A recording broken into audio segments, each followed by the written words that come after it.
Hello. Hello, hello. Can you hear me? Can you hear me? YouTube world, can you hear me? Mic check, mic check, mic check, mic check, mic check. Hopefully you can hear me. Hopefully you can see me. Hopefully it's working okay. Um, that'd be wonderful. Hallelujah. Hello, check. That is what we like. Hi, Ryan. Happy I'm catching you. What's up, Barb? Good to see you. And I'm assuming you guys can hear me okay. So that is good because I'm taking it off of hallelujah. Hallelujah. Hallelujah. Man, hallelujah. Every time I see it, every time. Never fails. Good to see you, Barb. Hopefully you're doing well. I know you got a lot of things going on, which is always rough. Always rough. But this is why it's always good to have our hope to hold on to. And pray, pray without ceasing, which is what we always want to be doing. Surgery May 14th. Yep, that is it's a big deal. It's coming up. But hello, Sandy. Good to see you. How have you been? How have you been, Sandy? Yeah, Barb. Is that are you going? Are they going to put you under for that? I think that would just be natural. I don't even know if I feel like that would be a natural thing to do. Man, I always uh wondered about, I have like a fear of like going under. I'm like, I will fight you. How is Sandy doing? What's up, Elise? Hello, hello. Good to see you. Good to see you, Elise. Sandy, it is always a pleasure. Man, oh man. Good evening, Amber. Hello. Doing great. How are you? Man, it is good to hear that you are doing great. Good evening, Sheesh fam, Amber says. The Sheesh fam. Yes, okay, Barb. Well, at least they'll knock you out, which is always a good thing. I hear some interesting stories about that. People are just like, I don't remember a thing. Hello, Ryan, says King's Girl. Hello, hello. How are you doing? Hello, Andrea. Hi. Hi, hi, hi, hi. Hello, Mary EMT. What's going on, sweet Barb? Hello. Christy Beal in the house. Hello, hello. I made it. You guys are great. What's up, Cody Crow? Hello. What's up, Kyle? How you doing, brother? Hopefully you're doing well, man. So excited for study tonight. Let's go. Good evening, Greg Falcon. How are you? I feel like you just like popped out of like Star Wars somewhere or something like that. It's just like the Millennial Falcon. I don't know why that's the first thing that came to my mind, but it did. Don't judge me. What's up, Mary? Hey, thank you so much for that heart. Thank you so much. Thank you for that. Miss Shelley, did you change your name? Didn't it used to be Mrs. Shelley? I'm so confused. So much for that gift, Mrs. Shelley. Hey, Sophie, good to see you. So much for those roses. That is super kind. Thank you so much for that heart as well. Thank you so much. Hey, yes. See, I'm paying attention. I'm paying attention, and I know who's here now. I know who's not. So good to see you, right, Sophie? I'm telling you what. Good evening, everyone. What's up, Christy? How are you? I'm taking notes for who is here and who is not, and you're allowed to be absent 2 times. No, if you're absent more than 2 times, then blocked. No, I would never. I could never do it. I couldn't do it. Thank you so much for those gifts. Hello, Dee Dee. I'm here. Sandy says, don't block me. Just kidding. Oh man, how are present? What's up, Angela? What's up, Sean? How you doing, man? Good evening. Good evening to you. Don't boot me. I can't do it. I'm not gonna do it. Good, John. How are you, man? How are you doing? Hopefully, I said that name okay. I'm very sick with sinus infection and ocular migraine. Oh no, Julia. Is that like, do you get migraines on the regular, or is this like a man? Oh my goodness. Thank you so much, Mrs. Shelley. Thank you so much for that. Whale diving. Colonists. Hey there, Christy.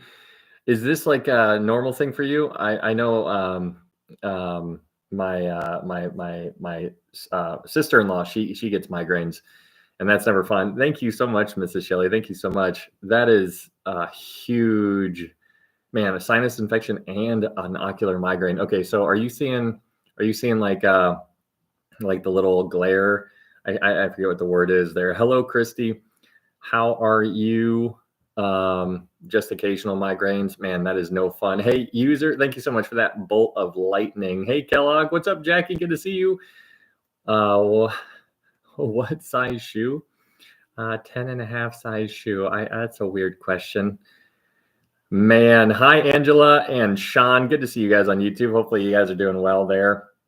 Just catching up with people on TikTok. And yeah, we're just getting warmed up here. So we'll get started here in just a little bit. Hi, Ryan. Jackie says, I'm super sick with the flu, but been looking forward to this all day. Are you kidding me? That is so interesting to me. Hey, Jerry, that is super cool. Thank you for that, Sandy. Thank you for the naughty chicken. That's naughty chicken. My kids, they have like chickens inside the school now, and so I'm just like, man, where are the chickens when I went to school? But they have like little chicks, and so they're like all excited. They get to see them and touch them and stuff like that. So I think that's pretty cool. So that's what it reminded me of. But thank you so much for that, Sandy. I appreciate that. Oh man, that is so interesting. Sherry, you're in Canada. Everyone's sick. I know, right? What is going on? What are they doing to us? Ryan, what's up, Meredith? Every time you say Ryan in all capital letters, I just have to just say it because it reminds me of my buddy when I was in Texas who he would always say it just like how I say it. He would always say Ryan, and so that's why I do that in memory of him. I miss him so much. He was my buddy. Hey, Ed, thank you so much for that heart and the dolphin. Thank you so much, man. I appreciate that. What's up, Cheryl? I see you sneaking in here. You don't think you can just walk on in here, Cheryl? I see you. It is good to see you, Cheryl and Katie Carlson. Yes, everyone's sick. Just keeps going around. I know. What are they doing to us? What's up, Jackie Burton? Hello, all. Hello, Ryan. What, Ryan? Okay. I'm telling you, like it grabs my attention. Like I just can't not do it. Like he would text me that too. Like just how you guys are doing it, it just happens. I just think it's the funniest thing. So when I see you guys do it, which you guys obviously didn't know that, but it like actually pops in my mind and takes me back. What's up, Laura? Hello, Falana. Thank you so much for the heart. Where are you from? I'm in Ohio. Where are you from? Trixie, thank you so much for those, the heart puff and the ice. John, hey, thanks for that heart, man. I appreciate that. Hello, love the teaching. Very cool, Sherry. Awesome. Well, praise God for that. That is a huge blessing. Every time I hear that kind of stuff, I love it. I love it. I think it's so awesome because I know it's helping so many, and I love it as well. And so it's always encouraging hearing that come from you guys as well. I wait for these lives and here we're today. So it's therapeutic for my soul. No kidding, man. There's nothing like it. Hi, Lisa. Hello. How are you doing? Hey, Ryan and everyone. Hope you had a blessed week. Says Falana. Good to see you. Good to see you. Oh, I've missed you. Thank you for being here for us tonight. What's up, Katie? Hop, skip, and a jump from Buffalo, New York. Right, Kyle? Man, I'm actually glad I actually really like certain parts of New York, but I think I told you guys I went to school there. In Glens Falls area, Pottersville. Is it Pottersville or Pottsville? I can't remember. But one of those two. Glens Falls. I was 18, so I don't remember much. I don't even know where I'm at right now, but I don't know. YouTube, just tag myself. Oh man. Hello, Juniperpia. Thank you for being here. Sophie. All right. Well, can I borrow your Revelation book? Hey man, it is not mine. It is up there on YouTube. You take what you would like to. I mean, it's the more people that know it, the better. Pick it apart. Take the meat, leave the bones. That's I would encourage that. But yeah, if you haven't, what's up? God is up. Says Dankus Bagel in the house. Hello, Ryan and family. Good to see you, Julie. All right. Pia, like corn and peas. Name that movie, because I know somebody in here knows that movie, and if you can name that movie, then high five. We like, you know what? I haven't seen that. Bro, it's 2 a.m. Henry, go to bed. Get back in bed. Forrest Gump, thank you. Trixie and Leah, high five. Yes, absolutely. Forrest Gummo, Henry said. Hey, yeah, Cody or Corey, Jempulus, thank you so much for those roses. Hello, Veggie Tales, blocked. No, I'm totally kidding, man. I like. Have you guys? I don't know if you guys have seen this Veggie Tales, but it's like it sticks in my mind. And it's the one when they did the. Hey, Henry, thank you so much for that. It's the one where they did the Shadrach, Meshach, and Abednego one where they were going to throw them into the fiery furnace, but instead of a golden image, it was a chocolate bunny. And so they sang like a song about like the bunny. Oh, I love the bunny. I don't love my mom or my dad, just the bunny. No hair for your toothbrush. Yes, no hair for my toothbrush. Yes, that's my son's favorite. Thank you. I'm glad that you guys know what I'm talking about, so I don't look like a Nimrod. Oh, anyways, that's hilarious because we talk about Nimrod and you know the whole thing. Hey, thank you so much for that, Laura. My son loves that one. I'm telling you what. Oh, it's like a staple in my little pea juniper pea brain, my pea brain. What was that off of Rescuers Down Under? Have you guys seen that? See, Jackie knows what I'm talking about. Same, I sing it all the time. It's crazy. Song of the Cebu will always be my favorite. Oh, isn't it? Just takes you away. But hey, Laura, thank you so much for that heart. I appreciate that so much. And Leah, thank you for that heart. Thank you, guys. All right. So if you guys are new here, thank you so much for being here. My name is Ryan. We're going to go ahead and start a little talk about what's going on in our world. And then after that, then we will dive on into the review. And we're going to be talking about all things Babylon here tonight. So this will be an interesting kind of conversation. The Water Buffalo. Julie says, that's funny. I can't think of that one off the top of my head. Hey, Laura, thank you so much for those tiny dinies. Oh, man, that's super cool. Man, Leah with the, what is that? What is that? Shell energy. New here? Well,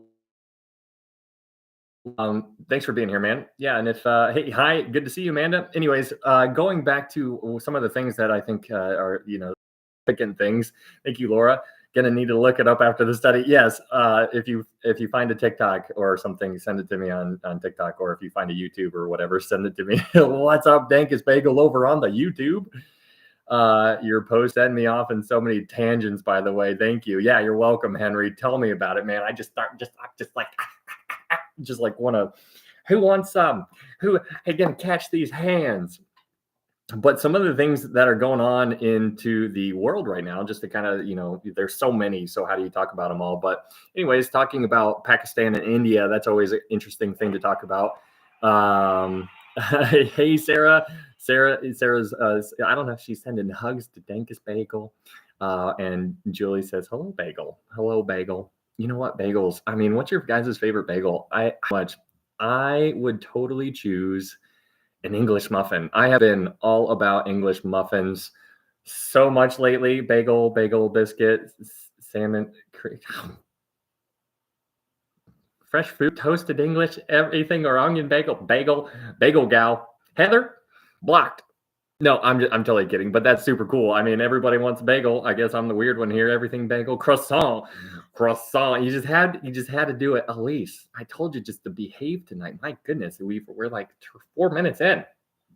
You guys gotta watch out for Elise. She gets wild. French toast.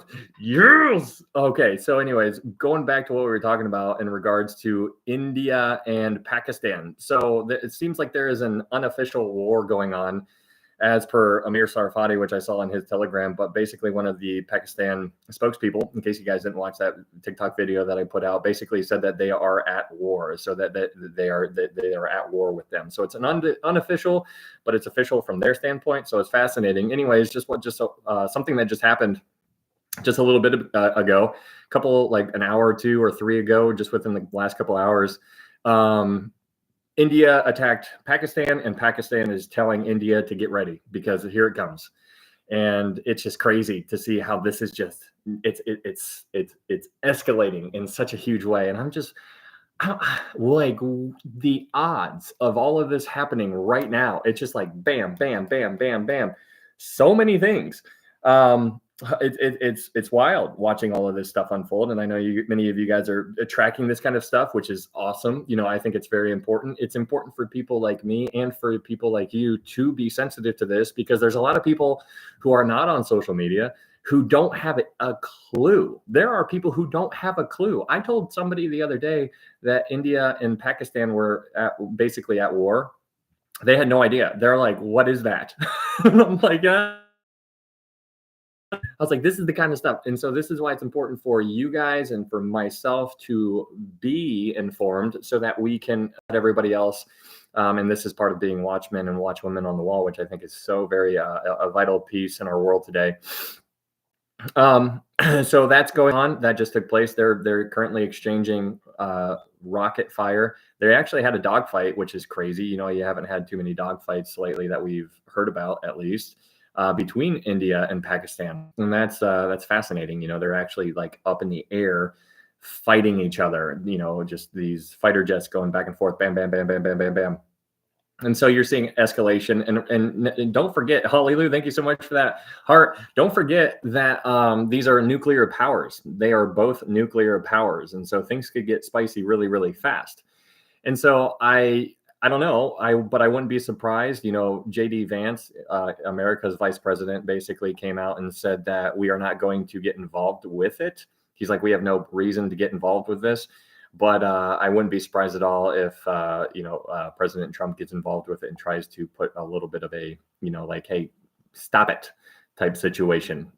And then if he does, then I that would be just a whole other conversation. But lots of things going on. Hey, thank you so much, Laura, for the Sakura Shashaguchi.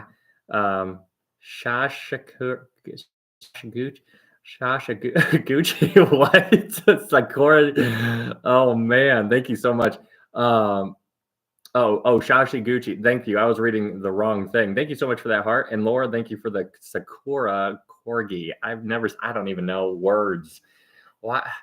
Can't we all? Okay, thank you so much for that. I appreciate that. I'm so sorry for butchering that. Thank you so much for those gifts, though.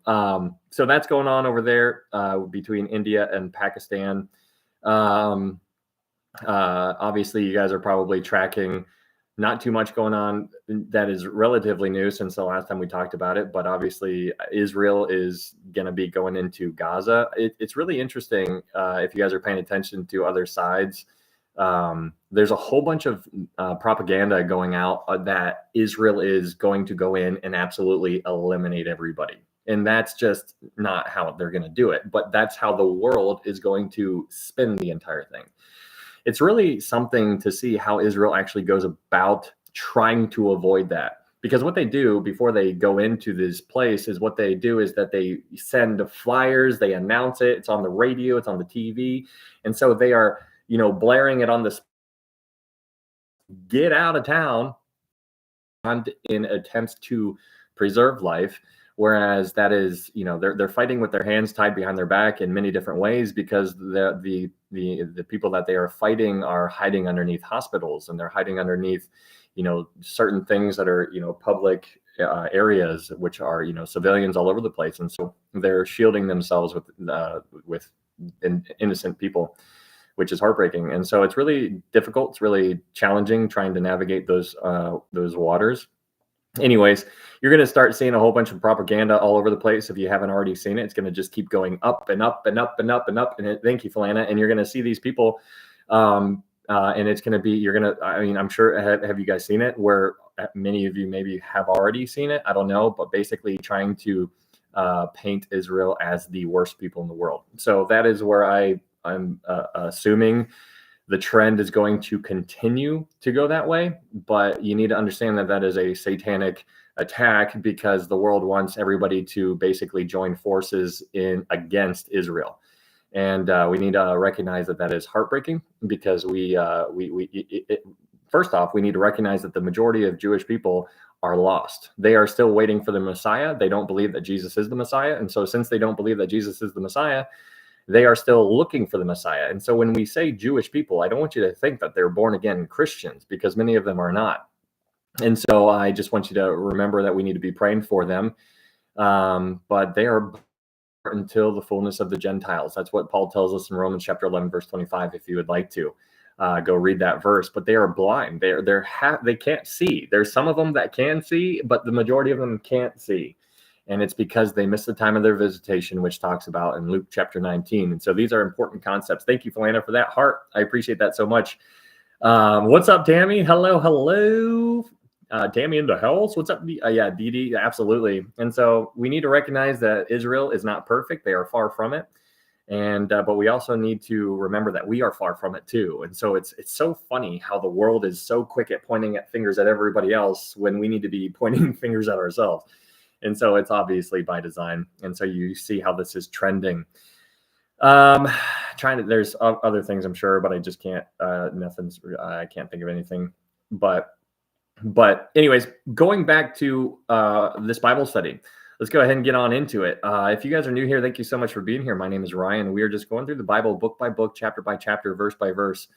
And we are just diving in. We are just getting it all over us. We're trying to just see how deep we can go. I had so much fun today.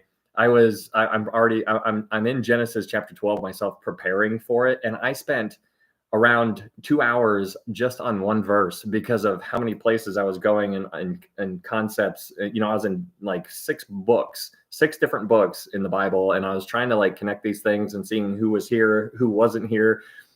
Was this the same location? And it was funny because it was all centered around a tree.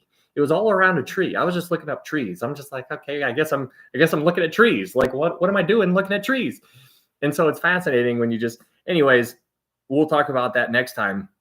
But I just am having so much fun because I mean, this book that we are diving into is absolutely incredible. And I never want you to I don't think you guys will, but I never want you to lose sight of it. I want you to absolutely appreciate the architecture that is inside this book. The book that many people say is wrong, that it's false. Thank you, Philana. Thank you, Sari.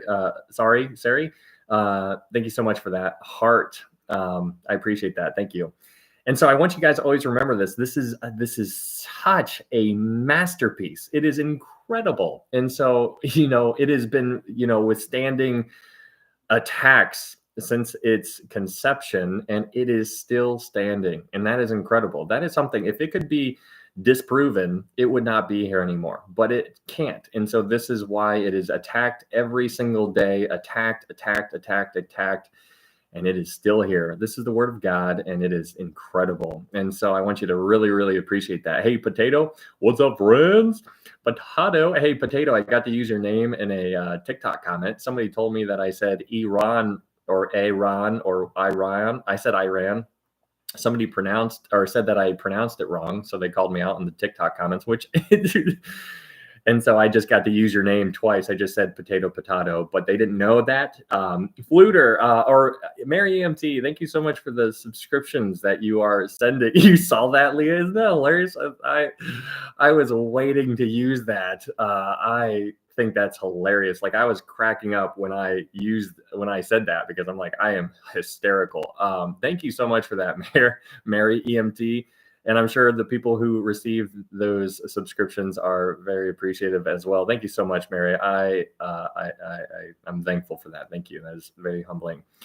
Thank you so much. Yeah. Anyways, we're just going through the Bible book by book, chapter by chapter, and we're just trying to get a better understanding about who our Lord and Savior is. And so I want you guys to understand that I don't know everything, and I'm never going to. If you go back to the first time that we went through Revelation, like a year and like 9 months ago, then good morning from London, UK. What's up, man? Then I'm sure you can just feel how much I have grown since then. It would be amazing. Like, if you went back to Revelation back in like 2023 when we first started, or 2024 or 2023, I think it was 2023, and you watched just one video, you would hear, hey, thank you, Macca, thank you for that, Rose. You would hear how I'm kind of like talking, but I'm like kind of, but then when you fast forward to where we are here in the current time, you guys are probably just like, man, just like go, go, go. And it's because it's just like this constant flood of information that is just connecting dots all over the place. There's times where I don't, right, Cover Girl, it's amazing. And so I know it's amazing. And so there's times when we're talking about stuff and like I'm saying this is what this is, that there's just things that just like, pop and, connect in my mind at that moment. And so I don't want you to think that I'm just like, this is what it is. There's a lot of things that just come in and then go away real quick, but it's things that I'm figuring out as I'm saying it. And so it's so incredible. I love it. This book, it comes to life. And obviously we know that, and it is really, really, really neat. But I want you guys to remember that I don't know everything, and I'm never going to know everything. And so I would appreciate some grace because I can't wait to get to heaven to find out how wrong I've been. So one of the things that I want you guys to remember is the main thing here in this Bible study is always going to be the main thing. The main thing is how to know for sure you can get to heaven. How do you get to heaven? This is the most important thing ever. If I ask you your phone number, you could tell it to me. If I ask you your name, you could tell it to me. If I ask you what your address is, you could tell it to me. But if I ask you how to know for sure you can get to heaven, there's a lot of people who start just walking on eggshells, and they say some words, but they're not really sure. And so I need you guys to know this. How do you get to heaven? Well, first you need to understand the bad news. The bad news is given to us in Romans chapter 3, verse 23. It says, "For all have sinned and fall short of the glory of God." For all have sinned and fall short of the glory of God. Those are two really, really bad things. You are a sinner and you have fallen short of the glory of God. We want to be with God, but we fall short. That's terrible news. I need you to understand the terrible news there. Romans 6:23, Paul tells you some more bad news. He says, "For the wages of sin is death." That's a lot of bad news right there. You are a sinner. You have fallen short of God, so you can't be with him. And the penalty for sin is death. But he doesn't end there. He says, "But the gift of God is eternal life through Jesus Christ our Lord." It's through Jesus Christ our Lord, period. That's incredible. That is incredible. We also need to recognize that it is a gift. It is a gift. It is here. Take it. Take it. And so we need to be sensitive to that. It is for by grace you have been saved through faith. And then not of yourselves. It is the gift of God, not of works, lest any man should boast. This is important to understand. Whosoever calls upon the name of the Lord shall be saved. People who call upon the name of the Lord recognize what they're doing. They recognize that they are a sinner, and they recognize their need for a Savior, and they are putting their faith in Jesus Christ. John 3:16 says, "For God so loved the world that he gave his only begotten Son, that whosoever believes in him shall not perish, but have everlasting life." And so this is important to understand. That is everything. That is the gospel. The gospel can be found in 1 Corinthians chapter 15, which talks about how Jesus died according to the scriptures, how he was buried, and that he rose again on the third day according to the scriptures. This is absolutely incredible. And so we need to be sensitive to that. And now, with that being said, everything else that we're going to be talking about after that is going to be considered as secondary. And so I would encourage you, if you disagree with some of the things that I say, it's okay, because I might disagree with you. And so we need to be like, okay, that's secondary. Let's remember Jesus. Let's remember Jesus, what he did on the cross. Remember what he did. And so thank you, Laura. This is why Paul says in 1 Corinthians chapter 2, he says, "For I determined to know nothing among you except Christ and him crucified." We need to recognize that. But you also need to be sensitive to who Paul was. Paul was an absolute genius. This dude was insanely smart. And so with him being insanely smart, coming to his, like in that verse in 1 Corinthians chapter 2, where he says, "For I determined to know nothing," I need you to understand, Paul was like, I'm going to lay down all of this knowledge that you think is cool, and I don't want you to see anything except for what Christ did on the cross. And so that is the focus point. That is the focus point, and that is the focus point. And so we need to be among you except Christ and him crucified.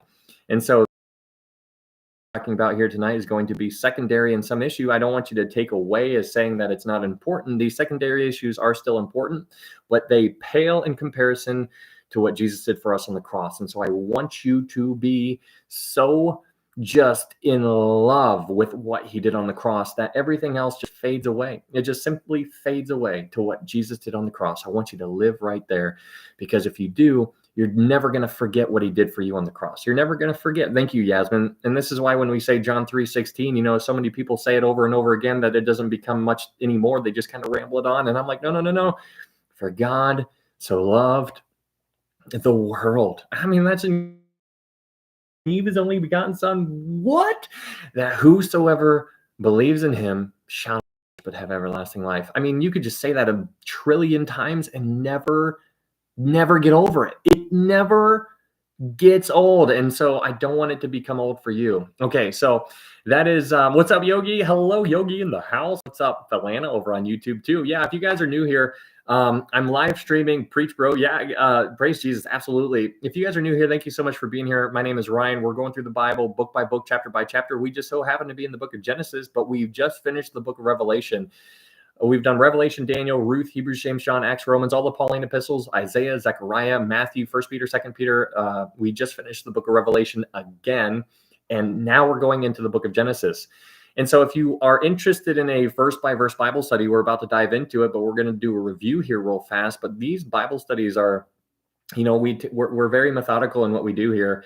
And it's such a joy, just like diving in here and seeing what you can find and see the connections and see what fits, what doesn't, and see where it takes you. But almost every page almost just points back to Jesus. And it is just absolutely incredible. And so if you guys are interested in this Bible study, these studies are uploaded to YouTube. There's a YouTube link up in my TikTok profile. If you would like to check that out, you are more than welcome to. If you guys wanted to support this ministry, because that's what this is. I'm taking this very serious. I was actually talking to some people tonight, out in my the real life, the real world, telling people about this, and I was just like, yeah, this is incredible. I was like, it's really something. I think it's very important, especially if you believe that we're living in the last days. And I honestly do. I put out a video today about, people throwing out stuff like toys, like because we had some toys and we threw them out. And I'm like, man, we spent a lot of money on those toys. And then just like 2 years go by and then we throw it out or we give it away. And then, like when somebody passes away, what people do, hey, thank you, child. Thank you so much for that heart. What people do after, somebody passes is that all of their stuff then goes out on the road as a garage sale. And so all the things that you just spend your entire life just accumulating will ultimately probably end up in a garage sale. And I'm just like, that's wild. And so then all of a sudden, when you start connecting these dots, you're like, well, wait a second. Well, what should I focus on if all of these things are just meaningless? Well, you should start focusing on what is eternal. And so that's what I think that we're doing here. Has an insane amount of eternal value. And I truly believe that. And so I wouldn't be here if I didn't think that, obviously. And so if you would like to support this ministry is ran by you guys. And if you are thinking about it, hey, Mimi, thank you so much. Then that's just amazing. And so thank you so much. And at the very least, I would appreciate prayer, because prayer is so incredibly powerful. I would also encourage many of you guys to fast. Incorporate fasting in your routine. Maybe fast 1 day a week, maybe 2 days a week, but do it for a specific reason. And you don't have to do it every week, but maybe start thinking about it. And because this is what we're told to do, obviously. Isaiah 58 is a great chapter to read if you're considering that. But it'll help out with a lot of things. A lot of people don't know much. A lot of people don't fast. And it's just because, it's many people don't know how to or what to do or what's the point. But what's really interesting when you pay attention to Jesus is that I would argue that Jesus was fasting all the time. I just think he was fasting all the time. That's just what I can't prove it, but I think that's what he was doing. And I think he was just so sensitive to the word of God.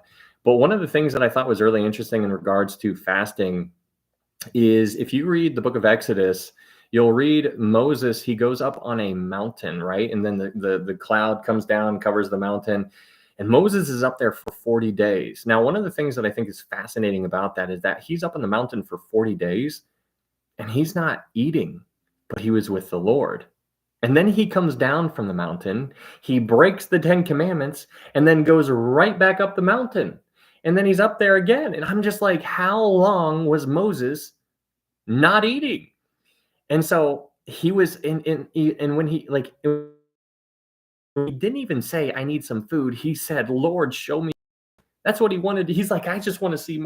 He's like, and I love that picture. And so, we as human beings in 2025, what we do is we all have our food and we get this more food, distraction, TV shows, concerts, even Christian concerts where they go and they have all the popular artists come together and there's all kinds of smokes and, mirrors and all the kind of laser shows, all these things. I think there's something to really be said that when you're driving in your car, how many people turn on listen to music every single time you get in the car, the radio goes on, even if it's Christian songs. I would something to at least consider is to turn it off. Just when you're driving, turn it off. You got a 25-minute drive, turn the radio off, pray. This is not a time to be rejoicing in a sense. I obviously know there is a time for that, but this is a time to really, really understand what is at stake. If you believe that we're living in the last days, the last seconds of the last days, we need to have our hearts broken for the Lord, because every single person that you see is an eternal soul. It matters if they're going to heaven or to hell. And so praying is so important to understand, because it breaks his heart probably for us not doing certain things. He's like, what are you doing? He's like, you know what to do, you're just not doing it. He's like, why aren't you doing it? And so when you slow down, when you get quiet, then all of a sudden everything gets really loud. And when everything gets really loud, then all of a sudden these thoughts, I want you to meditate on the word of God, obviously. Then all of a sudden that still small voice gets a lot louder. And it's not about, how many worship songs it's about what the word of God says. And so we need to be sensitive to the word of God. Okay, so let's go ahead and dive on into what's up, Mark? Good to see you, man. Testimony. Elise says, both my kids got jobs today. Let's go, Elise. Congratulations. That's super cool. That is awesome. Hello, Belinda. Hello. All right, so let's go ahead and get on into the review. If you guys are new here, we're going to be doing a review of Genesis chapter 1 through 10, and we're going to be focusing primarily on Genesis chapter 11. So Genesis chapter 11 is where we're actually going to be studying about, but in case you missed any of the previous studies, we are going to do a flyby of Genesis chapter 1 through 10. So in Genesis chapter 1, you have, well, first off, you need to recognize that Genesis is the book of the beginnings, the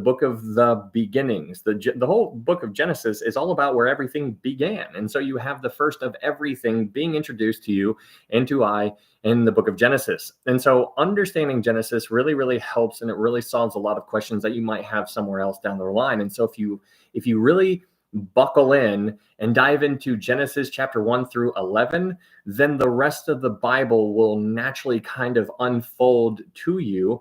But it all begins in the book of Genesis, because Genesis is started. If you know how something starts, you can understand how something, if you know how it ends, you understand how it starts in a roundabout way, which is why, I always say that if you're new to the word of God, I would say if you're going through the Bible by yourself, I would always advise going through the Gospel of John, because the Gospel of John is incredible. That's where you get to be right there and have this intimate, up close and personal inside peek into who Jesus is and how his heart was. And that's why I always recommend the Gospel of John. But if you have somebody who knows their stuff, or somebody that you trust, I would say go through the book of Revelation, because if you go through the book of Revelation, it will force you to go back through the entire Bible. So if you go through a dive into the book of Revelation, you're not just studying the book of Revelation, you're studying the entire Bible.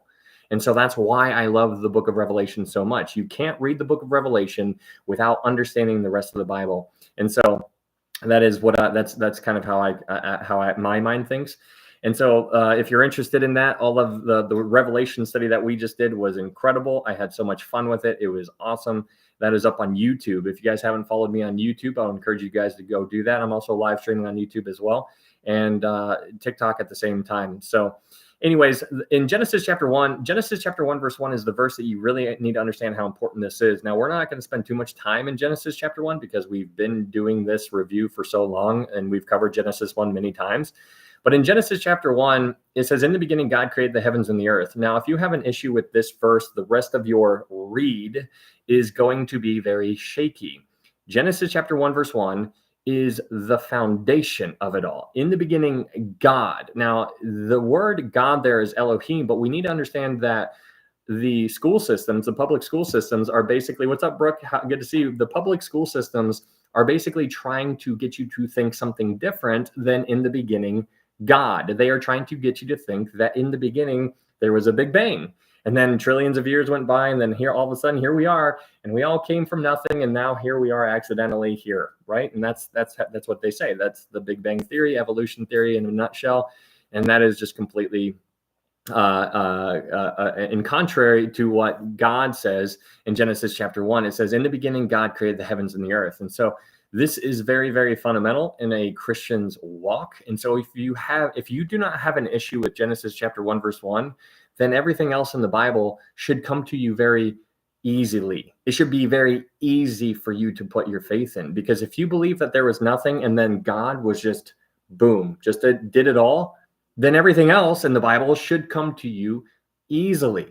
It should be an easy thing to put your faith into. And so we need to have faith as a child, right? If you go up to a child and you tell them, hey, Santa Claus is right outside, they're gonna light up and they're gonna be like, oh my goodness. And they're gonna just believe you. They're not gonna be like, well, how big is he? Like, oh no, he's not here yet. It's not even December. They're not going to say that. They're just going to believe you because that's the faith of a child. And so here, if you have the faith of the child, like what we're supposed to have, then you will believe this in a very, very childlike way. But it says, in the beginning, God created the heavens and the earth. The word God there is Elohim. Obviously, Elohim has a plurality behind it. It doesn't prove the Trinity is real, but it opens the door for the Trinity conversation to take place. I believe in the Trinity. I believe in God the Father, God the Son, God the Holy Spirit. I believe they are three persons, one in being.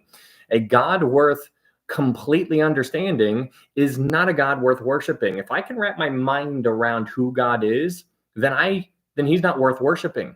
And so since I can't absolutely define and understand every single nook and cranny of God, then this is why many people attack the Trinity. This is a huge conversation. You know, one of the things that I find very interesting on TikTok and on YouTube is that the people who are against the Trinity, they believe like Jesus is the Father, Jesus is the Holy Spirit. This oneness type situation. I don't know if you guys have seen videos on this. The people who make videos on that side of the aisle are actually, they come across in a very aggressive, attacking kind of way. And I'm just like, man, why are you yelling at me? Can we just have a conversation? But they want to attack. It seems like an attacking type situation. And I'm just like, why is this it seems to be like a trend, but that's just my opinion. But anyways, I believe in God the Father, God the Son, God the Holy Spirit. I believe they are three persons, one in being. You have pictures of that all over the place. Daniel chapter 7, you have the Ancient of Days and the Son of Man. Psalm chapter 2, you have God the Father, God the Son, and God the Holy Spirit all having not a dialogue, but a trialogue. And I think that that's really interesting. Also in Revelation chapter 5, you have one who is sitting on the throne holding the scroll, and you have the Lamb as though it had been slain who went up and took the scroll. And so you're seeing two persons of the Trinity there, which is really, really neat. Anyways, that's just a little touch on the Trinity. Moving on, in Genesis chapter 1, verse 3, it says, then God said, let there be light. What's so interesting about this is that God says, let there be light. This is not the sun. And so because the sun wasn't created until verse 16, so this isn't the sun. But what I think is really neat about this is that this kind of sets the environment for everything. Because we understand that before God created the plants and all of the animal life and mankind, that the earth was like a greenhouse type effect. And so we understand that the Spirit of God was hovering over the face of the waters, which kind of paints a picture of a watery planet. Hey, what's up, Hansonology? Thank you so much. So you have a watery planet, you have a light that wasn't the sun, but it was creating some kind of heat because there was water there. And if it was water, it wasn't frozen. So it's telling you, it's kind of like, okay, we can get a little bit of a feel of a temperature, but also plant life began before the sun even existed, which I think is really interesting. Hey, thank you, Yao. So plant life began before the sun was existed. And this is important to understand, because that's the why this is important to understand, is because if you recognize that there was life before the sun, then this can kind of refute some of the ideas that are out there that people kind of adhere to, and that is that the sun is what gives everything life. It's not the sun that gives everything life; it's the creator of the sun that gives everything life. So we need to be sensitive to that. Anyways, in Genesis chapter 1, verse 14, it says, "Let them be for signs and seasons." And so the question is, what is going to be for signs and seasons? Well, this is where sun, moon, and stars basically starts to enter the picture. The sun, moon, and stars are to be for signs and seasons. Now, why this is so interesting is because when you look at Israel, Israel's existence is literally connected to the existence of the sun, moon, and stars. And so in Jeremiah chapter 31, there's this new covenant that is not yet in play in our time right now. It's going to be in play during the millennial kingdom. But the new covenant in Jeremiah chapter 31 is basically God is saying, hey, the sun, moon, and stars, he's basically saying that Israel is never going away. He's like, if you think you're going away, you need to first destroy the sun, moon, and stars, because if they go away, then you will go away. And so God is basically letting them know they're never going away by connecting them to something that is never going away. And so he points to the sun, moon, and stars. What's up, Brittany? Good to see you. It's the sun. Yeah. And so in Genesis chapter 1, verse 14, he says, let them be for signs and seasons. Now, the word seasons there is a really, really interesting word. If you click on it in the Hebrew word there means appointed times. Now, this is really incredible, because if you go to Leviticus, to the 7 feasts of the Lord, they are 7 feasts of the Lord. They're not of Israel. They're 7 feasts of the Lord. Now, it is the one who observes them, but they are 7 feasts of the Lord. And so since they're his feast, what we learn about them is that they are for appointed times. And so this is basically a calendar that we get to kind of, we get a peek at his calendar. Like, you want to know his itinerary, you want to know his schedule. And so the 7 feasts of the Lord, you have the Passover, you have the feast of unleavened bread, first fruits, you have the feast of Pentecost, trumpets, atonement, and tabernacles. Those are the 7 feasts of the Lord. And so when Jesus was here, he fulfilled the first 3 feasts. He fulfilled the Passover when he died. He fulfilled the feast of unleavened bread when he was buried, and he fulfilled the feast of first fruits when he rose again on in 1 Corinthians chapter 15, around verse 20 or 23 or something like that. And so he fulfilled those first. You can take those and you can get rid of them. Hey, thank you, Texas Tink, for that. And so now we are down to so we had 7, but Jesus fulfilled 3, so we can get rid of those 3. So now we're down to 4. And so the next feast is in order, since all of those were fulfilled in order, you can assume all the other ones will be fulfilled in order, is the Feast of Pentecost. Now, the Feast of Pentecost seems to be speaking to the church, because in Acts chapter 2, the church was basically formed on Pentecost. So you have a connection there. Pentecost. So you can argue that one has also been fulfilled. And so that leaves us with 3 remaining feasts to be fulfilled. And what's interesting about that is that the very next one is the Feast of Trumpets. Now, many people believe that the Feast of Trumpets is going to be fulfilled when the rapture occurs. Makes sense to me. I don't know. We will find out when we get there. But if that's true, then that makes a lot more sense. That's also painting a picture or an argument for a pre-tribulation rapture. And so I believe in a pre-tribulation rapture. And if you believe on something different, that's completely fine. Judy Rose, I appreciate that so much. But if you believe in a pre-tribulation rapture, it also makes sense when you are just considering the 7 feasts of the Lord, because that's the next one, the Feast of Trumpets, right? Like that trumpets, the whole thing. Anyways, that's going to be fulfilled. Then you have atonement and tabernacles. The Feast of Atonement will be fulfilled arguably during the tribulation, because Israel is going to be covered during that time, at least the 1/3 that remains. And then the last one will be fulfilled during the Feast of Tabernacles, will be fulfilled during the millennial kingdom, because Tabernacles or the Feast of Booths is basically all speaking about the millennial kingdom. And so that's why Peter wanted to build 2 altars or 3 altars. He wanted to build one for Jesus, one for Moses and Elijah on the Mount of Transfiguration. The reason why he wanted to build those booths was because he thought that the kingdom was literally going to show up. Peter was mistaken. And so that's why the voice out of heaven from God said, quiet. And so anyways, something to be sensitive to. Anyways, Genesis chapter 1, verse 26, it says, then God said, let us make man in our image. Again, this is a picture of the Trinity. He doesn't say, let me make man in my image. He says, let us make man in our image. And so that is really, really neat to see. And so anyways, in Genesis chapter 1, verse 26 and 27, you have the word image used 3 times. I think that's really kind of cool to pay attention to. He says image, image, image. Now, this is a trinity, if you will, of images, image, image, image. Now, it's not on accident. I want you guys to really, really start to see when God says something time and time again, it's for a reason. And so we need to really, really, hone in on the reason. So here in Genesis chapter 1, verse 26 and 27, he says image 3 times, seems to be speaking to image, God the Father, image, God the Son, image, God the Holy Spirit. 3, 3, 3, 3, 3 all over the place. Really, really neat. Anyways, Genesis chapter 1, verse 28, it says, then God blessed them and God said to them, be fruitful and multiply. Now, what's interesting about this is something that we've said a couple times. It's not something that, this is a really sensitive topic here because many people struggle with this in our world today, and my heart breaks for them.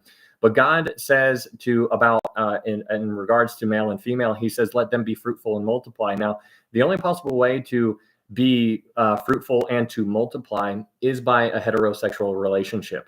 And so this is given to us in a perfect world, in a perfect environment, and God is the one saying it. He's saying, be fruitful and multiply. The only way to do that from a biblical standpoint is between a man and a woman.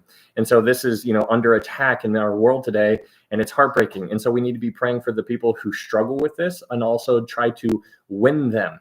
And it's not on you to basically, just tell them how terrible or whatever, just because we're all sinners or whatever. But we need to recognize, or at least remember, to always let our speech be with grace and to have it seasoned with salt. And so that is a really hard thing to do in our world. And so I would encourage you to kind of adopt that verse. I forget exactly where it is, but it's a Pauline verse where he says, let your speech be with grace, seasoned with salt. Maybe somebody can look that up for me. But it's such an important thing because if you're a born again believer, you might be on a different walk with Christ. You might be a mature Christian. You might be spiritually mature, but you also might be dealing with somebody who is spiritually immature. And so just like how when you go up to a 2-year-old child, you handle them a certain kind of way, the same thing needs to be applied to other Christians who might be older than you. They might be older than you physically, but they're younger than you spiritually. And so this is, it's like playing a game of chess. Like, it's really, really difficult. Colossians chapter 4, verse 6. Thank you so much, Yogi. What's up, Sylvia? Hello. And so anyways, moving on, Genesis chapter 2. In Genesis chapter 2, you have the conversation about the Sabbath. A lot of people struggle with the Sabbath because they're like, hey, the Sabbath is something that you definitely need to do. And if you don't observe it, then you're the worst person ever. And I am here to say that is incorrect. I would argue we spent a lot of time on Genesis chapter 2, just in the first 3 verses here, because of how important it is to really unpack this. But in Genesis chapter 2, you're introduced to the Sabbath. And we spent a lot of time diving into the Old Testament to understand the Sabbath. But then we fast forward to the New Testament, which is where we are. And we talked about the Sabbath in regards to our time. And so a great chapter to really, really kind of hold on to in this kind of concept is Acts chapter 15. In Acts chapter 15, there's the Jerusalem Council where all of the Jewish Christians get together. And when all of the Jewish Christians, like Peter, James, you have all there, they're all conversating about the Gentile Christians, because the Gentile Christians are a thing. And so the Jewish people are like, what do we do? What do we tell the Gentile Christians? What do we tell them? Because the Gentile Christians were looking up to the Jewish Christians and they're like, hey, what do we do? And so the Gentiles got together, they got in a huddle and they're like, all right, guys, what are we going to tell them? And so they're like, hey, let's just tell them to avoid sexual immorality, avoid things strangled in blood, avoid this and this. And if they do those 4 things, they listed 4 things, they said, you will do well. And so that's the 4 things. What I want you to pay attention to that is not mentioned in Acts chapter 15 is they did not mention the Sabbath. If the Sabbath was important from a Jewish point of view, they would have told the Jewish or the Gentile Christians to observe it, because they were hypersensitive about the Sabbath. But it was Peter who stood up and he's like, guys, he's like, we can't even do that. He's like, our fathers before us couldn't even do that. Why in the world would we want to put the burden on top of them? And so they got together. They're like, let's just do these 4 things. If they do that, then they would do well. Hey, thank you, Julie, for the B, the stinging B. Thank you so much for that. I appreciate that. So that's in Genesis chapter 2, but you also can read Colossians chapter 2, verse 16 and 17, I think it is, where basically Paul says, let no one judge you in anything like in new moons or Sabbaths. Paul says, let no one judge you in Sabbaths, which are a shadow, but the substance is of Christ. And so obviously all of the things that they were doing in the Old Testament was a shadow. And so if you imagine that you're walking to a corner and you're left, but you're walking up to the corner and the light behind you and your shadow is on the ground, if somebody's on the other side of the wall, they can't see you, but they can see your shadow. Then what they don't understand is they don't know who the person is, but they see that there's a person coming towards them because they see a shadow on the ground. Now, the whole point about the shadow is that it's all about Christ. Everything back in the Old Testament is pointing towards Jesus Christ. It's about Jesus. It's about Jesus. It's about Jesus. Romans chapter 15, verse 4, Paul tells us that all things that were written before were written for our learning. We read the Old Testament for our learning. We are not in the Old Testament. We are in the New Testament. We are not under the law. We are under grace. That is important to understand. Thank you, Hansonology. Thank you so much. And so this is really good stuff. Hey, Britta, thank you so much. Blessed Karen, thank you so much for that heart. I appreciate that so much. Thank you guys for those gifts. Anyways, moving on. 3 in Genesis chapter 3, this serpent goes up to you. Fuzzy on my end, so going to tick. Okay, sorry about that, Brooke.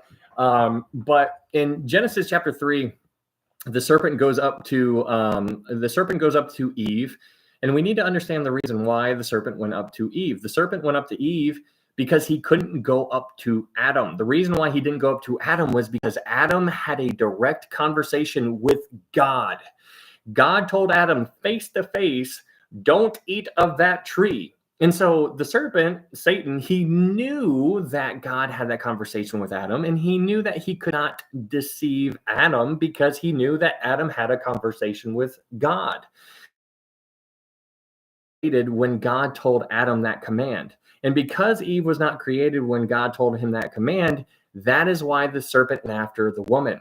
And so he goes after the woman because it was an easier target. If you read 1 Timothy chapter 2, I think it is, what you read about is that Adam was not deceived. It was the woman who was deceived. And so that's really interesting because what you find when you think about Adam not being deceived, I want you to imagine somebody doing something wrong on purpose, because that's what Adam did. Adam did something wrong on purpose. He was not deceived. He knew what he was doing was wrong, and that's what being not deceived actually implies. It's really incredible. And so Eve was deceived. She was tricked. Adam was not deceived. He did it anyways. And so what Adam did, so Eve messed up. She fell overboard. She sinned. And so because of that, Adam is standing there. He's looking at his bride, and he's like, I'm coming in after you. And he just does a swine dive off the boat, and he's like, I'm coming in after you. And it's a beautiful picture because in Romans chapter 5, we learn that Adam is a type of Christ. He is not Jesus Christ. He's a type, meaning that we learn from Adam's actions, and it is applicable to what Jesus did. It was a foreshadow to what Jesus would do in the future. So what Adam did for his bride is what Jesus did for his bride. Adam, who knew no sin, became sin for his bride, just like Jesus, who knew no sin, became sin for his bride. It's incredible. Anyways, that's in Genesis chapter 3. Really, really neat.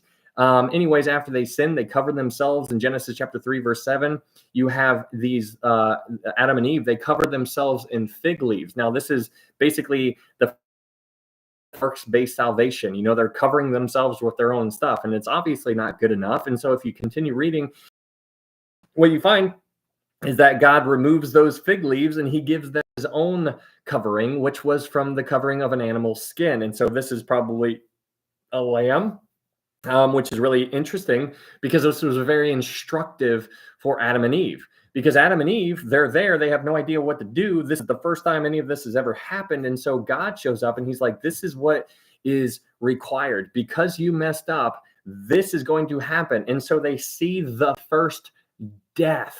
They see the first death, and it's because of their sin. For the wages of sin is death. And so it was demonstrated to them right then and there when God was the one who ended that animal's life. That is crazy. And so Adam and Eve, they're just there. They're just watching. They're just like, holy smokes. They're watching this entire thing happen, and God clothes them. And so you see the shedding of blood. Without the shedding of blood, there is no remission of sins, right? That's in Hebrews. And so this is really moving on. Genesis chapter 3, verse 15. You need to understand Genesis chapter 3, verse 15, because it really carries a lot of weight for the rest of the entire Bible. You have this curse that is placed on the serpent. You have the curse that is placed on Eve and on Adam. And so in Genesis chapter 3, verse 15, God says, I will put enmity between you, the serpent, and the woman.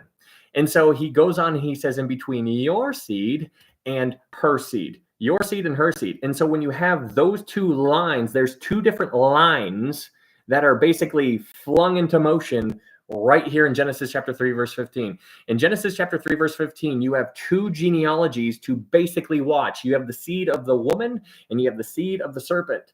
And so if you follow the seed of the woman, you're going to end up at Jesus Christ, which is incredible. You can read Matthew chapter 1, Luke chapter 3, and you have the genealogies that basically give you the whole genealogy from Joseph's line and from Mary's line, and it tells you about where he came from, and that is the seed of the woman. And so obviously the seed of the woman, it's virgin birth, because God didn't say the seed of the man, which would have made more sense if it was a normal conception between a man and a woman, but this was not a normal conception because this was an immaculate conception. This was something that was amazing. She was a virgin. That's in Luke chapter 2 when Gabriel showed up to Mary. And he says, you're going to have a child. You're going to name him Jesus. He's going to sit on the throne of his father David. Incredible. Anyways, in Genesis chapter 3, verse 15, you have this seed that is two different lines to pay attention to. But this is basically the story of the Bible. You have two things to pay attention to, and each one of them have something that applies to them. They both have a kingdom. You have the kingdom of God and you have Satan's kingdom. This is Satan's kingdom down here. The prince, the God of this world, the prince of the power of the air. You have that entire principle being applied here, down here right now. In Matthew chapter 4 or something like that, I can't remember. I think it's in Matthew. Jesus was wandering through the wilderness for 40 days and 40 nights. Satan goes up to Jesus. Thank you, Stone's mom. He goes up to Jesus and he says, hey, he's like, if you bow down to me, I will give you all of these kingdoms.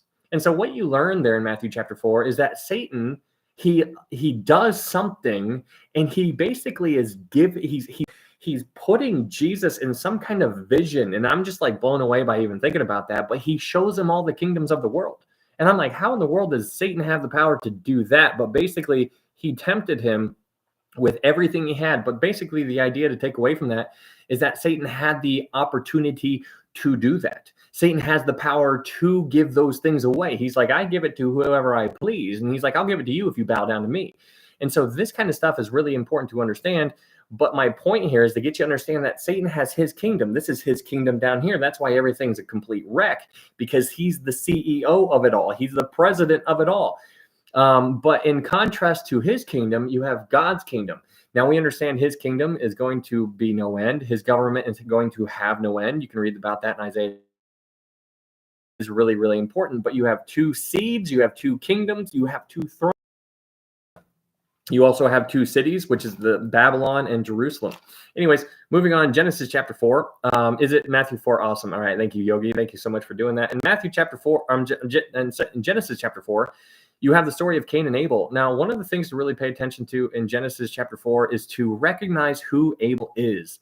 Abel is an important character. Now, the reason why he's an important character is because it's not something that you really pick up on in the book of Genesis, because everybody knows the Cain and Abel story, but it becomes a little bit more intriguing when you go to Luke chapter 11 in the New Testament, because in Luke chapter 11, what you find in Luke chapter 11 is Jesus himself basically points out to you and I that Abel is a prophet.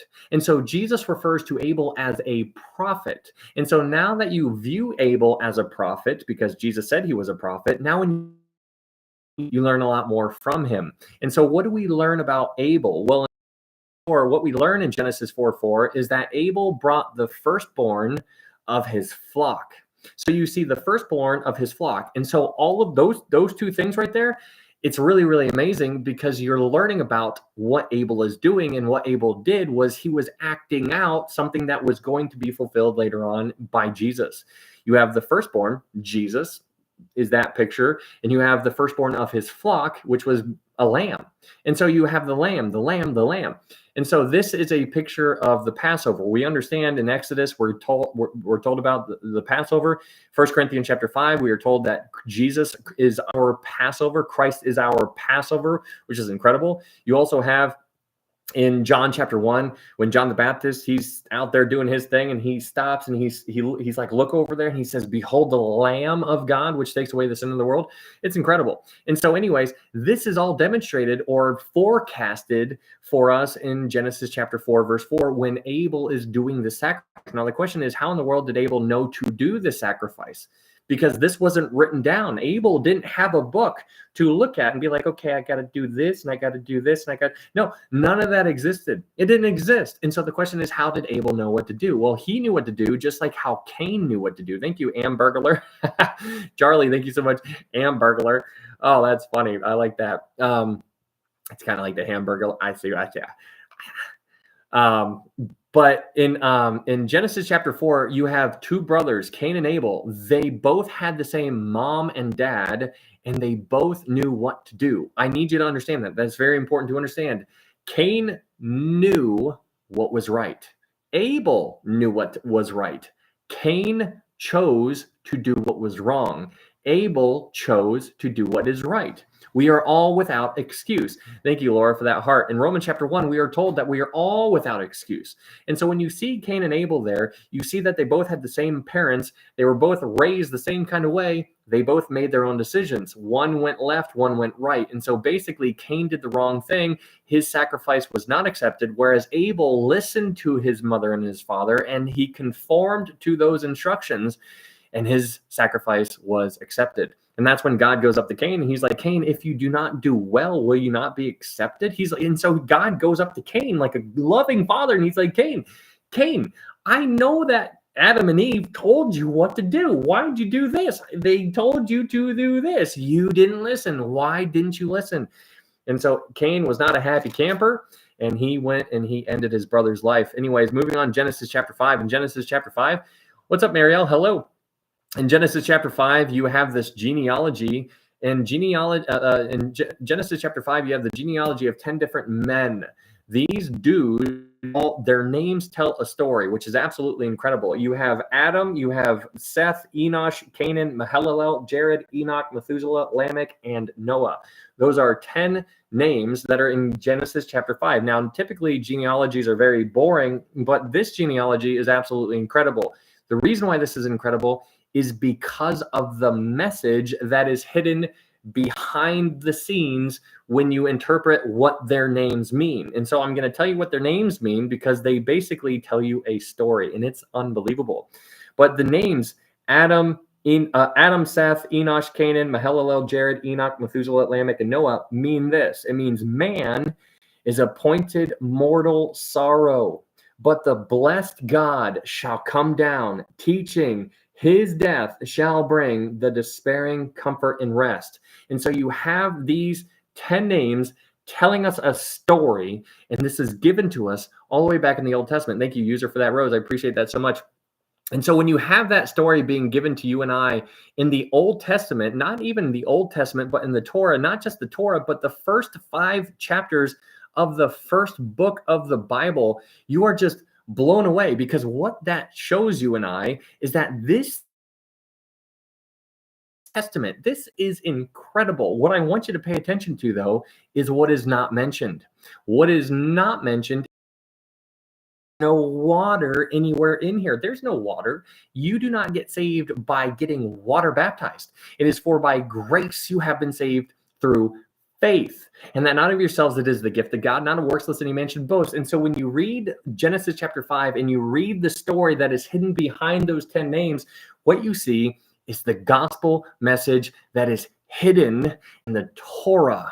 And it's all talking about his death shall bring. When you think about his death shall bring, you're like, well, whose death? And so from the Jewish mind, if they would recognize that his death shall bring, that's something that the Jewish mind could not comprehend. They're like, what do you mean he's going to die? Isaiah 53 is so confusing to them because they read about this death and they're like, oh, I don't know what this means. I got to kind of talk about this. And this is a different person. And there's two messiahs and all these things. And it just doesn't make any sense. They got to do all these things to basically explain Jesus away. And so this is incredible. This is in Genesis chapter 5, but also in Genesis chapter 5, you have a guy named Enoch. Now, Enoch is really, really neat. It's all fiction. Hello, Drew Spitz. What do you no, okay. Genesis chapter 5, you have a guy named Enoch. Enoch is a really, really neat thing. Really neat guy. But one of the things I want you guys to recognize is that there's a lot of people books. There's a lot of people who study the encourage you to be very cautious. Obviously, you want to, but I want you to be very, very cautious about those things. I don't do that. I don't get in there. I'm going to stay away from them. That's me. Why? Because I have a hard enough time studying the Word of God. I understand this is God-breathed. This is inspired by God. This is perfect. And so when I recognize that, and I recognize that the other things are not, then I'm just being like, well, wait a second, why don't I just stay here? And so it's funny because when you dive into the extra big biblical books, what people do, the reason why they do that is because they want to know more stuff about the shiny stuff.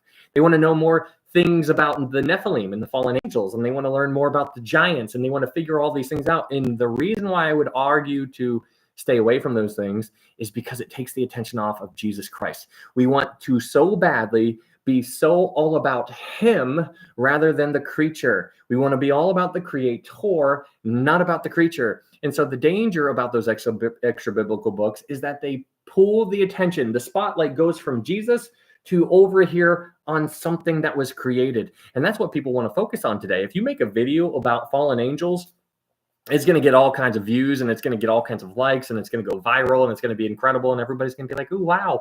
And so I'm just like, why don't we just stay so focused on the one who matters the most, which is Jesus Christ? He's getting all the glory. We need to give it to him right now. Let's just keep on doing it. And so stop.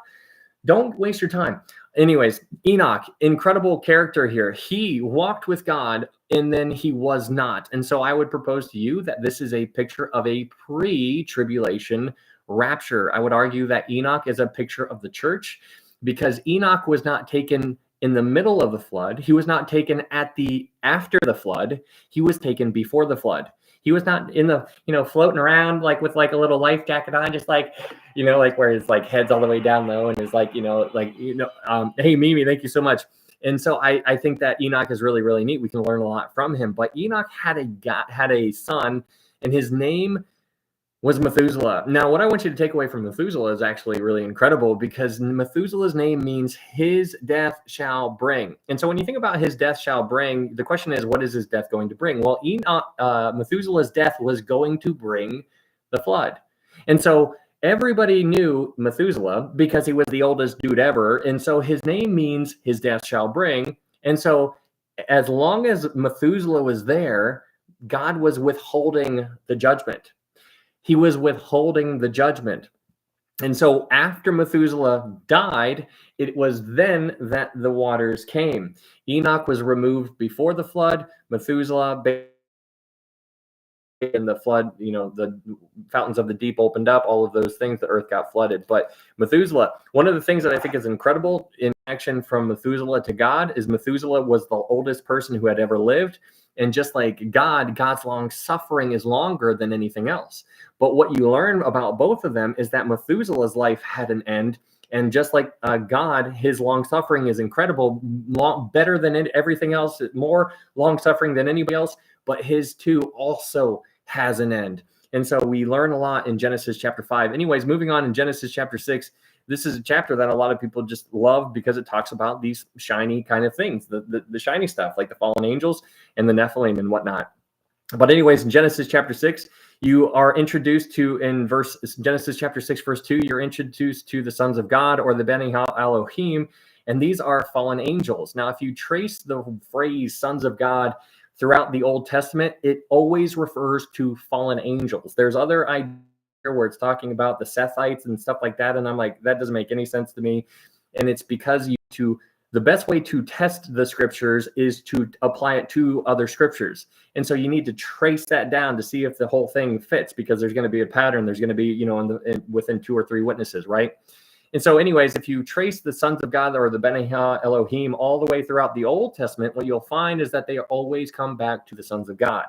Whereas we need to understand here, you and I in the New Testament, if you are a born again believer, you and I are referred to as sons of God. But that's not how it was applied back in the Old Testament. The sons of God were not applied to born again believers in the Old Testament. They're referred to as saints. You and I in the New Testament, we are referred to as sons of God. So you need to understand that there's a distinction between the Old Testament and New Testament. Anyways, in order to become a son of God, you talk about that in John chapter 1. Everybody who has ever been born has the right to become a son of God. And that's in John chapter 1, verse 11, 12, and maybe 13. I can't remember. But you understand the concept is that if you do not know Jesus as your Lord and Savior right now, if you've not put your faith in Jesus Christ right now, you are what is referred to as a son of Adam. If you do not know Jesus as your Lord and Savior, you are a son of Adam. But if you do know Jesus, if you put your faith in Jesus Christ, what you are referred to is as a son of God. Those are 2 different things. And so you are a new creation. If you have become a new creation, you went from a son of Adam to a son of God. That's a different thing. And so that's incredible. Anyways, moving on, Genesis chapter 6. You have these sons of God. They saw the daughters of men and they were beautiful, and they took wives for themselves of all who they chose. Now, what's interesting about this concept is that the sons of God, they mixed with these human women. And what's interesting about it, because Jesus says in the Gospels, basically when he's talking about this kind of stuff, he says, they neither are given in marriage. And he basically, angels in heaven. And have angels, a very specific group of angels who are in heaven, but Jesus wasn't talking about the angels who had fallen to the earth. And so there's 2 different groups of angels. You have the angels in heaven and you have the angels that are on earth. And so the angels in heaven do not partake in marriage because they listen to the rules. They listened and they obeyed in God. And so whereas in contrast to the angels in heaven, it seems that the angels who had fallen on the earth, they are different than the angels of heaven. And because they disobeyed, God basically drew a line in the sand, and the angels that fell basically walked right across that line, and they took the daughters of men, and they basically produced what is referred to as Nephilim, and that's in Genesis chapter 6, verse 4. So in Genesis chapter 6, verse 4, it says there were giants on the earth in those days and also afterward. And so these Nephilim, the word giants is in my Bible, but the word should actually be Nephilim, because Nephilim are giants, but they're just giant. They're not. Giants and Nephilim are 2 different things.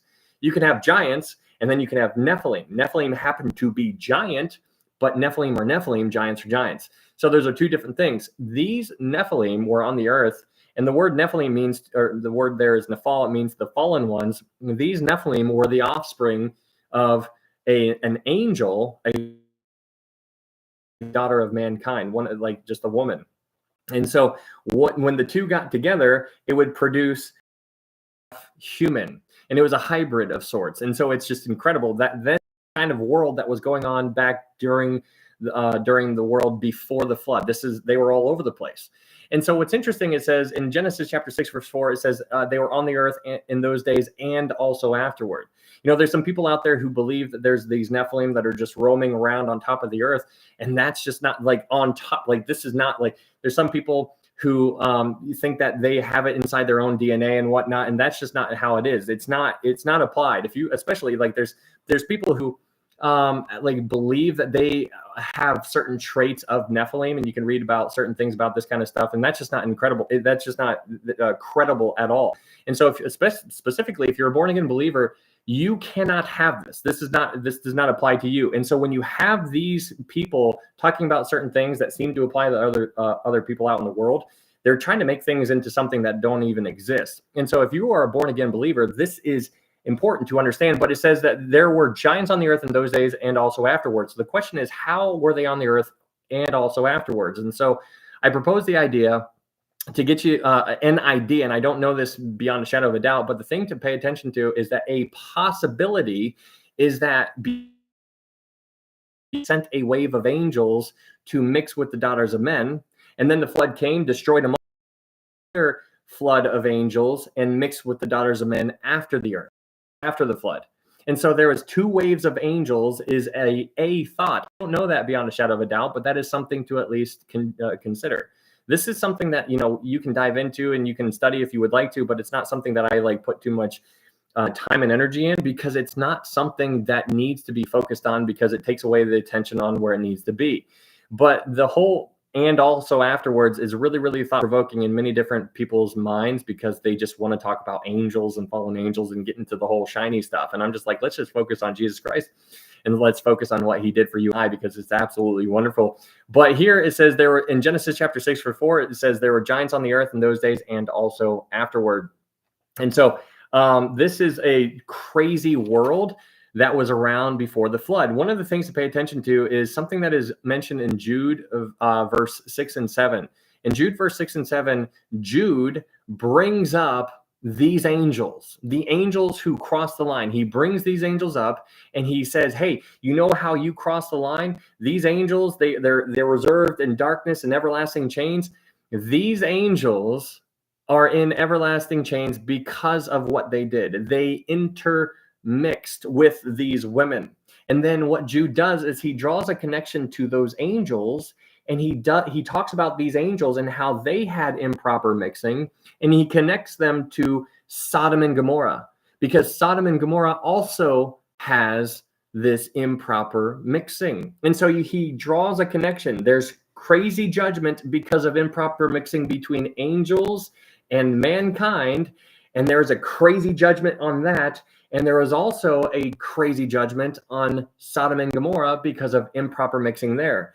Crazy judgment on the angels, crazy judgment on Sodom and Gomorrah. And you can read about that in Jude verse 6 and 7. And so you have a huge, big display of judgment that was unleashed onto the world because of certain improper mixing. And this is instructive. This is something that we are to learn from, right? This is Old Testament stuff. He pulled from 2 Old Testament concepts, and we understand 4 was written for our learning. And so if we look back at the Nephilim, if we look back at the fallen angels, if we the Nephilim all over the place, and if we look back at Sodom and Gomorrah, what we learn, God says that that was completely improper, and there was judgment that was enacted on the world because of those things. He takes those things very seriously, because it basically tampers with, it contaminates so much more that is a byproduct from those improper mixings.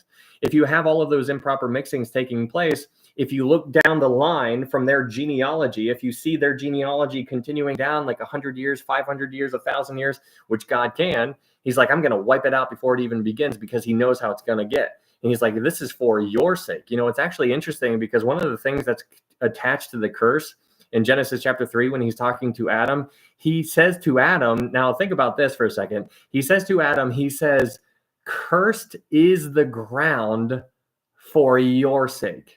Think about that. He says, cursed is the ground for your sake. If I'm talking to you right now and I say, hey, I'm going to curse the ground for your sake, you're going to be like, well, wait a second. You're going to be like, whoa, whoa, whoa, whoa, whoa, whoa, like, whoa, whoa, whoa, whoa, whoa, whoa. And so it's a fascinating thing. And so if you imagine a world where God did not curse the ground, then that means that everything would have come easy for mankind. And that wouldn't have been good. Why? Because God's looking into the future, and he's like, it's not good that you just have all kinds of time on your hands. If you have all kinds of time on your hands, you're just going to get into a lot of trouble, which is when a lot of people get into trouble. A lot of people get into trouble when they have nothing to do. They're just like, I just got nothing to do, so I guess I'm going to do all the terrible things because that's the only thing I haven't done yet. Might as well. And so that's what they end up doing. But it's fascinating how God says, cursed is the ground for your sake. He was doing him a favor by doing that, because he's like, hey, you messed it up. This is how it's going to be. I'm looking out for you. Because the ground is cursed, you're going to be working, you're going to be sweating, you're going to be getting your hands dirty, and it's going to be a blessing at the end of the day. But anyways, this crown of thorns was placed. The thorns were part of that curse. That thorns, that was a part of the curse in Genesis chapter 3, was eventually placed on Jesus's head. The crown of thorns was placed on his head. The thorns is a part of the curse. And Galatians chapter 3, Paul says that cursed is every man who hangs on a tree. And so not only was Jesus nailed to the curse, but he had the curse placed on top of his head as well in the form of crown of thorns. Anyways, moving on, Genesis chapter 6, verse 7. In Genesis chapter 6, verse 7, it says, then the Lord said to Noah, come into the ark. Hey, thank you so much, Ann Burglar. I appreciate that. It says, then the Lord said, Genesis chapter 7, verse 1, it says, then the Lord said to Noah, come into the ark, you and all your household, because I have seen that you are righteous before me in this generation. One of the things to pay attention to here is the invite that God gives Noah. He says, come into the ark. Now, this is something that is being able to be applied to you and I right now. If you do not know Jesus as your Lord and Savior, is given to you right now. Come. In Revelation chapter 22, right at the very last chapter of the entire Bible, in Revelation chapter 22, it says, the Spirit and the bride say, come. Thank you, Sherry. The Spirit and the bride say, come. Think about that. The Spirit, the Holy Spirit, and the bride, the church, you and I, we are all saying to the world, if you're doing what you should be doing, we are all saying to the world, come on, guys, come on. And then it goes on in Revelation chapter 22. It says, the Spirit and the bride say, come. And those who thirst say, come. And those who hear say, come. It's basically saying everybody who's on board is looking out. Like if you hear the word of God and you put your faith in Jesus Christ, then all of a sudden you realize what just happened.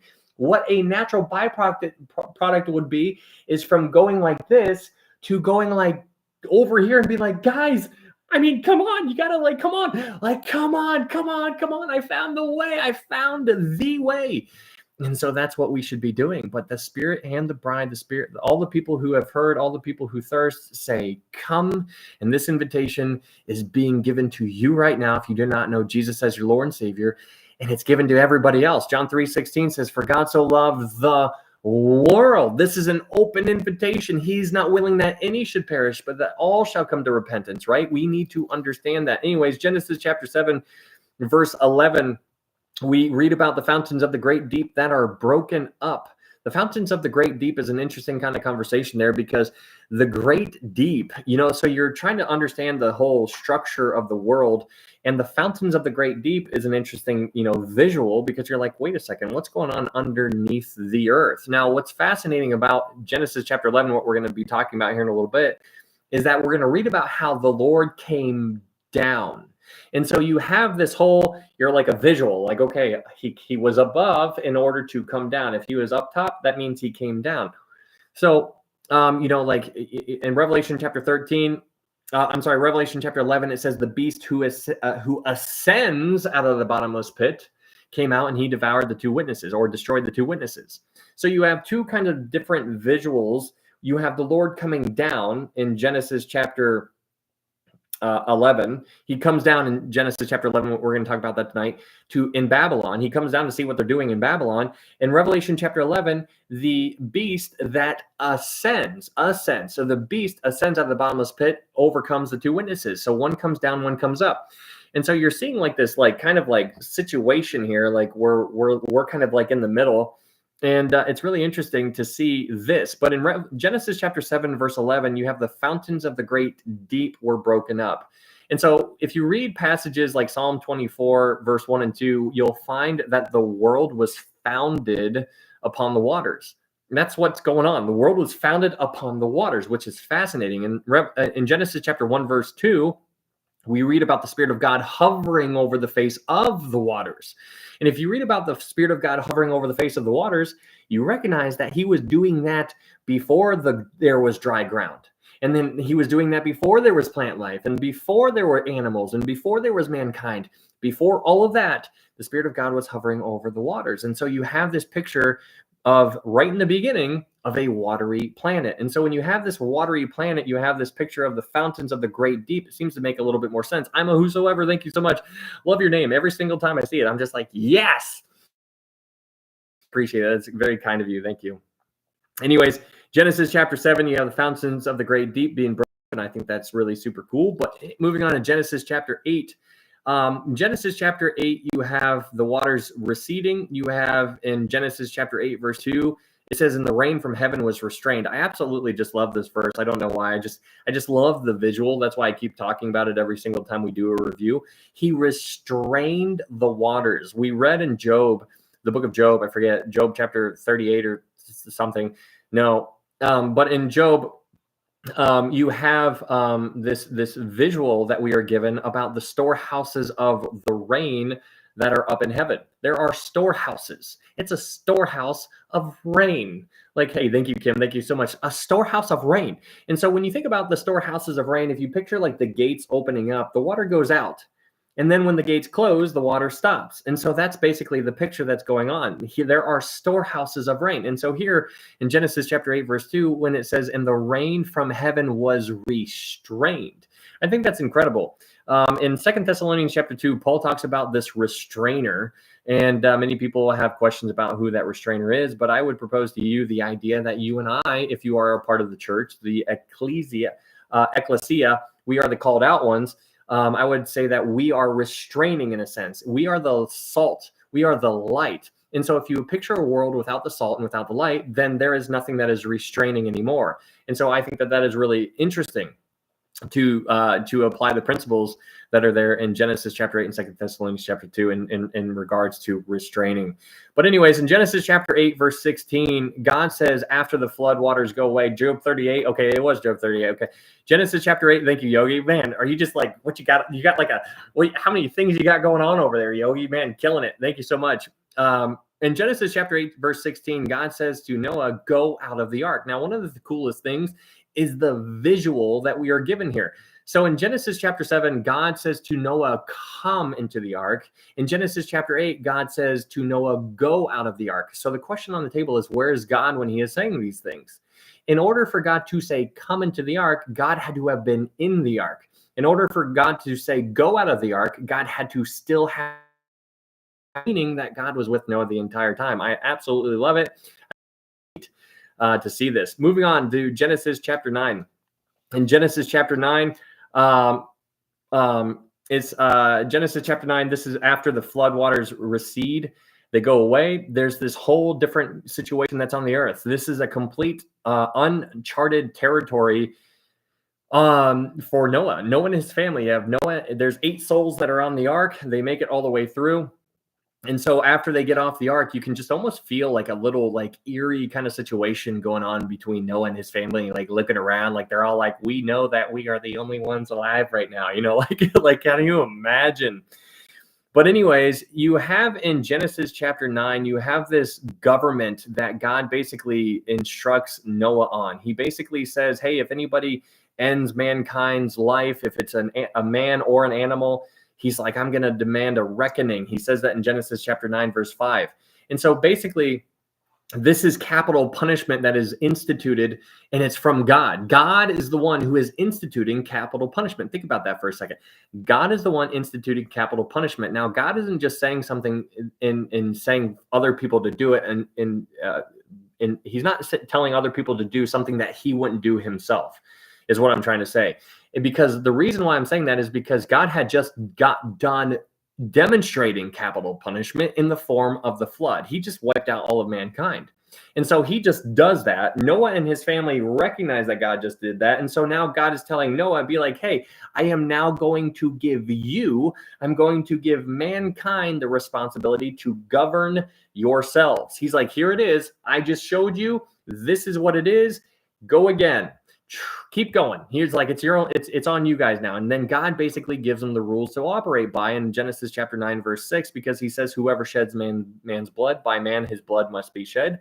For in the image of God, he made man. It's incredible to remember who we are. You and I, we are made in the image of God. This is unique to everything else that has ever been created. We are, you remember, we are different than the angels. The angels were not made in the image of God. We are made in the image of God. You remember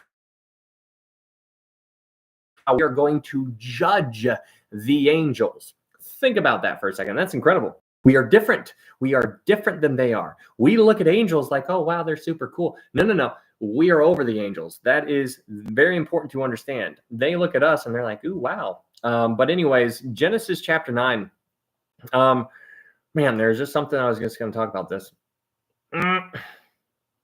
That's so frustrating. I was like, okay, right when I get to this verse, I'm going to say it because I was thinking about this earlier. Now I can't even remember. But in Genesis chapter 9, this is where God basically introduces a covenant.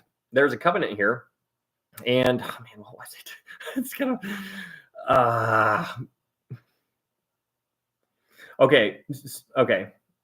Oh, that's what it was. Okay, so Genesis chapter... Okay, So in Genesis chapter 3, if you guys would like to go back to Genesis chapter 3... No. Genesis chapter 2, I think. Man, what am I... No. Genesis chapter 1, verse 28. In Genesis chapter 1, verse 28, it says, "Then God blessed them, and God said to them, be fruitful and multiply, fill the earth and subdue it." Subdue it. They are showing you need them. What? Genesis chapter 1, verse 28, God says to be fruitful, multiply, and to subdue it. Be fruitful, multiply, and subdue it. Fruitful, multiply, subdue it. Have dominion over it.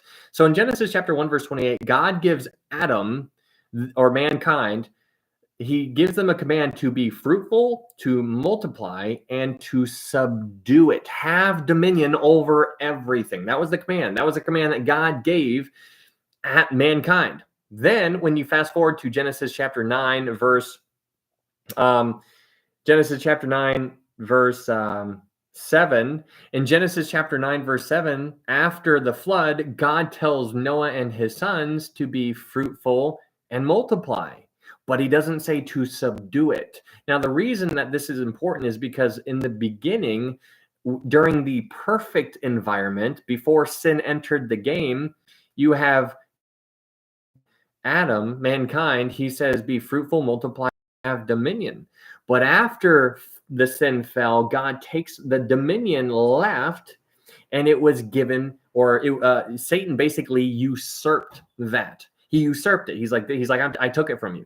And so this is the scroll in Revelation chapter 5 that Jesus goes up and he takes that scroll. The scroll is the title deed to the earth. The title deed to the earth. He's like, who's got the scroll now? Jesus has it. He's got dominion.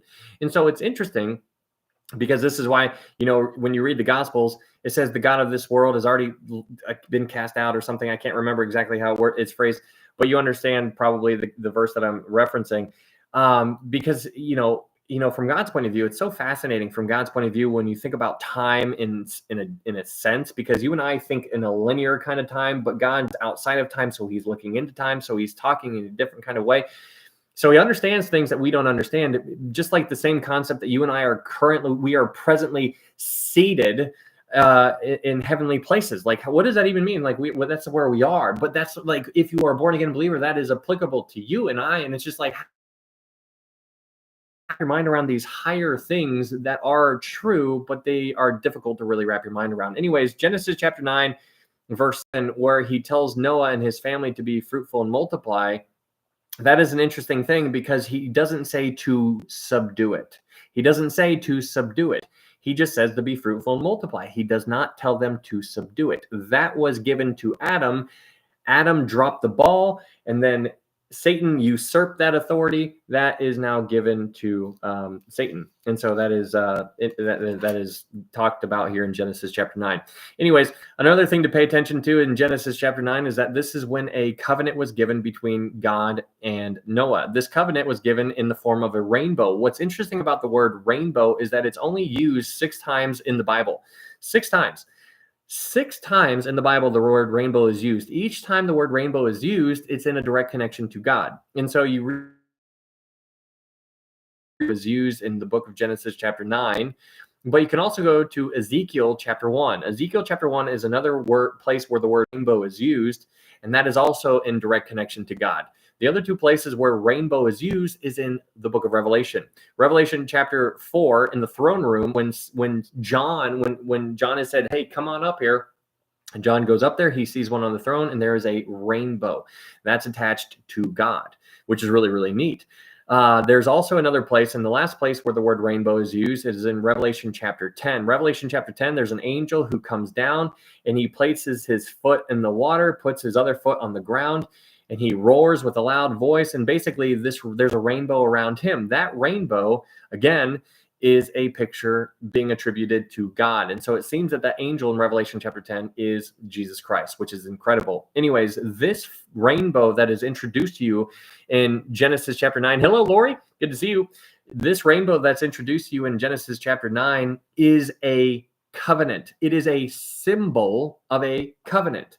And so this is what God's like, hey, you see that rainbow? That every time you see that, just remember, that is my covenant with you. Now, why this is interesting is because if you go to Revelation chapter 6, in Revelation chapter 6, you have you have this white horse rider that shows up in Revelation chapter 6. And what's interesting about this white horse rider is this white horse rider shows up with a bow, like a bow and arrow, but there are no arrows. He's just holding a bow. He's just like, what am I doing with a bow? Anyways, the question on the table is, what does the bow represent? Well, I would propose to you the idea that the bow represents a covenant. So just like how God shows up with his covenant, you have the Antichrist who is also going to show up with his bow, which also speaks to his covenant. That covenant is given to us in Daniel chapter 9, verse 27, and that covenant is going to be a covenant for 7 years. That covenant for 7 years is going to be broken 3.5 years in. You have the tribulation and you have the great tribulation. You have 7 years.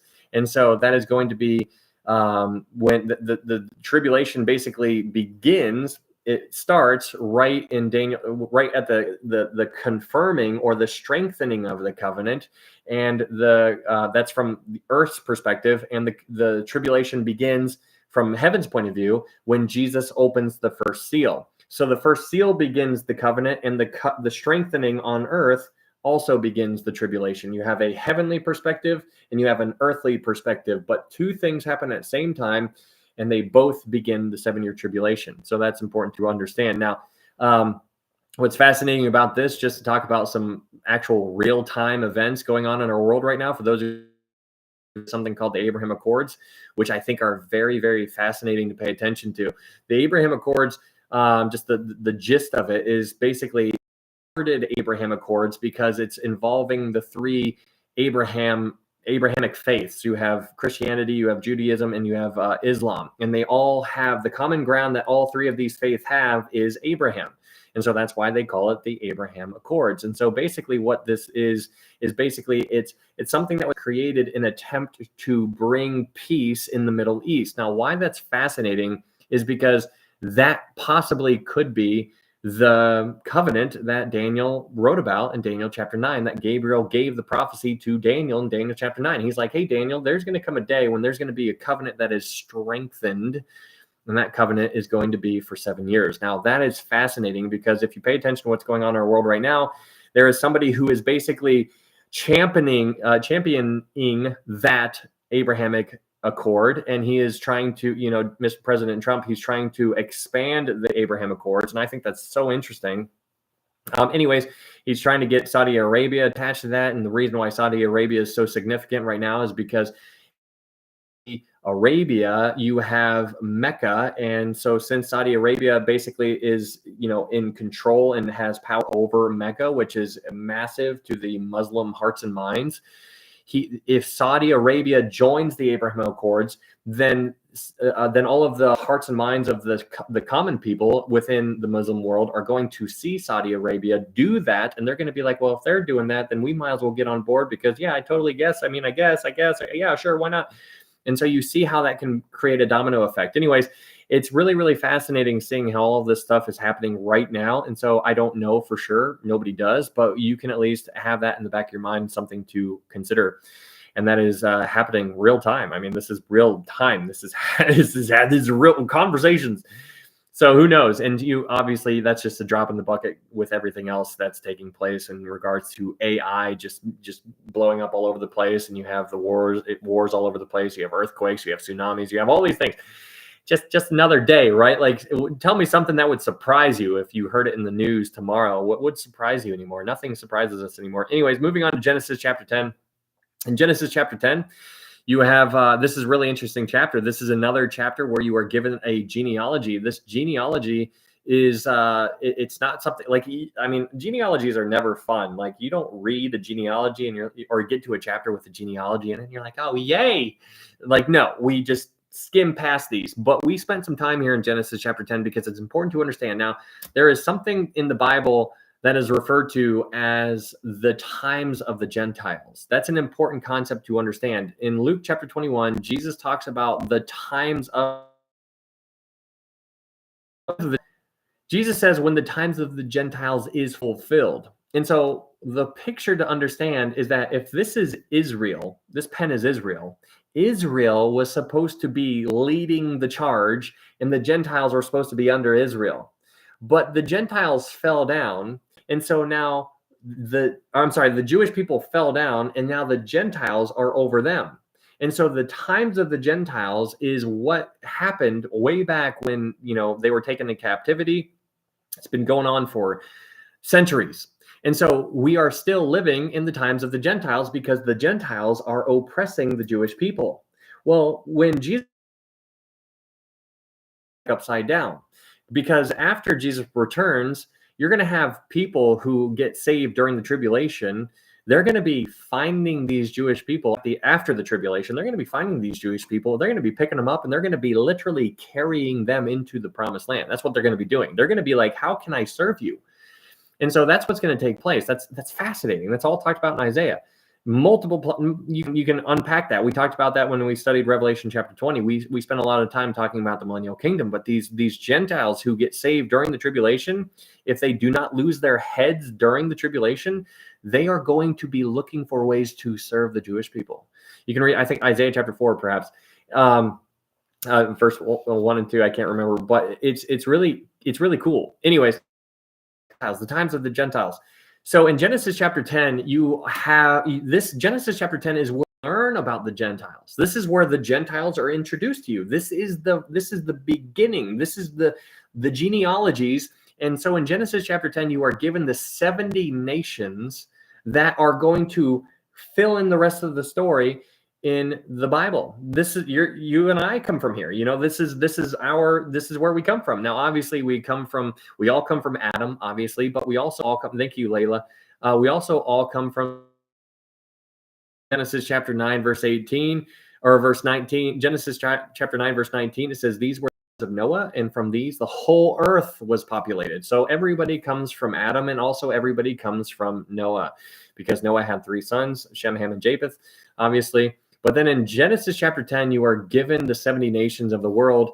And there's some big names in Genesis chapter 10. Genesis chapter 10, you have a guy named Magog. And now that's something that many people are probably very familiar with because of Ezekiel chapter 38 and 39. You have Gog and Magog, that whole kind of conversation there. I believe Ezekiel chapter 38 and 39 are talking about 2 separate events. I believe that they will both take place after the rapture occurs. I think that those are after occurs types events. I believe one happens at the end of the tribulation, and I believe one happens at the end of the millennial kingdom. We talked a lot about that when we went through Revelation chapter 20.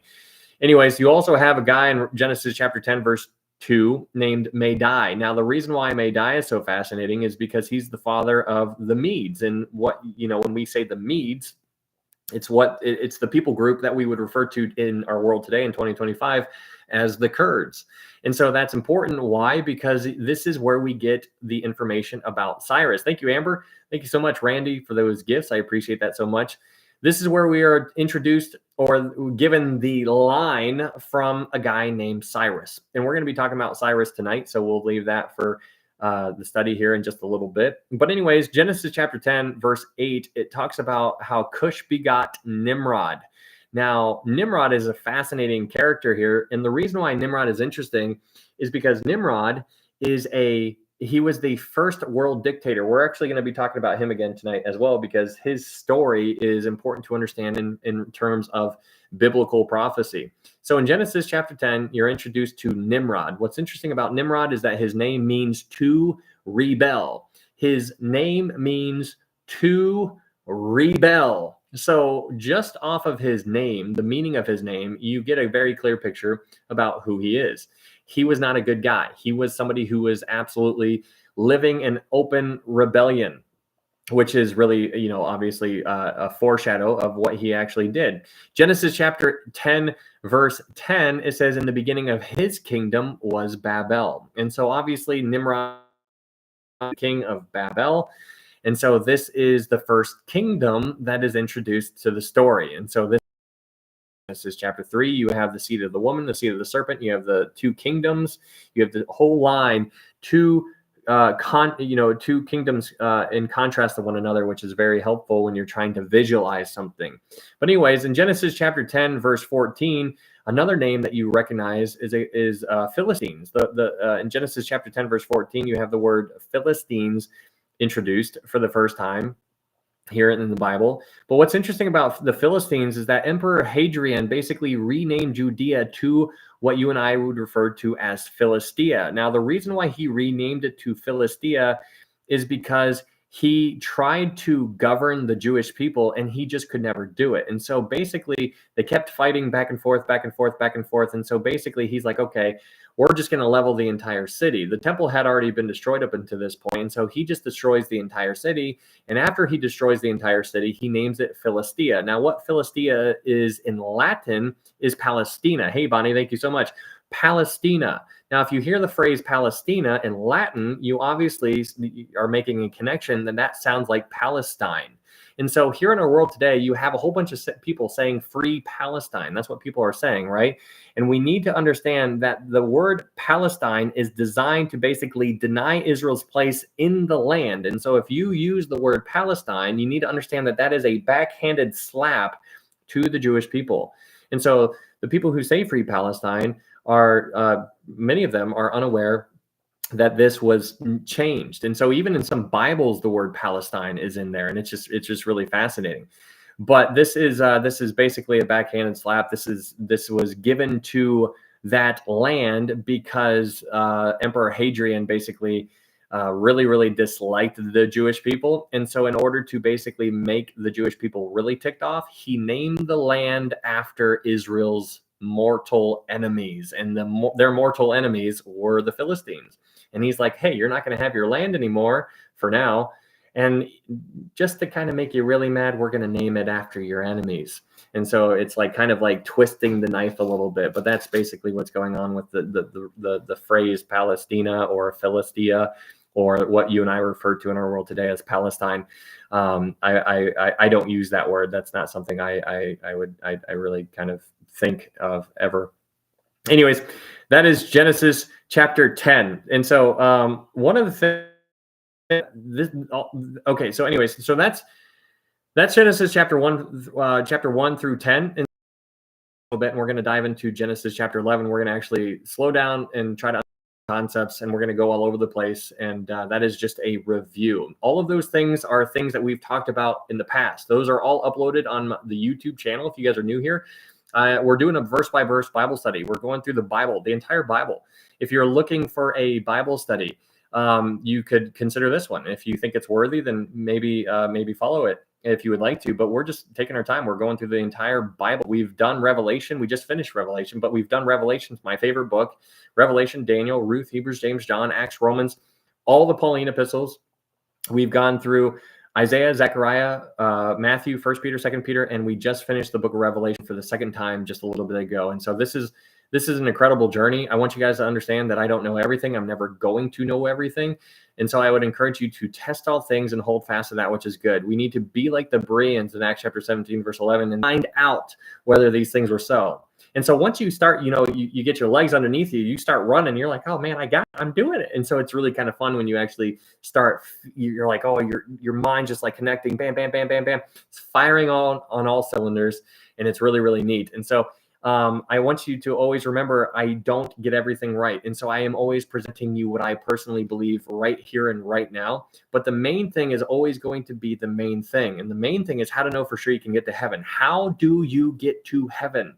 This is the main thing. How do you get to heaven? And the thing that you need to understand is given to us. Paul tells us the bad news. You need to understand the bad news before you can appreciate the good news. The bad news is given to us in Romans chapter 3, verse 23. It says, for all have sinned and fall short of the glory of God. For all have sinned and fall short of the glory of God. That's terrible. You are a sinner, fallen short of the glory of God, meaning you want to be with him, but you can't because you fall short. But there's more bad news. In Romans 6:23, it says, for the wages of sin is death. Thank you, Melanie. Thank you so much for that heart. So you are a sinner, you have fallen short, and the punishment for the sin is death. That's crazy. You have a lot of bad things applied to you and I and to everybody else who has ever been born.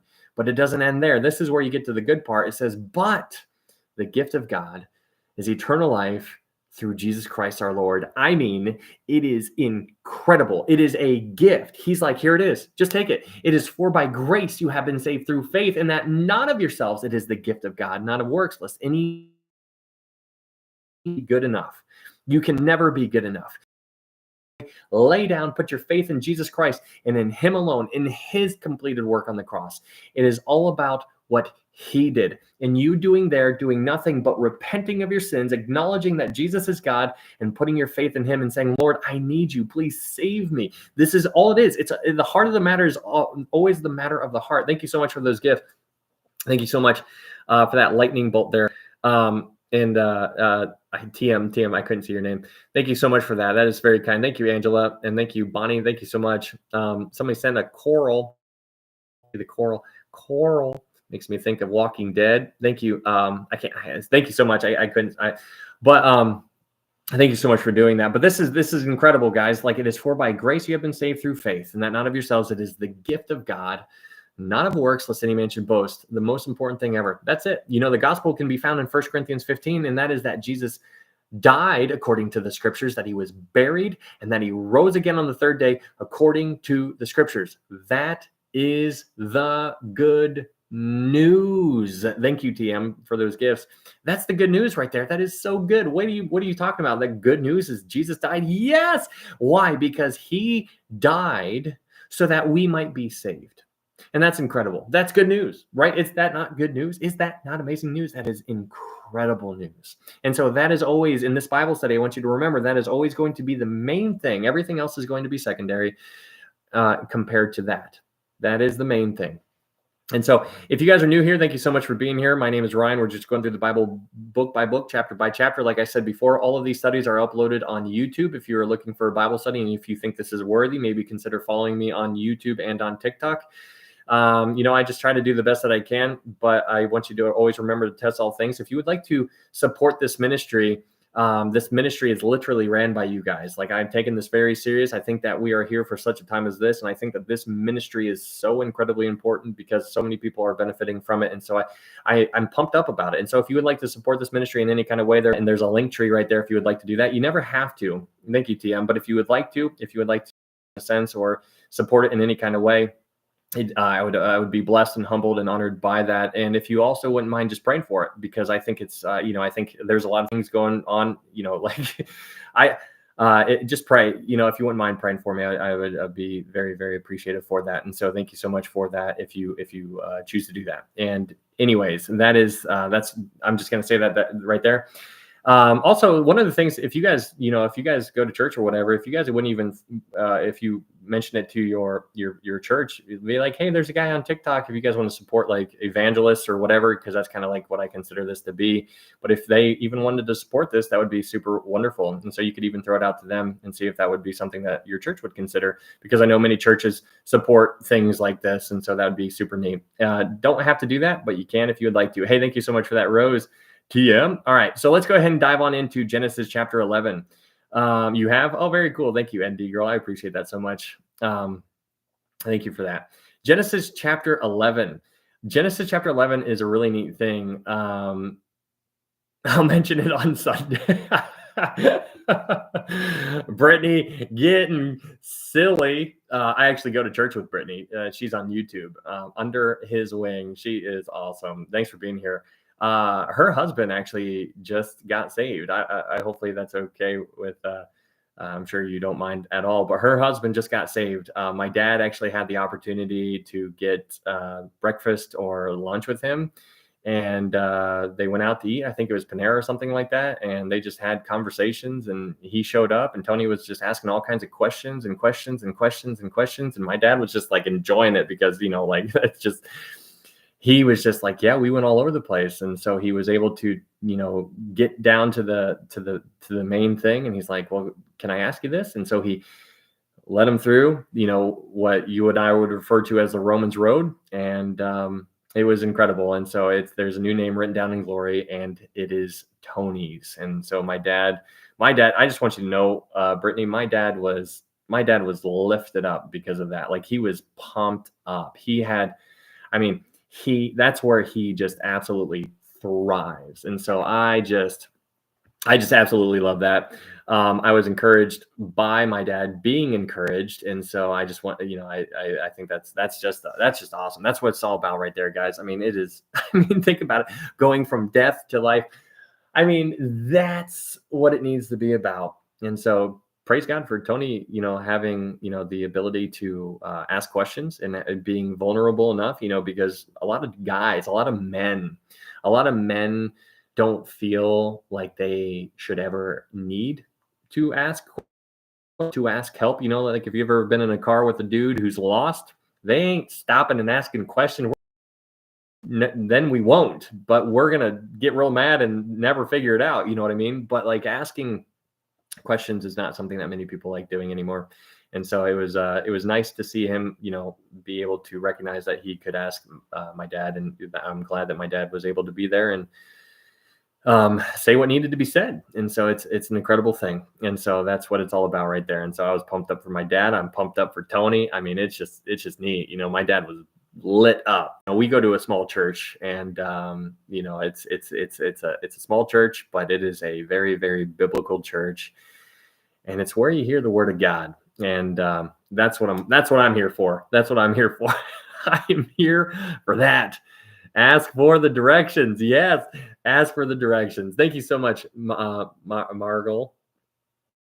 I don't know, Margle. I can't even say your name. So thank you so much for that, Rose. Though, I appreciate that. Yeah, and yes, thank you so much for that gift as well. Me too, right? Judson, right? Okay. Maji, yes, right, Jenny? I know, it is awesome. Melanie, thank you so much for that gift. Yee ha, amen, says Jenny. I know, it's super cool. I get pumped up about it. I mean, and Tony, he's super quiet, so I'm just going to have to give him a big old bear hug. You tell him I'm going to get him. No, I'm just really kidding. I don't know him like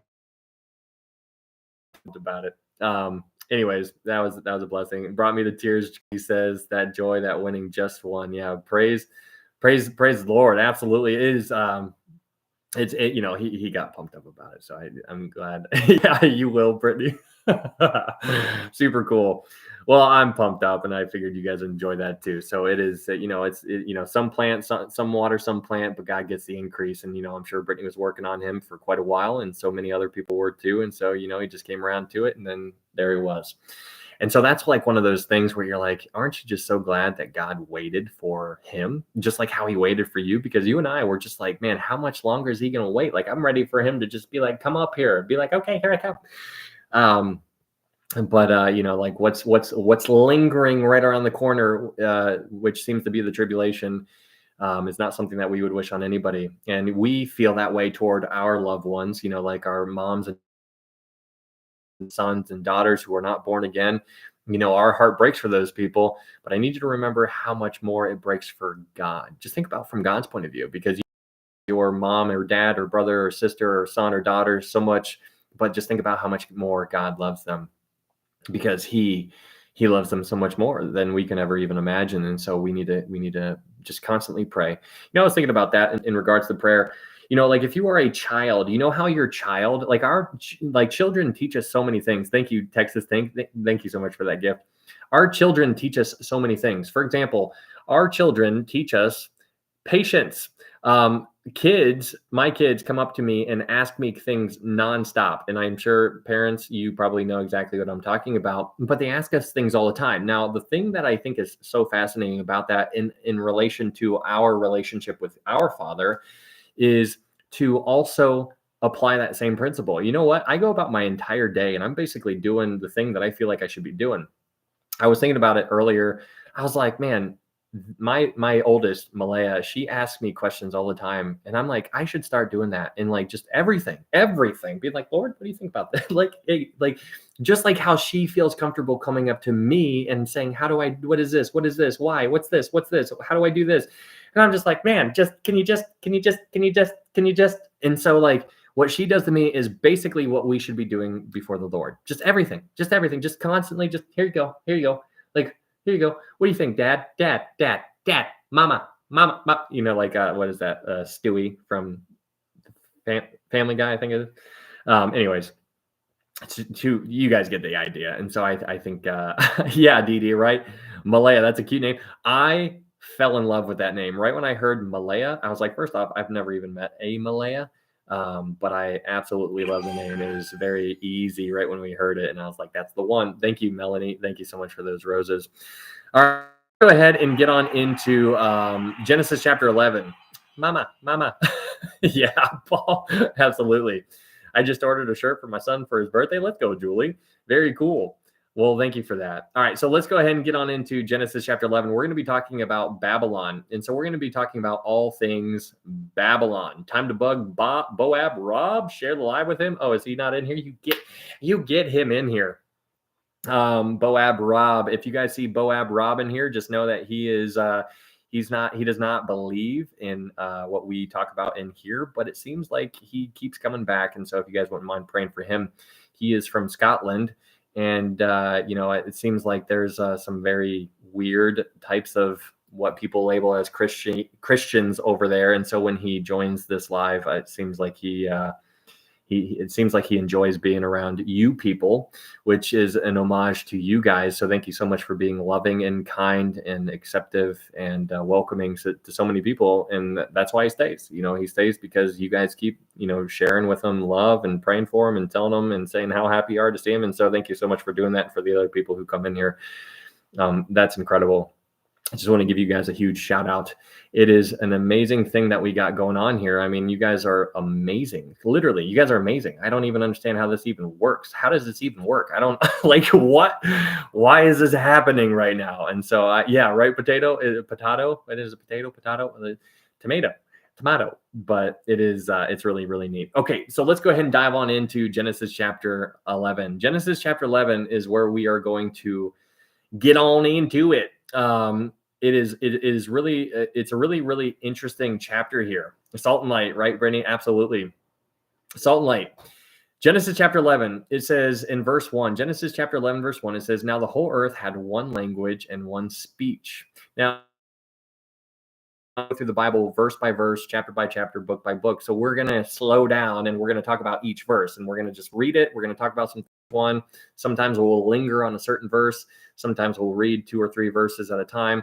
Just depends on the flow. But here it says in verse 1, it says, now the whole earth had one language and one speech. And so many people believe, but it cannot be proven, but many people believe that the first language was Hebrew. That's just what some people believe. I don't know. I'm never going to be dogmatic about that, but it would kind of make sense to me. But who knows? But where it says one language and one speech, the question is, what's the difference between language and speech? And so it seems to be kind of like similar to what it would be like for English. If you go over to the UK or Australia, you have different twangs, right? Like there's different accents that are attached to it. Even though they're saying the same words, they just sound very different. But here, before Babel, there was one language and one speech. Everybody was speaking the exact same. They were all oneness. It was a oneness. It was everybody connected. Everybody was one. They all looked the same. They all talked the same. They all acted the same. They all understood everything the same. It was all one. And so it goes on in Genesis chapter 11, verse 2. It says, and it came to pass as they journeyed from the east that they found a plain in the land of Shinar, and they dwelt there. So here you have this phrase or this land mass, this region referred to as Shinar. Shinar is basically, whenever you see the word Shinar in the Bible, I want you to think of Babylon because it's directly connected to Babylon. So sometimes you can say Shinar, but whenever you hear Shinar, I want you to think of Babylon. Babylon is the city, and Shinar can be viewed as the county. And so you can live in a huge county, but then the city can just be like a little city inside of it. But the whole land mass is going to be Shinar. And so here, whenever you hear Shinar, just know it's direct in correlation to Babylon. And so the Babylon is the city and Shinar is the county. And so in Genesis chapter 11, verse 3, Genesis chapter 11, verse 3, it says, "Then they said to one another, 'Come, let us make bricks and bake them thoroughly.' They had brick for stone, and they had asphalt for mortar."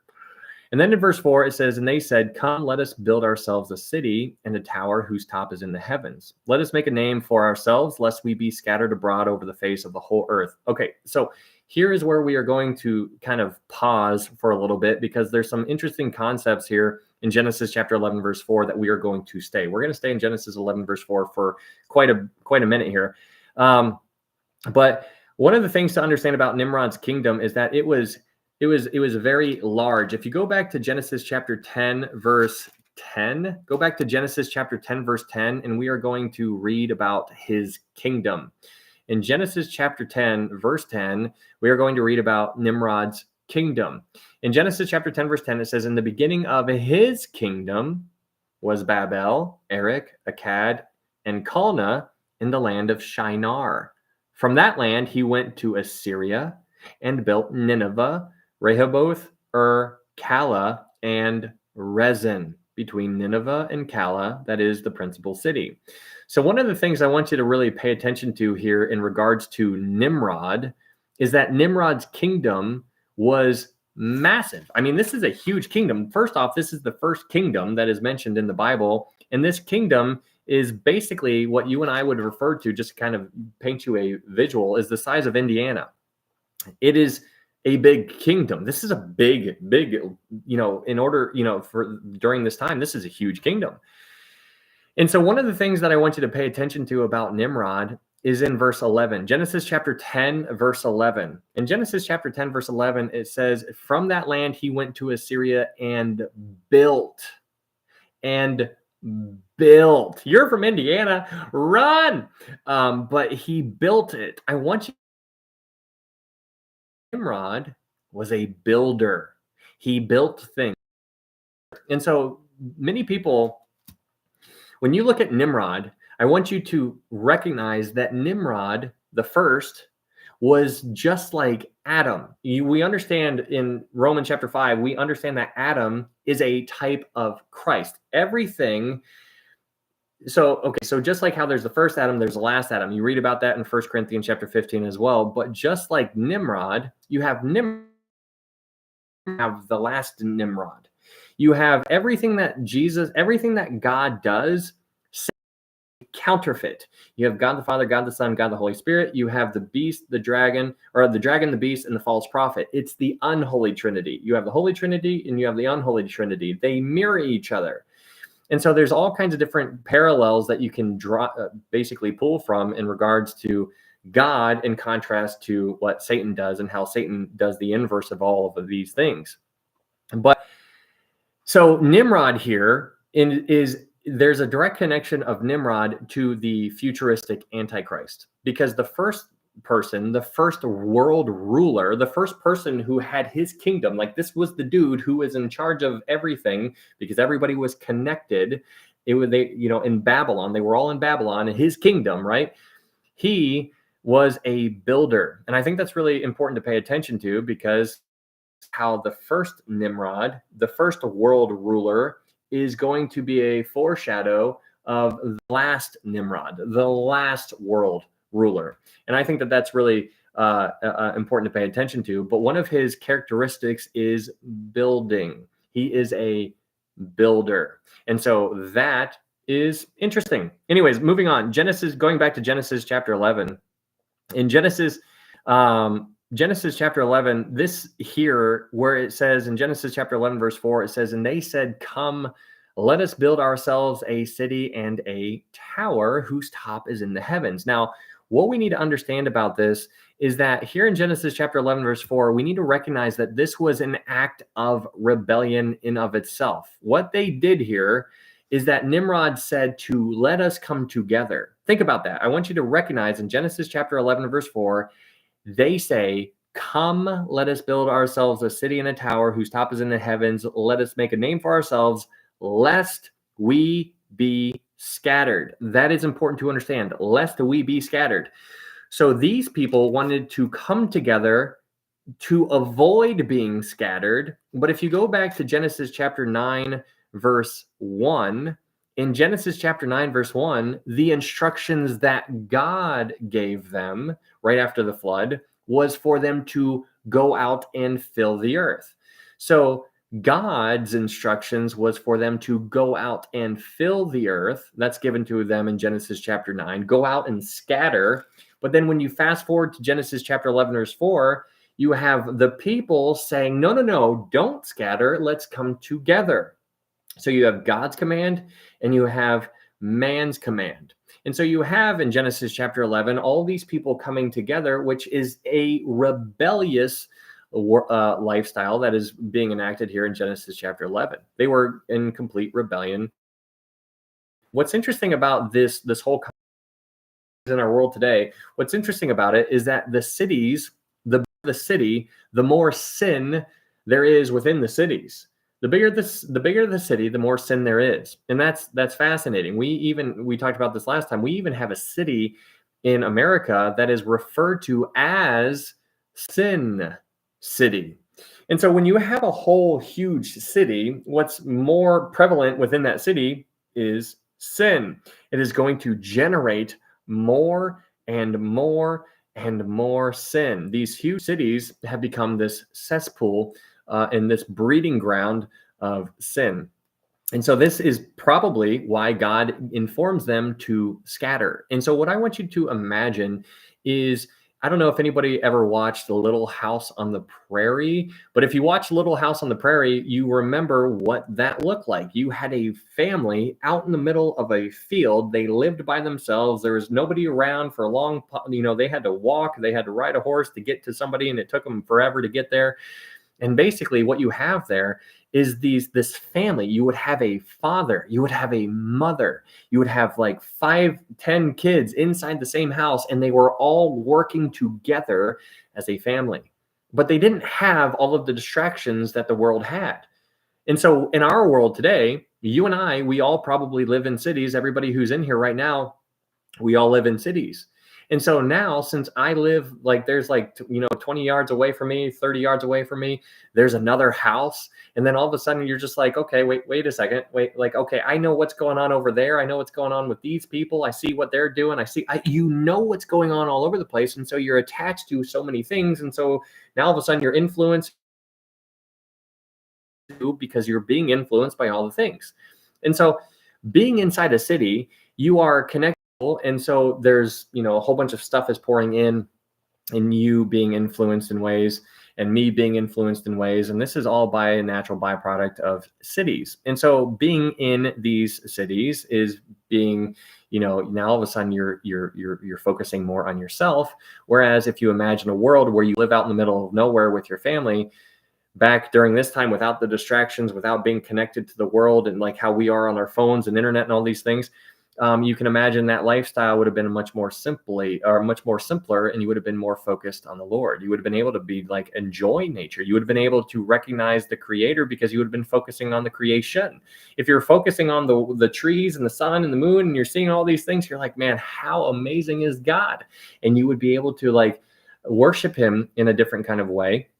But here we are so, we're so desensitized, because we are just go, go, go, go, go, go, go, go, go. And there is no slowing down. There's no quiet and calm, cool, and collected. You will see that right when they show up somewhere, if they're in a waiting room, they'll sit down, they'll be there for 3 seconds, they'll sit in their chair, and then within 3 seconds, they pull out their phone. That's just what everybody does, right? We just pull out our phone. We're just ready to go. How can I be connected? That's just the way the world is. That's just what everybody does, right? We are just constantly programmed to be that way. Well, back then, that's not how it used to be. And so this is why it's interesting, because when God said to go out and to fill the earth, it's basically go out and get lost. But here in Genesis chapter 11, you have these people saying, come together. Let's come together. Let's be scattered. So it was a complete rebellion, a rebellious act in regards to what God said in Genesis chapter 9. Anyways, one of the things too interesting about we can talk a little bit about Nimrod here.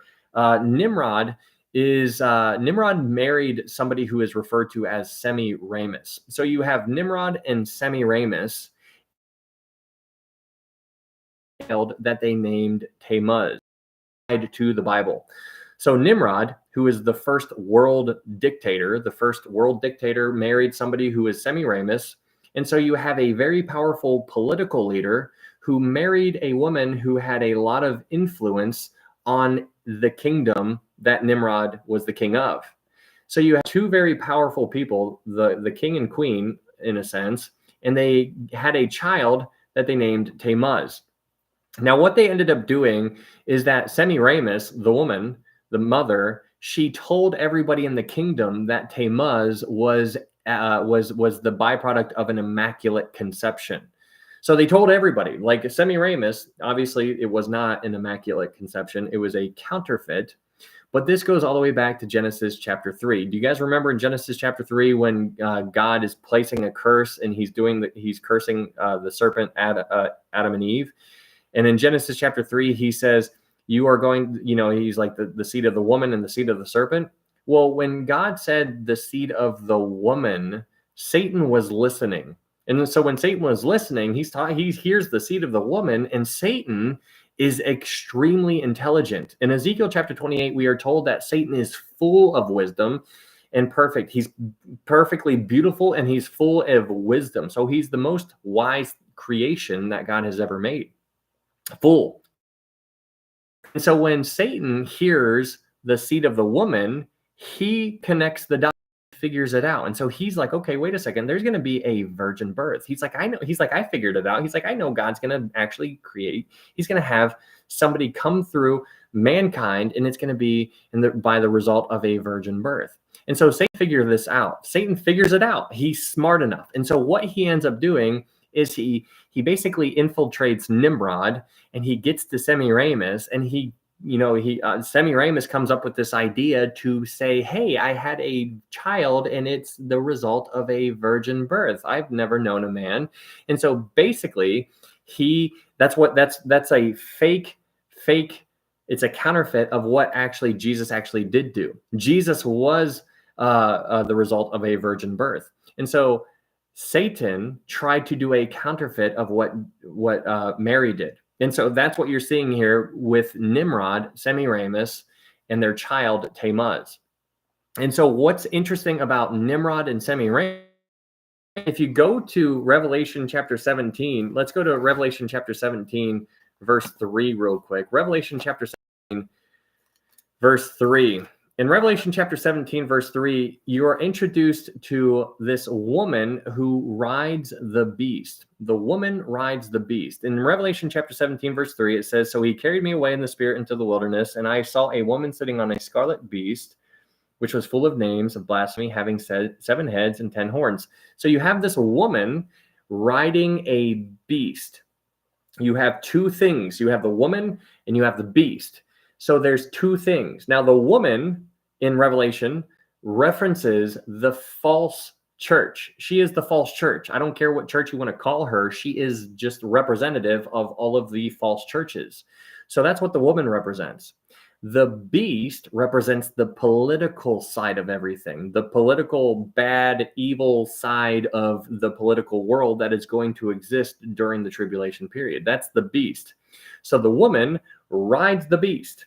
And so what you have here is Semiramis, the woman, see the foreshadowing that's taking place here. The woman, Semiramis, the false church, she's basically the false church, just like she told everybody that she had a child, an immaculate conception. She was lying to everybody.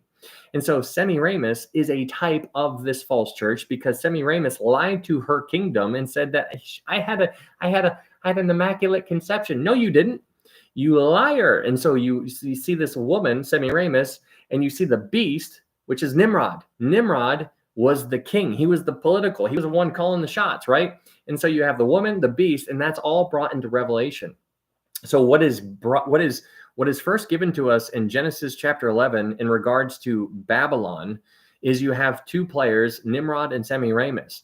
And so when you see Nimrod and Semiramis, what they end up representing down the line in the future is they turn into their full form is a false church, the woman, and the political beast, the 10 kings. The woman rides the beast. Thank you, Heather. Thank you so much for that. And so you have that picture here in Revelation chapter 17, verse 3. But what we learn about the woman and the woman and the beast is that they end up turning on one another. Thank you, Rhonda, for that heart. In Revelation chapter 17, thank you, Heather, for that shell energy. In Revelation chapter 17, verse 16, Revelation chapter 17, verse 16, it says this, and the 10 horns which you saw on the beast, these will hate the harlot, make her desolate and naked, eat her flesh and burn her with fire. That's fascinating, right? So you have in Revelation chapter 17, verse 16, what that verse is saying is that the beast, the woman and the beast, for the first 3.5 years of the tribulation, they are a dynamic duo. Wherever the beast goes, the woman goes. Wherever the woman goes, the beast goes. They're going everywhere with each other. But 3.5 years in, the beast, the 10 kings, they are going to turn on the woman. They're going to devour the woman. The woman is going to go away, and then the beast is just going to remain. But that's the time where the little horn rises up, and that's when he's going to demand to be worshipped. That's talked about in 2 Thessalonians chapter 2, which is when, the Antichrist is going to go into the third temple. He's going to sit as God. He's going to say, I'm God now. You worship nothing except me. So in order for him to say, he says, all that is called God in 2 Thessalonians chapter 2, all that is called God. In order to get rid of, or in order to get all of the worship, he needs to get rid of all of the things that are called God. And so that is why the false church needs to be devoured, because they're stealing some of the glory. And so Satan's not going to have any of that. He's going to be like, no. That needs to go away, because the Antichrist is going to rise up and he is going to be demanded to be worshipped. And that's going to take place during the Great Tribulation. He's going to be revealed during the Great Tribulation. That's when the abomination of desolation is set up in the third temple. And that is when he is going to be revealed. And that's when Jesus says in Matthew 24, he says, let those who are in Judea flee to the mountains. And so that's important to understand. Anyways, hey, thank you, Texas Tink. Thank you so much for that gift. I appreciate that so much. That's very kind. Thank you so much. I appreciate that. Moving back to Genesis chapter 11. So just to kind of get you a little bit of a picture, just to kind of reiterate what we just got done talking about, Nimrod is representative of the political system. Sure. Semiramis is representative of the ecclesiastical system, or the church system that is in the future. Nimrod, Babel, thank you, Sosa. Nimrod is a picture of the political system in regards to the one with all the power, and Semiramis is in regard to the false church that is going to be, that's mentioned in Revelation chapter 17. Anyways, okay, so let's talk about Tammuz, though. So Tammuz obviously is basically Nimrod and Semiramis's child, but Tammuz was a fake. He was a fake. He was a real person, but it was a lie. It was a lie. They made him up. They said he was an immaculate conception. And so let's go to Ezekiel chapter 8, verse 14, because in Ezekiel chapter 8, verse 14, these people are weeping for Tammuz. And when they're weeping for Tammuz, it's just like, what in the world is going on here? Let's go to Ezekiel chapter 8, verse 14. In Ezekiel chapter 8, verse 14, it says this. So God brought me to the door of the north gate of the Lord's house. And we're sitting there weeping for Tammuz. Interesting. These women are for Tammuz. They're weeping for Tammuz. And it says in verse 15, it says, then he said to me, have you seen this, O son of man? Turn again, you will see greater abominations than these. So he brought me into the inner court of the Lord's house, and there at the door of the temple of the Lord, between the porch and the altar, were about 25 men with their backs toward the temple of the Lord and their faces toward the east. And they were worshiping the sun toward the east. That's incredible. Thank you, Rhonda, for that gift. That is awesome. Thank you for that gift. But here in Ezekiel chapter 8, verse 4, and what you're seeing is that these women here were imitating, who was Tammuz's wife, what they did to supposedly bring Tammuz back from the dead. They would weep. And so they believed that their tears would basically bring Tammuz back. They thought that Tammuz died, and so crying and the tears would all bring him back. This is pagan mourning. This is pagan worship, and this pagan worship took place at the temple of the Lord. Think about that. This is God talking to Ezekiel here in Ezekiel chapter 8, and he's saying, hey, you see what's going on here at my temple? This is my temple. This is what they're doing at my temple. That's a big deal. So you have this vile fertility god, which is Tammuz. This is how he was known. And he was being honored in the very place that God had sanctified for the temple, was God's temple, but Tammuz was being honored there. It's just a whole bunch of pagan stuff taking place at God's house. And so you have the woman weeping for Tammuz. They were crying for him. You also have the men with their backs turned to God, and they were facing and worshiping the sun. That is obviously a direct rebellion, act of rebellion, because that is given to us in multiple places in the Torah to not worship the sun, moon, or stars. And so God's like, hey, if you ever feel like the desire to do that, don't. But there in Ezekiel's time, they were doing that, and so that's all bad. But one of the things that Tammuz is known for is being a shepherd. This is interesting because just like how Jesus was born of a virgin, the story or the thing that they spun into existence was that Tammuz was also born a virgin. Thank you, Christy. And so just like how they said Tammuz was born of a virgin, what's interesting about Tammuz is that he was known as a shepherd. Fascinating. But what we know about Jesus, who was actually born of a virgin, he is also known as a shepherd. The difference is you have a good shepherd and you have a bad shepherd. Now, Tammuz obviously is a no good shepherd. Let's go to Zechariah chapter 11, and let's see some comparisons of good shepherds and bad shepherds. Zechariah chapter 11, verse 17, I think it is. If the last verse in Zechariah. But in Zechariah chapter 11, you get the story of two different kinds of shepherds. In Zechariah chapter 11, verse 15, actually, we'll start it in verse 15. Zechariah chapter 11, verse 15. What's up, Belinda Atkins? Hello, Sheesh family. What's going on? In Zechariah chapter 11, verse 15,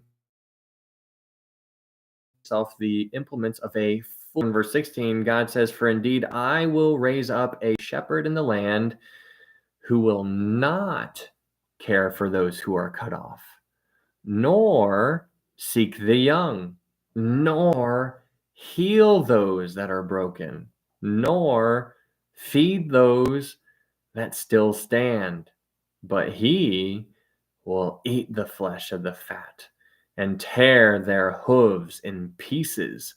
And so God is basically drawing a very, very clear distinction between a good shepherd, which was mentioned earlier in Zechariah, and he's drawing a contrast to this terrible shepherd.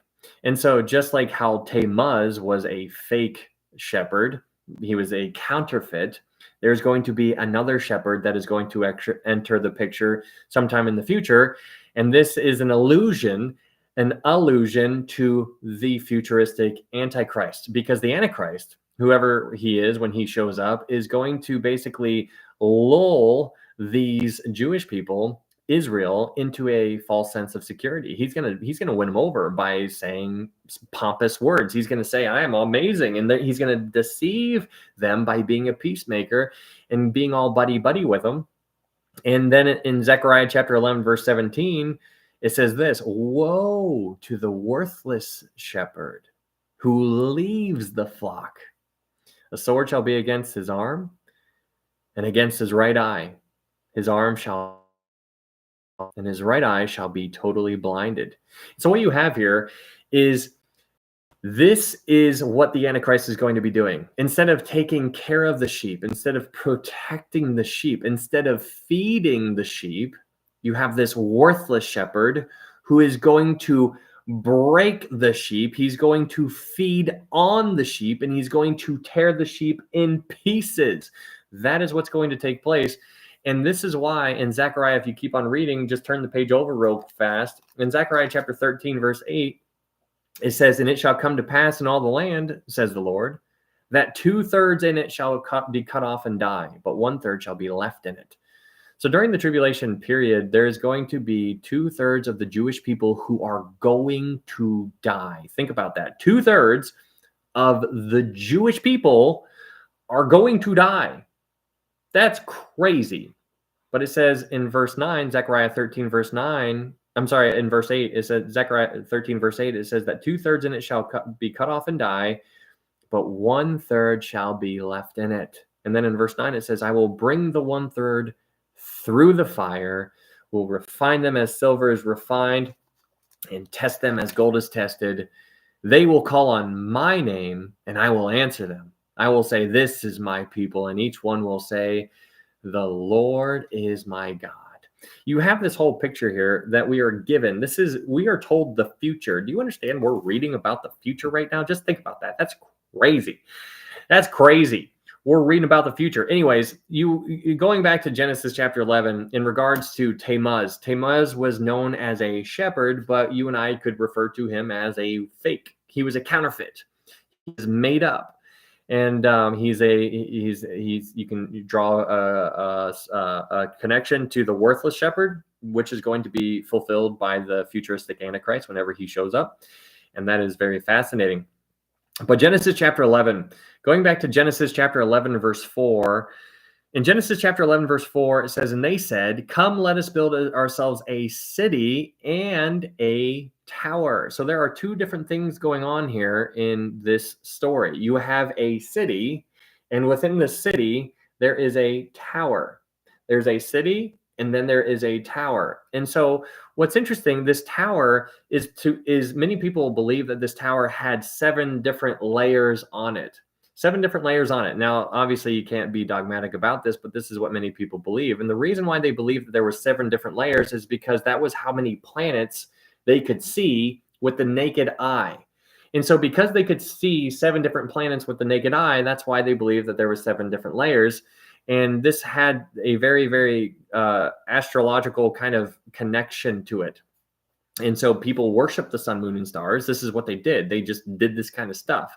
But this is why Genesis chapter 1 is so important, because the sun came into existence after the plants already were here. And so this is why we know that obviously we are to not worship the sun, because the plants can survive without the sun. So therefore, we do not worship the sun.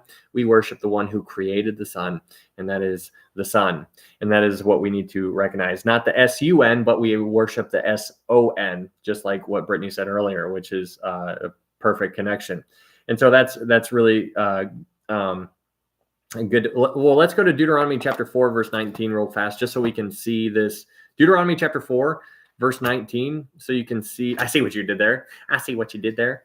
Deuteronomy chapter 4, verse 19 is where we are given the command to not worship the sun, because in Deuteronomy chapter 4, verse 19, it says, and take heed lest you lift your eyes to heaven, and when you see the sun, the moon, and the stars, all the host of heaven, you feel driven to worship them and serve them, which the Lord your God has given to all the peoples under the whole heaven as a heritage. Take heed. Take heed. Don't you do it. Don't you do it. And so this is why it's interesting, because there's so many people who like pay attention to what's it called? Their zodiac. They really observe that stuff, and they think that there's a lot of things connected to it, but we need to be sensitive to that, because that you need to run. You need to run from that. You need to run from that. Get away from it. Yeah, the horoscope. Get away from it. Don't even mess with it. That is dabbling in things you do not want to dabble with. And if you do that, then you might be more prone to fall into. Need to run from that. Get away from it. Anyways, moving on. Genesis chapter 11. Genesis chapter 11, verse 4. These people are building a city. They're building a tower whose top is in the heavens. Now, these people are not. I would argue that they were not trying to, build their way into into where God is. I think this was just like a tower that they were building. Now, what's interesting about this, this picture of the Tower of Babel is that if you look over in the EU Parliament, they actually have they built their EU Parliament based upon the Tower of Babel. That's what's going on over there. That's what they did it. You can go look it up. At the EU Parliament, Their EU Parliament building looks like the Tower of Babel. It's an unfinished tower. That's basically what they made their actual official building to look like. That's going on over there. You can Google it. You'll find it. So you could go visit it right now. And so my point here in bringing this up is because this is Babylon.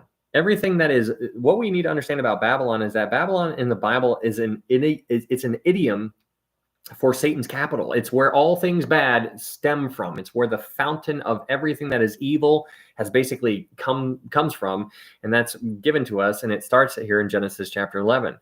But this tower was basically built, and what they wanted to do is their idea is that they wanted to have this. They wanted to ascend up into heaven.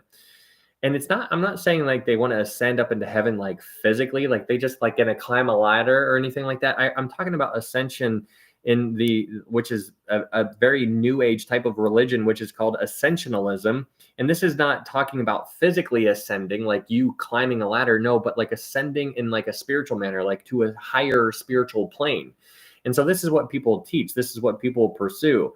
And this building here in Genesis chapter 11, this tower that they are constructing seems to be more of not a tower, but it seems to be more of a temple. And so you could view this tower as more of a temple in the fact that they all started working on it together. It brought everybody together, and you see that they were working and being one. And so that is really interesting to think about that, but it seems to paint a one world religion and a unity, and that was before God goes down and does what he does, and that's what we're going to be talking about here in just a little bit.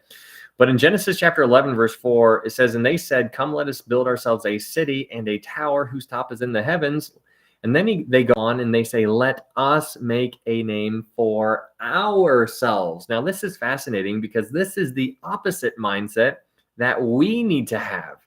If you remember in John chapter 3, I think it is, it's John the Baptist says, "He must increase and I must decrease." So here, like if you're a born again believer, hopefully you can start adopting that verse and really take it to heart, where you lower yourselves. If you lower yourselves, you are putting other people's needs above your own. And when you start doing that, then that's when you're serving more. And when you serve more, that's when we look most like Christ. We look most like Jesus when we serve. When you think about that, because what Jesus did was he lowered himself. He washed his disciples' feet. Everything he did was an act of humility. It's incredible. And so here, in contrast to what Jesus demonstrated for you and I, these people in Genesis chapter 11, they say, "Let us make a name for ourselves." Like, I don't want to make a name for me, right? Like, it's not about me. I want you to see Christ through me. That's what each born again believer should want to do. It's what we should desire. To be like, I want to see Jesus. That's why Paul says in 1 Corinthians chapter 2, "For I determined to know nothing among you except Christ and him crucified." He's like, I don't want you to even look at me. I want you to see him and him crucified. Focus on the Lord. Focus on the Lord. Remember the Lord. And so here, in contrast to that idea, you have these people wanting to make a name for themselves. Let's go to Psalm 147 verse 6. Psalm 147 verse 6. In regards to pride. Psalm 147 verse 6, it says this in regards to pride and humility. Psalm 147 verse 6, it says, "The Lord lifts up the humble. He casts the wicked down to the ground." You know, and Peter also, you could read a whole bunch of verses about humility and pride. You know, pride goes before destruction, all this kind of stuff. But, you know, Peter says to, humble yourselves under the mighty hand of God. Humble yourselves under the mighty hand of God. That's so important. I mean, you know how difficult it is to love people with agape type of love. You know, in the last chapter of John chapter 21, I think it is, Jesus is on the water side and he's having a conversation with Peter, and he has a conversation with Peter, and he's like, "Peter, do you love me?" He says, Peter, do you agape me? And then Peter says, "Lord, you know I phileo you." And then Jesus is like, no, no, no, Peter, Peter, do you agape me? Do you love me dearly? And then Peter's like, no, Lord, I love you like a brother. And then finally, Jesus is like, all right, I can work with that. Peter, do you love me like a brother? And then Peter's like, yeah, I love you like I love you like a brother. And so what's fascinating is that if you continue reading,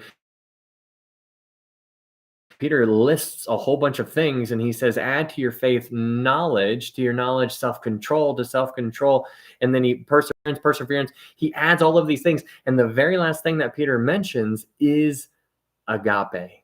The last thing, meaning the top of the tower is agape. And do you know how hard it is to do that? Like, that's got to be so difficult to really, like, I want you to I was thinking about this today. So if I want you to, the next person you look at, I want you to imagine looking at that person like how Jesus looked at other people. I want you to imagine, thank you, Christina. Thank you so much. I want you to imagine Jesus looking at you right now. Whatever visual that may paint, whatever the picture that might paint in your mind. Can you just imagine just feeling so, just like when you're talking, but tell me everything. And just nothing but like tell me, keep telling me what else, what can I, and like lowering himself, and just like, you can just like feel this intense desire, this love for you. And like, that is what we need to be having for other people.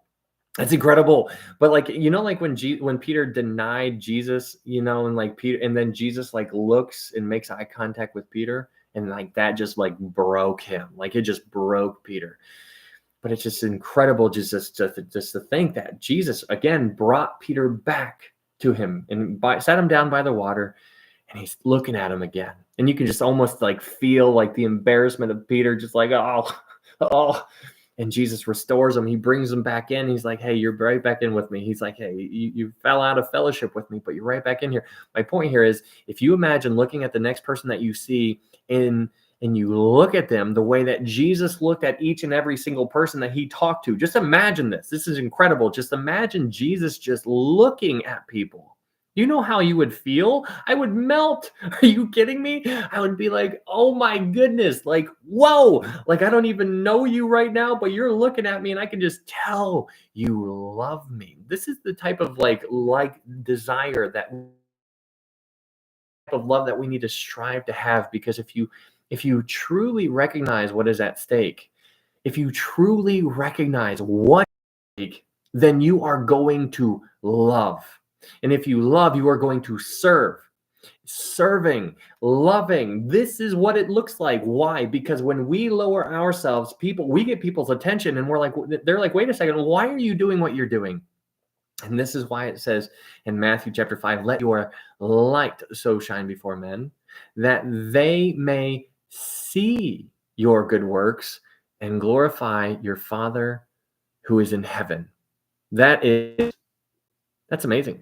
We have the ability to demonstrate this. He demonstrated his love for us. While we were still sinners, Christ died for us. And so him demonstrating his love towards us, he proved it. He demonstrated for it. He did it for us. He showed us. Thank you, Ren. And so that is incredible. And so like what he did to show us his love towards us, we can do the same thing for other people by showing it. How? We demonstrate it. But this is tough. It's tough because if I have to put somebody else's needs before my own, then all of a sudden I'm in a world of hurt. And all of a sudden I'm just like, I'm far behind and I got too many things to do. I don't have time to put your needs above myself. I don't have time for it. I'm not going to do it. Thank you, Boom Shaka. Thank you so much. Julie, thank you so much for that gift. Thank you. That is very kind. My point here is that that's the world. That's what we think, right? I don't have time. Like, what? I don't have time. We need to do that, though. That is what each born-again believer needs to be doing for everyone. That just needs to be a reflection. We are not reflecting him. It's like if I'm a mirror and I'm holding it up to the sun, and I can blind you with the sun. That's what we should be in regards to Christ. This is This is heavy stuff. This is not easy, though. This is not easy. It requires humility. Humility is not fun. Like, it's like, oh man, that's like, but man, I'm telling you what, like, it is just so important to recognize why, because what is at stake? And what is at stake is eternal souls. You might be a little bit behind in your work. You might be a little bit behind and you might be late here. Like, we are in such a rush. But man, I'm telling you, like, if you just lower yourself, if you slow down, if you serve, if you humble yourself and serve other people and pour into them, it's going to be incredible. And we look most like Jesus when we serve. And I mean, don't you just, I mean, like, what a privilege, what an absolute privilege we have at our disposal. It's just the question is, are you going to do it? Moving on, Genesis chapter 11. In Genesis chapter 11, verse 5. In Genesis chapter 11, verse 5, it says, but the Lord came down to see the city and the tower which the sons of men had built. So they are trying to go up, and God is the one who actually came down. Can you imagine, like, climbing a ladder and he's like coming down? He's like, excuse me. Like, no, obviously I'm making that up, but just to kind of, they're trying to go up, God's coming down. And then we get to verse 6. Genesis chapter 11, verse 6, it says, and the Lord said, indeed, the people are one, and they have one language. And this is what they begin to do.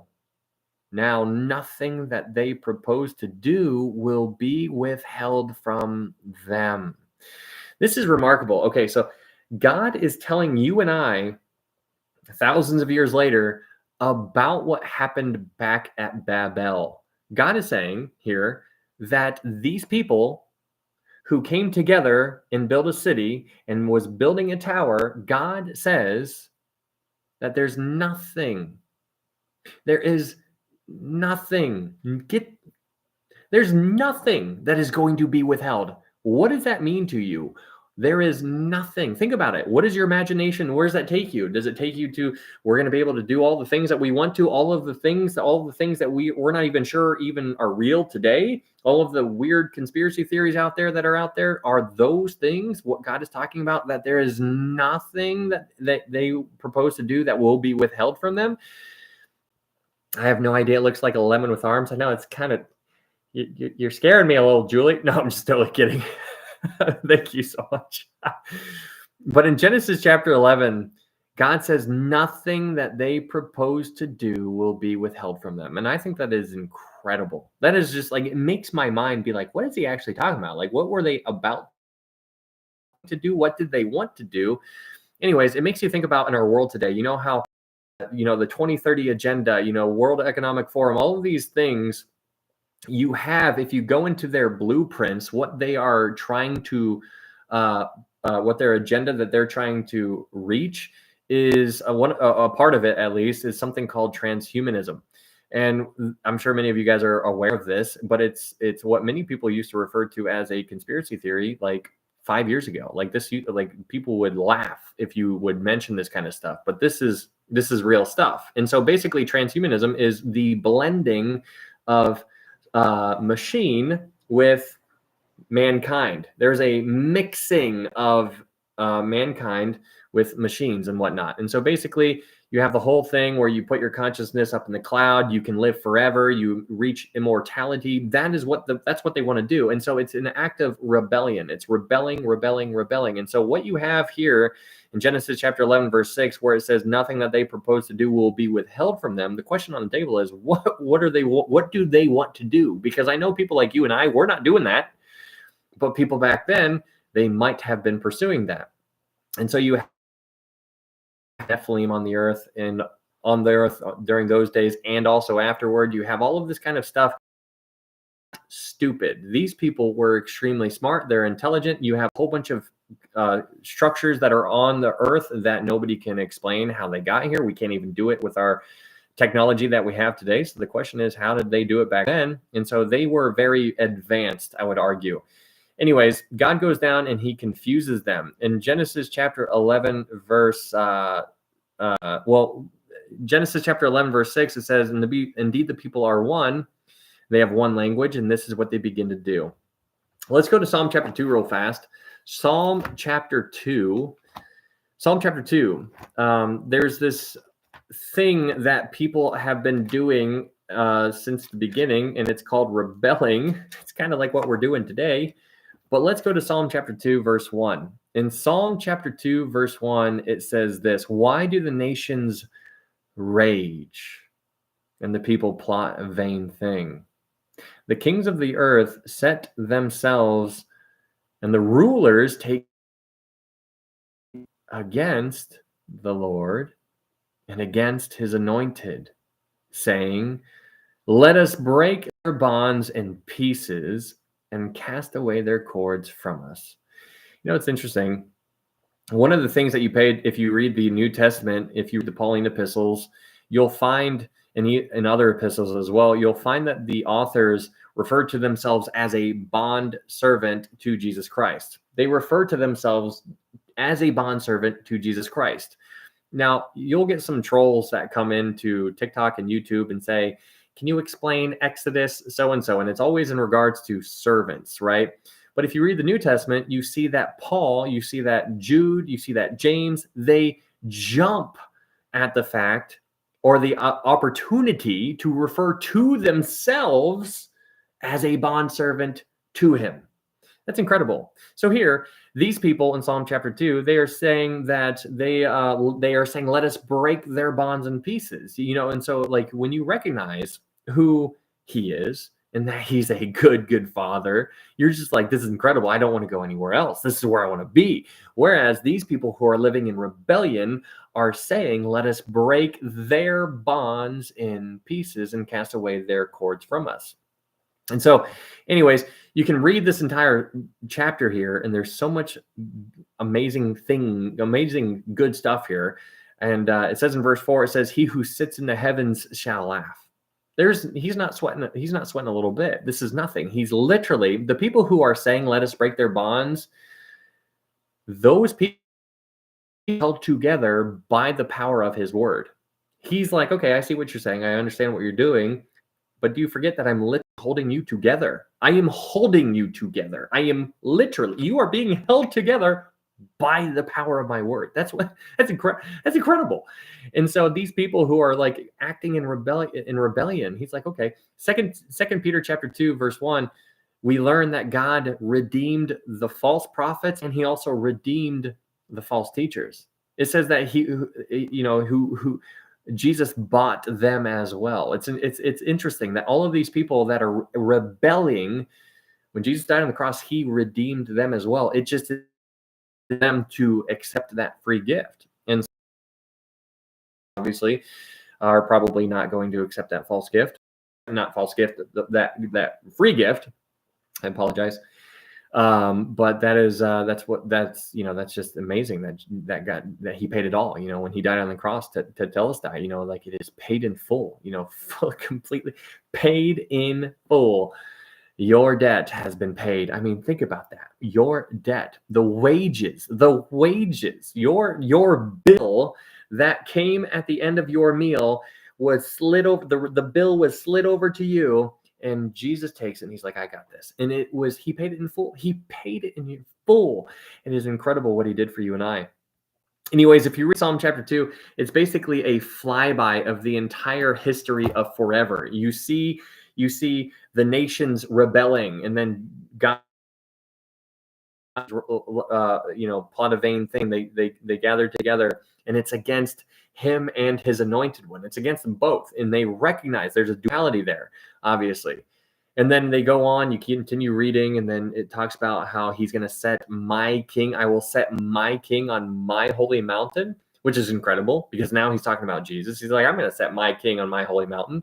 And then he says he's going to dash them in pieces as a potter's vessel. He's going to rule with a rod of iron. That's what he's going to be doing during the millennial kingdom. He's not ruling with a rod of iron right now. He's going to be doing that during the millennial kingdom. And that's going to be cool because that's when his kingdom is going to be here, and his government is going to be here, and his government and kingdom is going to have no end. And praise God, we'll get to be a part of that. If you were a born again believer, that's just incredible. I'm just blown away by this. This is just so much fun. Anyways, Genesis chapter 11. In Genesis chapter 11, going back to Genesis chapter 11, verse 7, Genesis chapter 11, verse 7, God says, come, let us go down and there confuse their language, that they may not understand one another's speech. And so God goes down and it says, let us. Again, this is again a plurality. Let us. It doesn't say let me go down. Who's he talking to? He says, let us go down. He said, so obviously this is again a picture of the Trinity, God the Father, God the Son, God the Holy Spirit. But it says, come, let us go down and there confuse their language that they may not understand one another's speech. Now, why this is fascinating is because when God confused their language back then, is it put those people back then, it slowed them down in achieving whatever they wanted to do. Remember how God said there's nothing that is going to be withheld from them? Well, that's what God said. He's like, there's nothing that's going to be withheld from them. And so God didn't say that he was going to stop them from achieving that. He just went down there and he slowed them down. So they were going this fast, and God confuses their language. So they go from going this fast to going this fast. And so now, after some time has gone by, now here we are thousands of years later, and now we're going much faster again. Now things are going faster and faster and faster and faster again. And so now we are here in 2025, and now there are no more language barriers. You can go to any kind of country and just have a conversation with anybody that you want to in any kind of language. Why? Because we have technology. We have technology. Technology solves all of the problems. We can do whatever we want to. It's fascinating. Technology is going to be, it's already better at everything than human beings. It's incredible. I mean, it's getting smarter and smarter and smarter every single day. Humans are getting used to asking questions. Yes, I know. Humans are getting used to asking questions to AI. I mean, people are just typing in a question, AI gives an answer, and then they go on their way as if that is gospel. They just don't even that's what the world is becoming. We don't, there's no more testing. They're just taking it for, and I'm not saying you guys are. I'm just saying, like, think about the children. Think about the kids who are in middle school. They ask a question. They don't need to think anymore. They have AI telling them what to do and how, training them. There's schools where schools are now bringing AI in because it supports, and they can learn better by being taught by AI and all these things, which I'm not arguing against. They probably can. But there's so much danger in that. And so I just need you to see what's going on behind it. There's a lot of good stuff, but then there's a lot of bad stuff. And it's the bad stuff that we need to be concerned about, because that is where it's leading. And AI, it seems to be the missing thing that nobody could see 30 years ago. Nobody could see where, if you go back 30 years ago, if you were to see where we are today 30 years ago, it would be mind-blowing. Things are just everything is expedited right now. It's so much. Gina, thank you so much for that gift. I appreciate that. Moving on, in Genesis chapter 11 verse 7. Thank you, Faithful. I appreciate that gift. Faithful and true. I love that. It's my favorite. That's like my favorite title. Genesis chapter 11, thank you so much. Genesis chapter 11, verse 7, it says, come, let us go down and there confuse their language, that they may not understand one another's speech. And then in verse 8, it says, so the Lord scattered them abroad from there over the face of all the earth, and they ceased building the city. So the building stops, but what I want you to pay attention to in verse 8 is who scattered them. It was God who scattered them.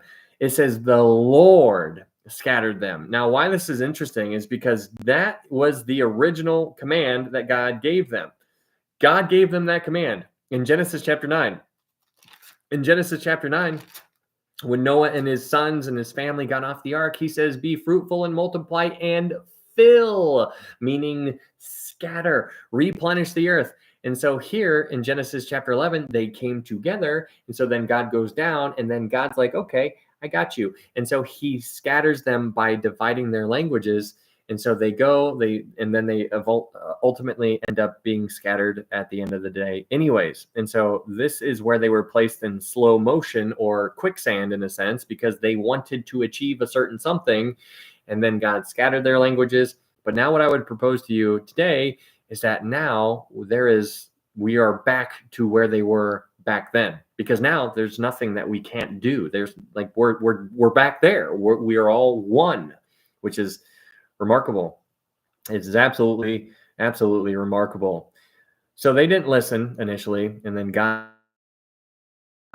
Okay, so what you see here in our world today is basically Babylon all over the place. But let's keep reading. In Genesis chapter 11, verse 9, it says, "Therefore its name is called Babel, because there the Lord confused the language of all the earth.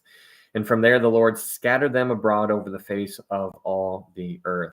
Okay, so that's Genesis chapter 11, verse 1 through 9.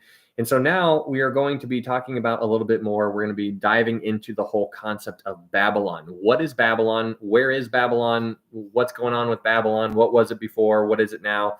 We're going to be talking about some of these things. And so it'll be good. It'll be helpful if you guys were here for our study of the book of Revelation, because we're going to be pulling from things. We're going to still be doing it. It just might not, make us. But in Genesis chapter 11, we're obviously talking a lot about Babylon. Now, what we talked about before in regards to Babylon, as what if you look at Babylon in the entire picture of the Bible, from Genesis to Revelation, Babylon is an idiom. It is a symbol. It is a representation of Satan's capital. So whenever you hear Babylon, it is a representation of Satan's capital. That is what I want you to think about. Babylon is a fountain or a source of all idolatry. All of pagan everything basically comes from Babylon. It's all like all the things, all the terrible stuff. It all has Babylon roots. But we know that Babylon rises to power because in Daniel chapter 2, you have the image of gold, and it goes all the way down. Remember that whole image that Nebuchadnezzar saw. So Babylon basically was this just empire. It was just like, trampling and just like devouring, and it was the first world power in a sense. That was a part of Nebuchadnezzar's dream. And so it was represented by Nebuchadnezzar. Nebuchadnezzar was the king of Babylon, and Babylon was the superpower back then. But basically, God uses Babylon to enact judgment onto Israel. So God uses a bad pagan empire, and he uses this pagan empire, and he uses these pagans to enact judgment on his own people. Think about that for a second.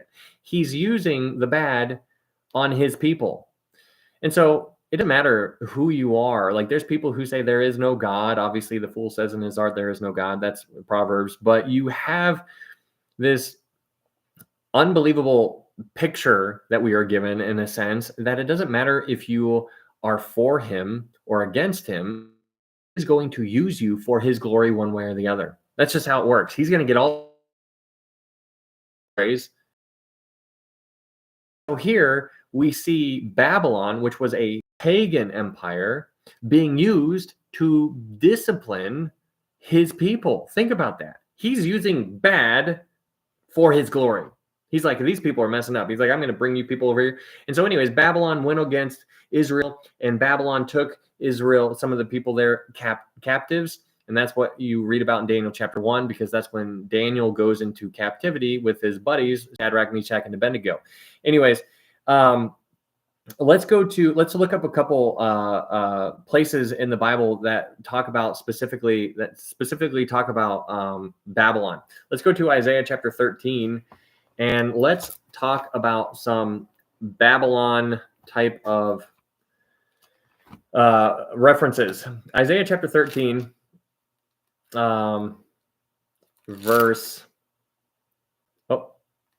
Isaiah chapter 13, verse 19. Yeah. Isaiah chapter 13, verse 19. So there's a couple places in the Bible that would be good if you guys wanted to remember these. If you wanted to read about Babylon, you can read about them in a couple places. Obviously, Genesis chapter 11, which is where we are, that's Babylon.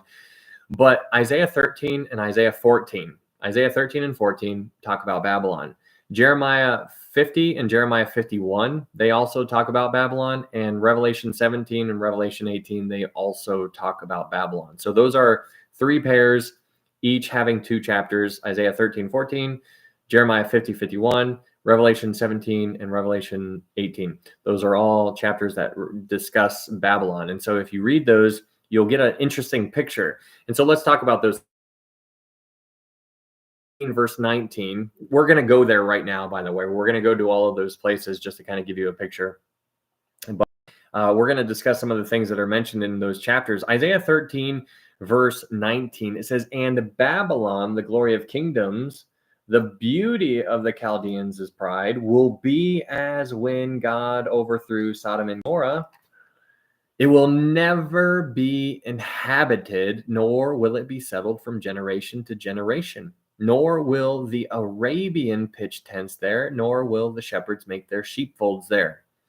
And then it goes on in verse 21, it says, "But wild beasts of the desert will lie there." That's fascinating because wild beasts in the Bible, in regards to ostriches, to porcupines, to birds, to wicked birds, those are all idioms of evil spirits, to demons, to the things of fallen creatures, in a sense, to the bad things that are behind the veil that we are wrestling against. Anyways, in Isaiah chapter 13, verse 19, it says, "In Babylon, the glory of the kingdoms, the beauty of the Chaldeans' pride will be as when God overthrew Sodom and Gomorrah." And then it goes on to say, "It will never be inhabited." So this is interesting because Babylon in our world is where Iraq is. You can go to Iraq, Babylon, Iraq. It's in Iraq. But it says it will never be inhabited. And so this hasn't happened yet. And so what Isaiah is prophesying about is an event that is going to take place in the future. It says that is going to be like Sodom and Gomorrah. Now, what we know about Sodom and Gomorrah is that it's uninhabited. Nobody's dwelling there because God literally just completely destroyed it. It is a place where nobody goes and dwells. That's what Babylon is going to be. So the question is, what is Babylon? Well, we're going to be talking about that. So that is in Isaiah chapter 13. But before we really the entire thing, just so you guys know, like what I'm going to basically end with is the question on the table is, what is Babylon? I'm going to propose to you that the entire world is Babylon. It's not just America. I'm going to propose to you that the entire world is Babylon. Because if you look at Genesis chapter 11, you have these people coming together to making their kingdom, to making cities. And then what you read about in Revelation chapter 18, at the end of it all, is that all of the cities collapse. And you're going to have all of the cities that collapse being the prison for all of the evil spirits, all of the demons, all of the unclean birds are going to be trapped within all of the cities that you and I dwell in. So all of the cities, the skyscrapers, it doesn't matter what part of the world it is, they are all going to collapse. We'll read about that, but that is just a little picture just so you can kind of wrap your mind around some of the things that we're going to be reading here and talking about here in these next couple of minutes. But with that in mind, let's go to Daniel chapter 5. And there's an important concept to understand in Daniel chapter 5. In Daniel chapter 5, you read about, or we're not going to read the entire thing, about some of the stuff in Daniel 5. In Daniel chapter 5 is where, so Nebuchadnezzar has died, and there's a new king of Babylon. And the new king of Babylon is a guy named Belshazzar. Hello, Dubai. Are you from Dubai?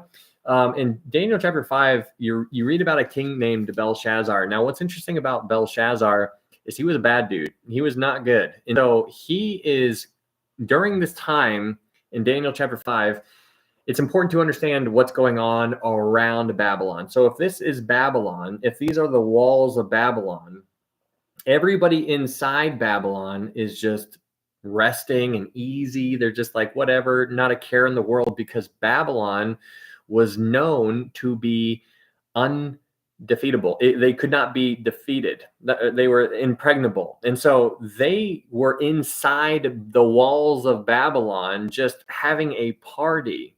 But outside of the walls was coming the Persian Empire. And so they were under siege, but the people who were inside Babylon were completely cool as a cucumber because they could care less, because they lived inside a city. Hey, thank you, Eric. They lived inside a city that could not be destroyed. And so they were just having a party. And so that kind of sets the scene for Daniel chapter 5. So in Daniel chapter 5, Belshazzar, the king of Babylon, basically gives the order to his servants to bring in the cups that were stolen from the temple that was destroyed from Nebuchadnezzar. Nebuchadnezzar, when he went to Jerusalem, he destroyed the temple and he took some of the things that were inside the temple and he brought it back into Babylon. So in Daniel chapter 5, Belshazzar basically gives the order to get those cups, those vessels, and to bring them to him and to his buddies and to his concubines and to his wives. And they were all going to drink from them. And so here in Daniel chapter 5, that's what's taking place. When they start drinking out of these bowls and whatnot, it was then that a hand just appears out of nowhere and starts writing on the wall. And so the hand is writing on the wall, and Belshazzar, the king, starts pooping his pants. Like I literally think that's what that means in Daniel chapter 5, verse 6. I think he pooped his pants here. I think that's also something that's fascinating. That's hilarious. But I think that's also talked about in Isaiah 45. We'll talk about that here in a little bit. But anyways, in Daniel chapter 5, you have this interesting scene where the hand arrives and starts writing on the wall. Now, Belshazzar calls in all of his smart people, his magicians, his soothsayers, all these people who are supposed to be able to decipher what certain things are, and they could not do it. And while that was taking place, this handwriting was on the wall. Nobody could interpret what the handwriting was. And so basically, the queen comes up to Belshazzar and is like, hey, go get Daniel. Daniel can do this. So they call Daniel to come in, and Daniel actually interprets it for him. And so the writing to us in Daniel chapter 5, verse 25. In Daniel chapter 5, verse 25, it says this. It says, and this is the inscription that Upharsin.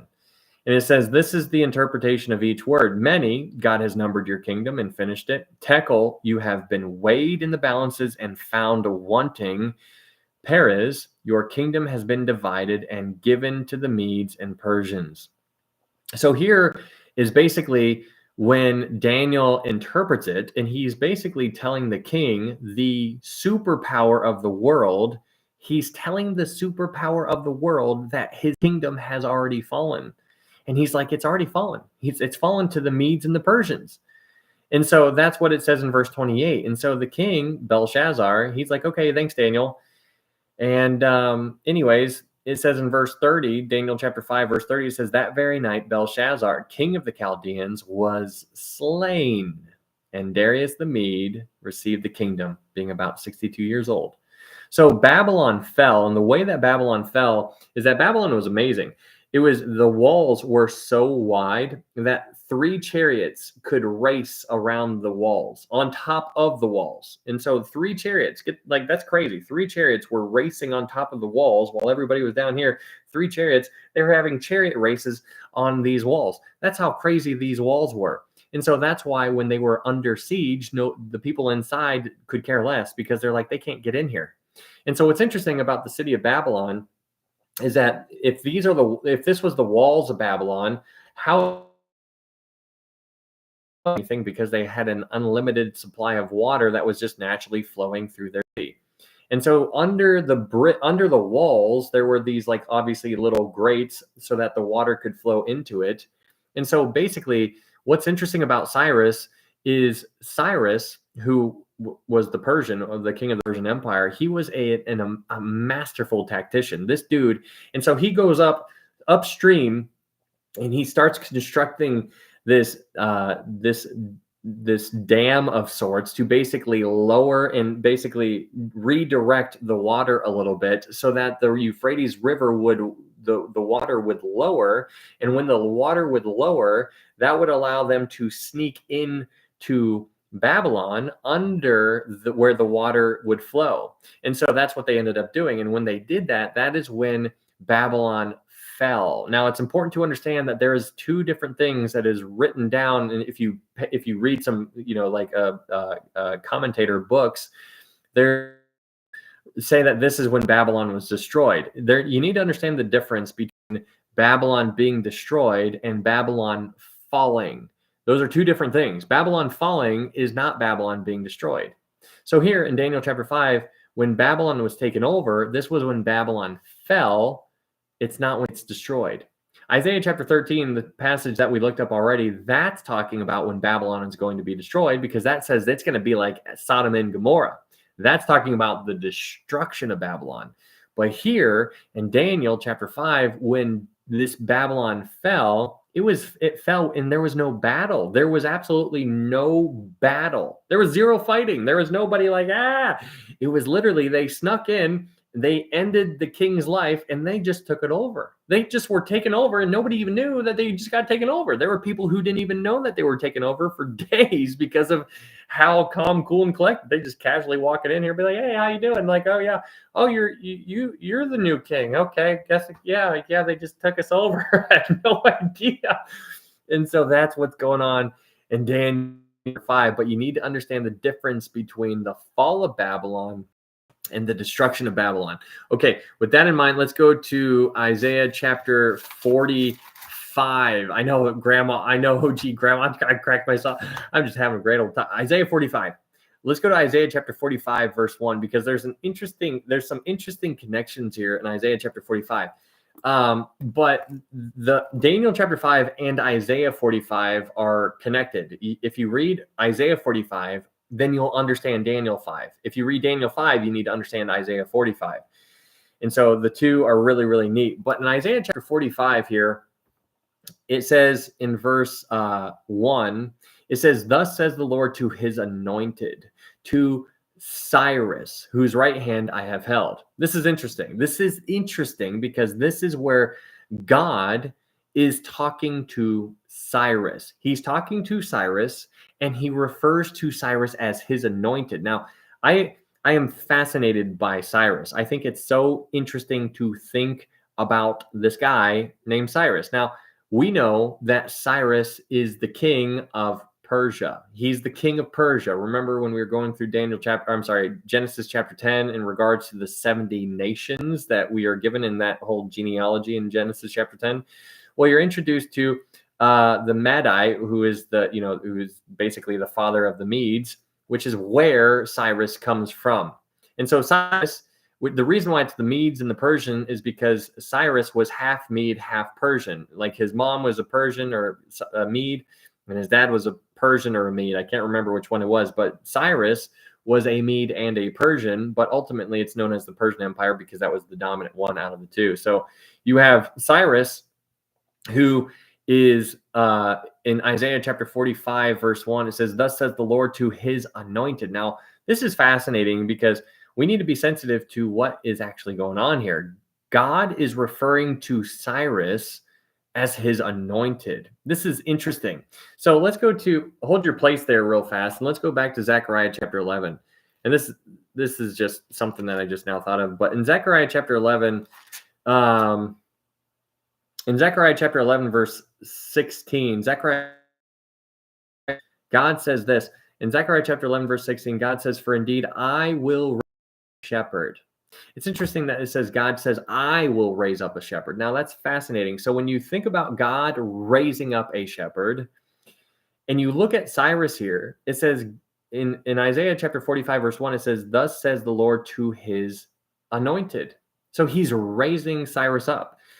Anyways, if you read Isaiah 44, you basically see that God was the one who allowed Cyrus to win everything. He's like, "I am the one." He's like, "You thought you were winning the battles that you were winning?" He's like, No. That was me. I was doing that.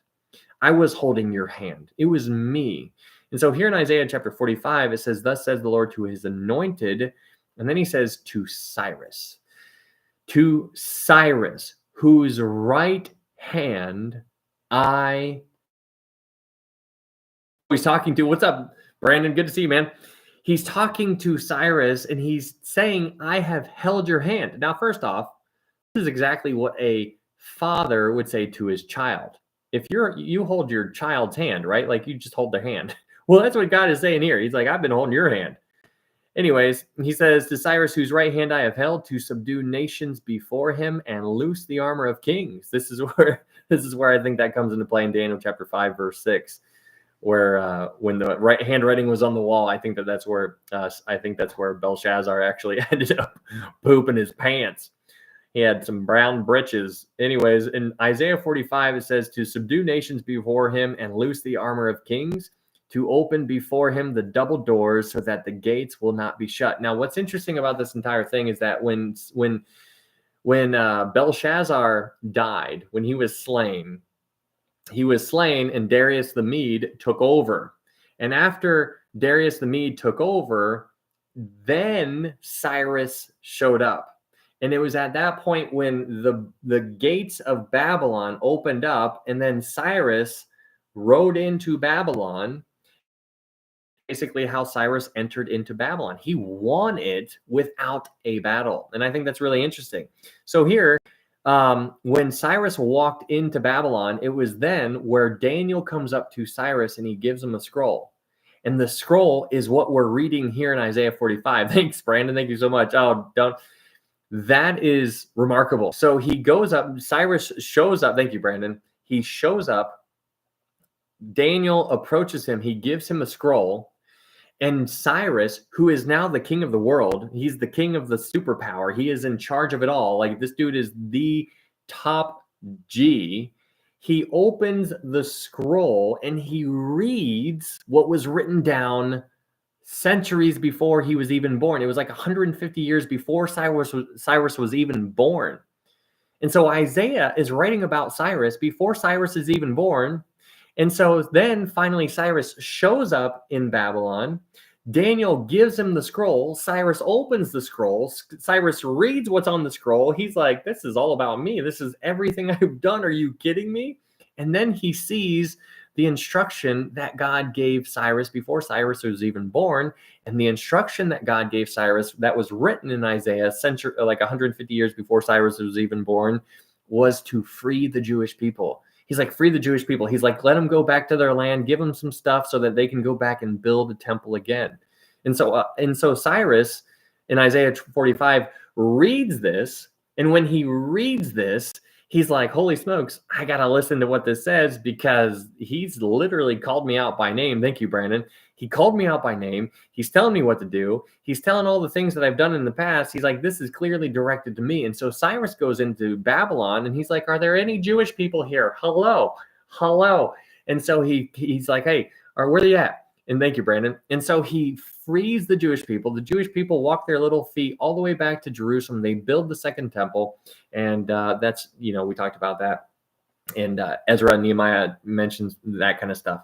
And also, and Zechariah, these types of things. But this all stems from what Cyrus did. Cyrus freed them. Hey, have a good night, Jackie. Thank you so much for being here. Hope you sleep well. Anyways, this is given to you in Isaiah chapter 45. And so that's a really interesting thing. But Isaiah 45 connects to Daniel chapter 5. And that is pretty cool. But one of the things that I want you to at least consider in regards to Cyrus is there's a couple things, similarities. Thank you, Ren. There's a couple similarities in regards to Cyrus that I would like you to at least consider. Now, Cyrus, what's interesting about Cyrus is that he is referred to as first off, we need to be sensitive to him being a Gentile. Now, that is really important. Oh, I'm at work. Got to go. Okay. All right. Enjoy your work. So the first thing to be sensitive to about Isaiah 45 is that he is a Gentile. That's number one. The next thing to be sensitive to is that he is referred to as God's anointed. That is a big deal. So he is a Gentile. This is not something that is applied to anybody else. This is unique to Cyrus, at least in regards to a Gentile being referred to as my anointed. That's significant. That is a big deal. So he's a Gentile and he is anointed. Now, what's also interesting is that he is considered a friend to the Jewish people. He's considered a friend to the Jewish people. But what's also interesting about Cyrus is that he is a pagan king. He's a pagan king. That's crazy. So he's a pagan king as well. He's also, at one point in time, known as the king of Babylon. Now, with all of these things that you know about Babylon, we talked about how Babylon is an idiom for all things bad. That's Satan's capital in a sense. You're seeing a whole picture being painted there. He's a Gentile. He's anointed. He's a friend to the Jews. He's a pagan king. He was the king of Babylon. So what this all seems to be painting a picture of is that this seems to be painting a picture of the Antichrist. And so it's interesting because the Jewish people view Cyrus as a hero because he freed the Jewish people. But when you actually look at him, you're like, well, wait a second, you got a lot of similarities that seem to be speaking of something different,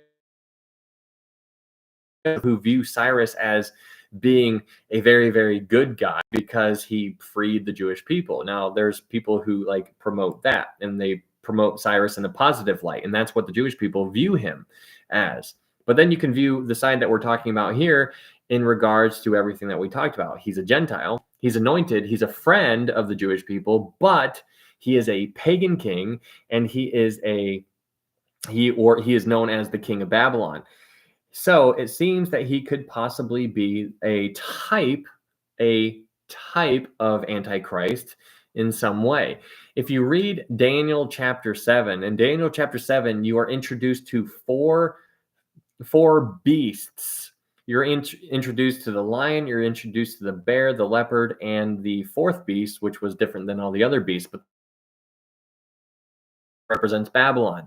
The second, Persia, that represents Cyrus. Cyrus is referenced to as a beast. He is a beast. And when you think about Cyrus being referenced or seen in the vision and being referred to as a beast, you're just like, wait a second. So you also have Cyrus being referred to as a beast in Daniel chapter 7. But what also Cyrus was and what he is known for is being a genius tactician. This dude in battle was incredible. And what we also know in regards to the Antichrist, in regards to Daniel chapter 11, is that he also will be a god. He will worship the god of fortresses. He's going to be a master, like commanding all these things. Revelation chapter 6 says he goes out. Cyrus also did the same thing. He also conquered and was going out to conquer everything.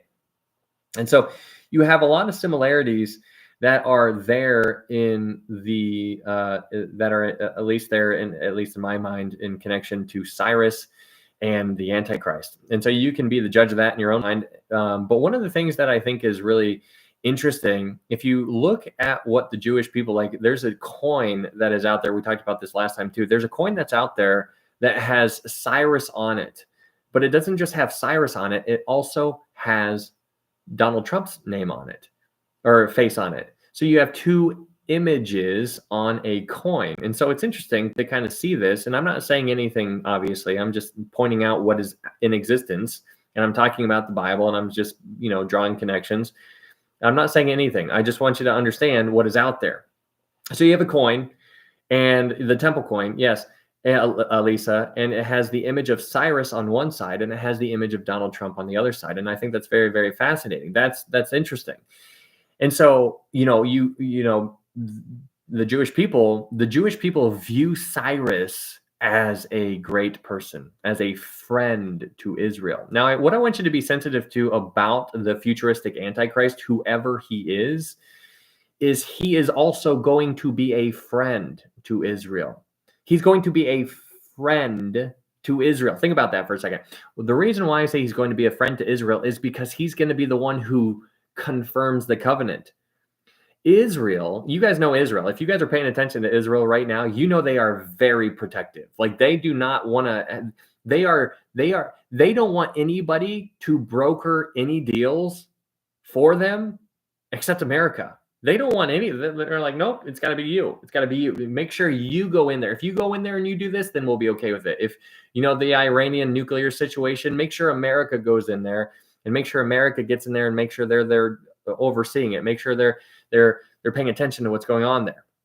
And so anyways, they're very protective. And so they view Cyrus as being a friend. And so they're also going to be viewing the Antichrist, whoever he is, as also being a friend, because they're not going to have an enemy broker a deal for them.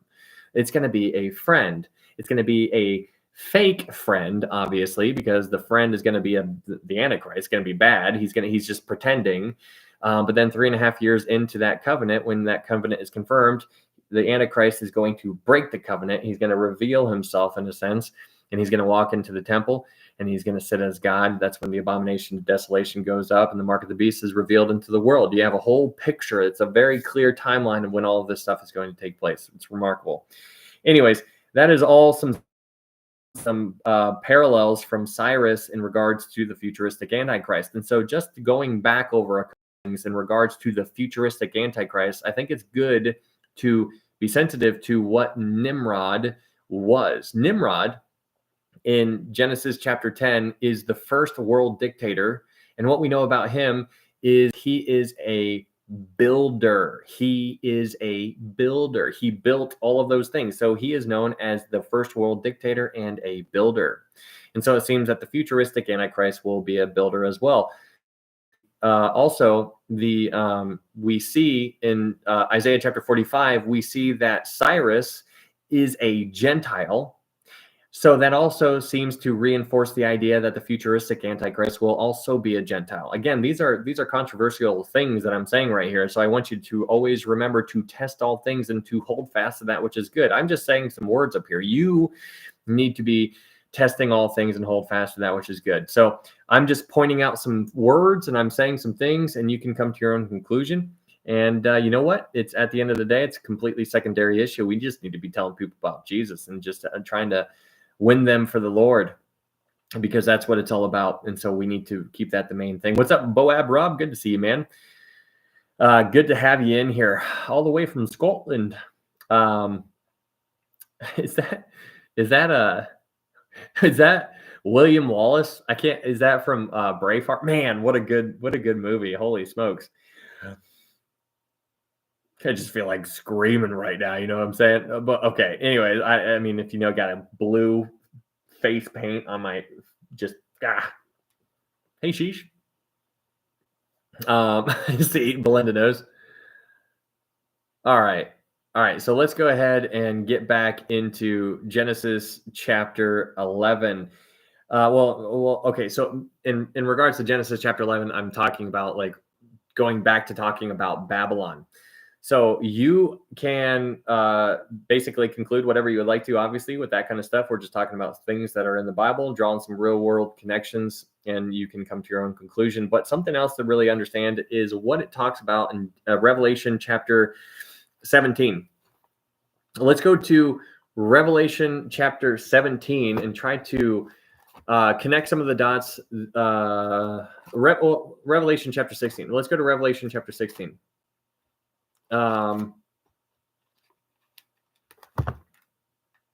So Revelation chapter 16, this is really helpful for you to kind of understand where everything is going. Revelation chapter 16, verse 19. Revelation chapter 16, verse 19 is a big verse for us to understand. Revelation chapter 16, 19, this is at the end of the tribulation. So after the tribulation is done, this comes into play. So the 7 years of tribulation are now complete at this point in Revelation. And now what we are about to read is going to be what is said. In Revelation chapter 16, verse 19, after the tribulation is over, it says, "Now the great city was divided in three parts, and the cities of the nations fell." This is so important. What's up, Rick? This is so important to understand. It says the cities of the nations fell. Now, again, if you've been here for a while, you know exactly what I'm going to say, but there is a difference between the nations and Israel. There's a difference between the nations and Israel. It's never, Israel is always distinct from the nations. It's always all of the Gentiles over here, and then Israel is all by itself. From God's point of view. This is from God's point of view. So when you read the Bible, you'll read about the nations, and every time you read about the nations, it's always different than Israel. Because when God's talking, he's talking about the northern kingdom or Ephraim or Judah or however he's going to talk about it, but it's talking about Israel in one sense, and then every other time it's talking about the nations. When he's talking about the nations, he's not talking about Israel, he's talking about the nations. So it's very important to understand that concept. So here in Revelation chapter 16, verse 19, it says, "The great city was divided in three parts, and the cities of the nations fell." And so here is where we get back to the whole Babylon type situation. The cities of the nations fell. So in Genesis chapter 11, you read about Babylon. They were building a kingdom and they had a city. Babylon was a city. And so they were building a city. God told them to scatter. They came together. They disobeyed. We in the world have all cities, all over the place. They're everywhere. And so after the tribulation ends, it says that the cities of the nations are all going to collapse. They're all going to collapse. Think about that. They're all going to fall down. They're all going to fall down. And that's what it says in Revelation chapter 16, verse 19. And says, and great Babylon was remembered before God to give her the cup of the wine of the fierceness of his wrath. Okay, so all of the cities of the nations fall down. And that leads us to Revelation chapter 18, because in Revelation chapter 18, verse 2, it says, and he cried mightily with a loud voice, saying, Babylon the great is fallen, and has become a dwelling place of demons, a prison for every foul spirit, and a cage for every unclean and hated bird. So here, in Revelation chapter 18, you see that after all the cities of the world, whatever city you are, cities that you can think of, every single one of them, think of them all, because there's a whole bunch more than what we can name, right? All of the cities are going to fall. And all of those cities are going to fall. And when they do fall, the one that you're in, the one that I'm in, they're all going to fall. And when they do fall, that is what is going to become the prison. So the city that you are in, if you are in one, all the buildings are going to collapse, and then your city that you are in is going to become a prison for all of the demons that are running around and doing their thing. That's what it says here in Revelation chapter 18, verse 2. It says, Babylon the great has fallen and has become a dwelling place of demons, a prison for every foul spirit, and a cage for every unclean and hated bird. This is fascinating. And so that's what's given to us in Revelation chapter 18. Revelation chapter 18. That's what it says. Okay, so giving a little bit of a review on what's going to take place in Revelation 16, 17, and 18. I'm just going to say it all over again just so we can understand it a little bit more. Revelation chapter 16, at the end of the tribulation, you have all of the nations of the world falling down. They're all going to collapse, just like demolition style, just like. And then after that takes place in Revelation chapter 17, you're introduced to the woman and the beast. The woman rides the beast. And so for the first 3.5 years of the tribulation, the woman and the beast do everything together. The woman represents the false church. The beast represents the 10 kings that are basically mentioned in Daniel chapter 7. The 10 kings are going to have political power on the world for the first 3.5 years. They're going to be the ones calling the shots for the first 3.5 years. But at the 3.5 year mark, 3.5 years into the tribulation, the 10 kings are going to devour the woman, and the false church goes away. Those 10 kings turn into 7 kings, because in Daniel chapter 7, it says that the Antichrist subdues 3 kings. So you go from 10 down to 7, because 10 minus 3 equals 7. And so then those 7 kings are still there, but the Antichrist is now revealed. And so that Antichrist, the little horn, now arrives, and it is he who is going to demand to be worshipped. And that Antichrist is going to be revealed at that time, which is when those 3 kings are going to be. You get to Revelation chapter 18, and that is when you see Babylon the great has fallen, demons. And that is fascinating. Now, when you see the dwelling place of demons, a prison for every foul spirit, and a cage for every unclean and hated bird, this is nothing new to what we talked about in Isaiah. If you remember going back, let's go back to Isaiah chapter 13 real fast. Isaiah chapter 13, verse 21. In Isaiah chapter 13, verse 21, we read a little bit about this earlier, but in Isaiah chapter 13, verse 21, in regards to the beasts, the unclean birds and stuff like that, when you hear characteristics, we need to be sensitive to the fact that animal characteristics are used in regards to demons. spirits. So here's an example. In Isaiah chapter 13, verse 21, it says, "But wild beasts of the desert will lie there, and their houses will be full of owls. Ostriches will dwell there, and wild goats will caper there. The hyenas will howl in their citadels, and jackals in their pleasant palaces. Her time is near to come, and her days will not be prolonged." So these animals that are mentioned here in verse 21 and 22, these are all about the evil, the principalities, powers, spiritual darkness, all these things that are behind the veil that you and I are constantly wrestling against. That's what these animals represent. It's not uncommon for the Bible to talk about, what's up, Tara? It's not uncommon for animals to represent evil spirits. Revelation chapter 9, when the bottomless pit opens up and you have all of these locusts coming out of it, those locusts in Revelation chapter 9 during the trumpet judgments are not actual locusts. They are demons, but they are given animal characteristics. You have like the horse, like the tail of a scorpion, and like the face of, and it goes on and gives you animal characteristics. And so it's not uncommon to have animal characteristics being attributed to demons. And so I think that's really good to pay attention to there. But you have the whole storyline in regards to Babylon. And so just to basically summarize what is Babylon, now that we've completed that entire thing, is I want you to at least consider the idea to the question of what is Babylon. I would again propose to you the idea that the entire world is now Babylon. So going back to Genesis chapter 11, it says, I'm freezing. Oh no. Oh no. Is it still freezing? Is it freezing on YouTube? On the tube? Buffering, Ryan? Frozen?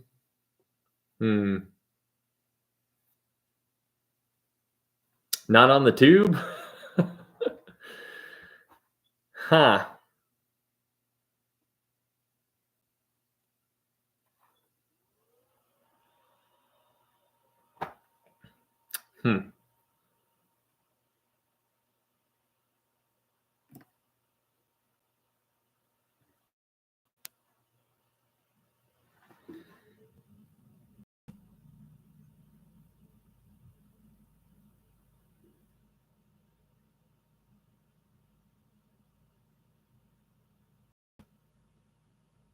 I was coming here to tell you TikTok is tripping. TikTok only. Hello, Dina. Is it froze? Is it still frozen? Man, I just disconnected. Hold on a second. Okay.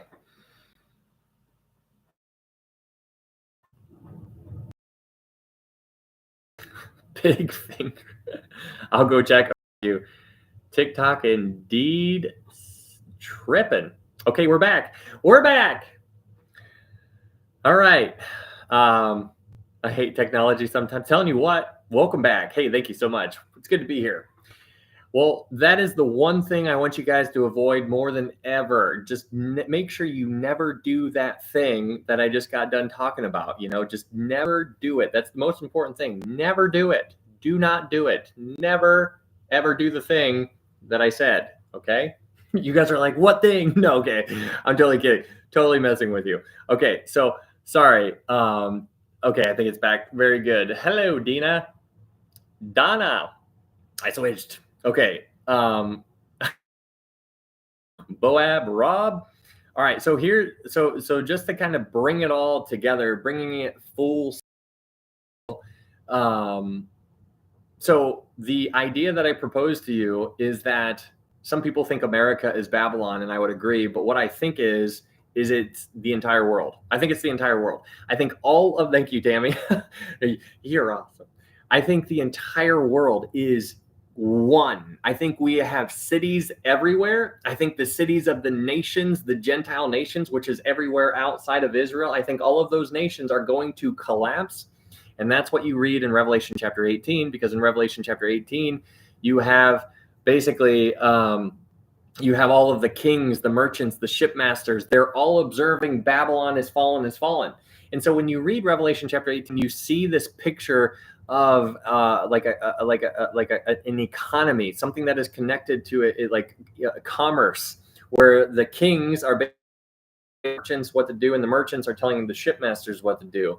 And so and the shipmasters, which are the three people mentioned in Revelation chapter 18, are all have all of their livelihood connected to Babylon. And so right now in our world, you have that in place right now. All of the political leaders of the world are connected to this, shipping and trading, and the merchants are connected, and they're selling their stuff overseas, and it's going all over the place, and everything is being traded all over the place, and everything is being traded all over the place. And so you have the kings, the merchants, and the shipmasters all being able to observe Babylon no matter where they are in the world. No matter where you are in the world, it doesn't matter. You can be over in this part of the world and Babylon will fall. You can be over there in that part of the world and see Babylon falling. Hey, thank you, Chris. Wherever you are in the world, when that happens, the people who are around during that time, they're going to see Babylon falling because it's everywhere. It's everything that is going to fall down. It is all going to fall down. Are you hearing an echo, Julie? Ha! Are you hearing an echo? Hopefully not. Okay. Denkus Bagel says he does not hear one. Okay. Okay. Yes. Okay. Maybe back out. Try not hearing the echo. I was trying to think of somebody. It didn't work. I failed. But in Genesis chapter 11, the whole concept of Babylon, it is just really, really interesting seeing this entire picture. And so my opinion, again, there's a million people out there who will disagree with everything I just said. So I encourage you to test. Yes, try not having the echo. Have you tried not having an echo? I mean, I am hilarious. Like, I'm so sorry. No, I tell you guys that all the time. I'm like, I have to tell my wife how funny I am, like, because she doesn't believe me. But no, I know she thinks I'm funny sometimes. But it just, Anyway, so I would propose to you the idea that it's the entire world. Many people would argue differently. I think it's the entire world. And so all the entire Gentile world, which is everything outside of little itty bitty Israel, is going to collapse. And when it collapses, that is when all of the shipmasters and the kings and the merchants are all going to see it all happen, because it's all going to come tumbling down. And they're going to be like, oh my goodness, what's going on? And so it is crazy to see this. So Genesis chapter 11, going back to Genesis chapter 11, you have a city being built when God told him to spread out. You're having a kingdom being put together, which is Babylon. And Babylon was put in slow motion in Genesis chapter 11 when God confused their languages. But now in our world today, the languages are no longer a barrier, because I can talk to anybody I want to right now in any kind of language that you know of. And so can you, because we have a phone. It is crazy. And so after all of that takes place, you see how it is unfolding in our world today. And you're looking across the world, you're seeing just everything is bad. And that just seems to make the most sense to me. And so you can be the judge of that. But that's just my opinion. Yeah, all of these are uploaded to YouTube. If you guys haven't followed me on YouTube, you should totally do that, because that's just in case they get rid of TikTok, which hopefully they don't. But we will continue on YouTube with these studies until the wheels fall off. That's the thing. Anyways, moving on to Genesis chapter 11. Potato.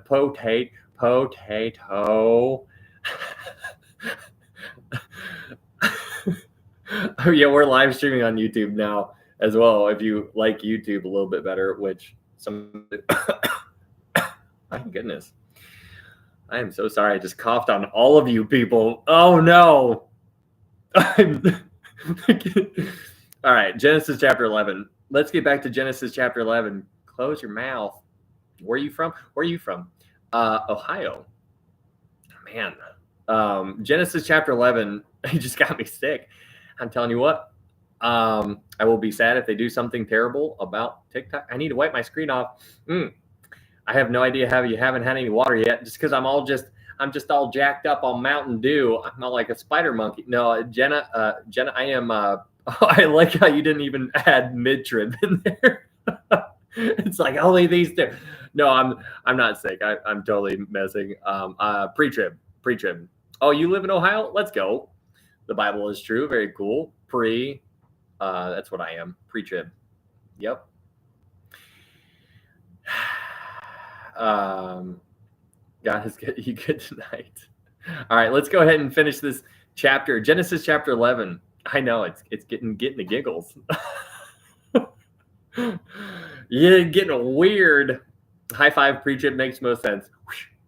Genesis chapter 11, that's my opinion at least. Okay, so in Genesis chapter 11, verse 10, so hopefully that makes sense to you guys.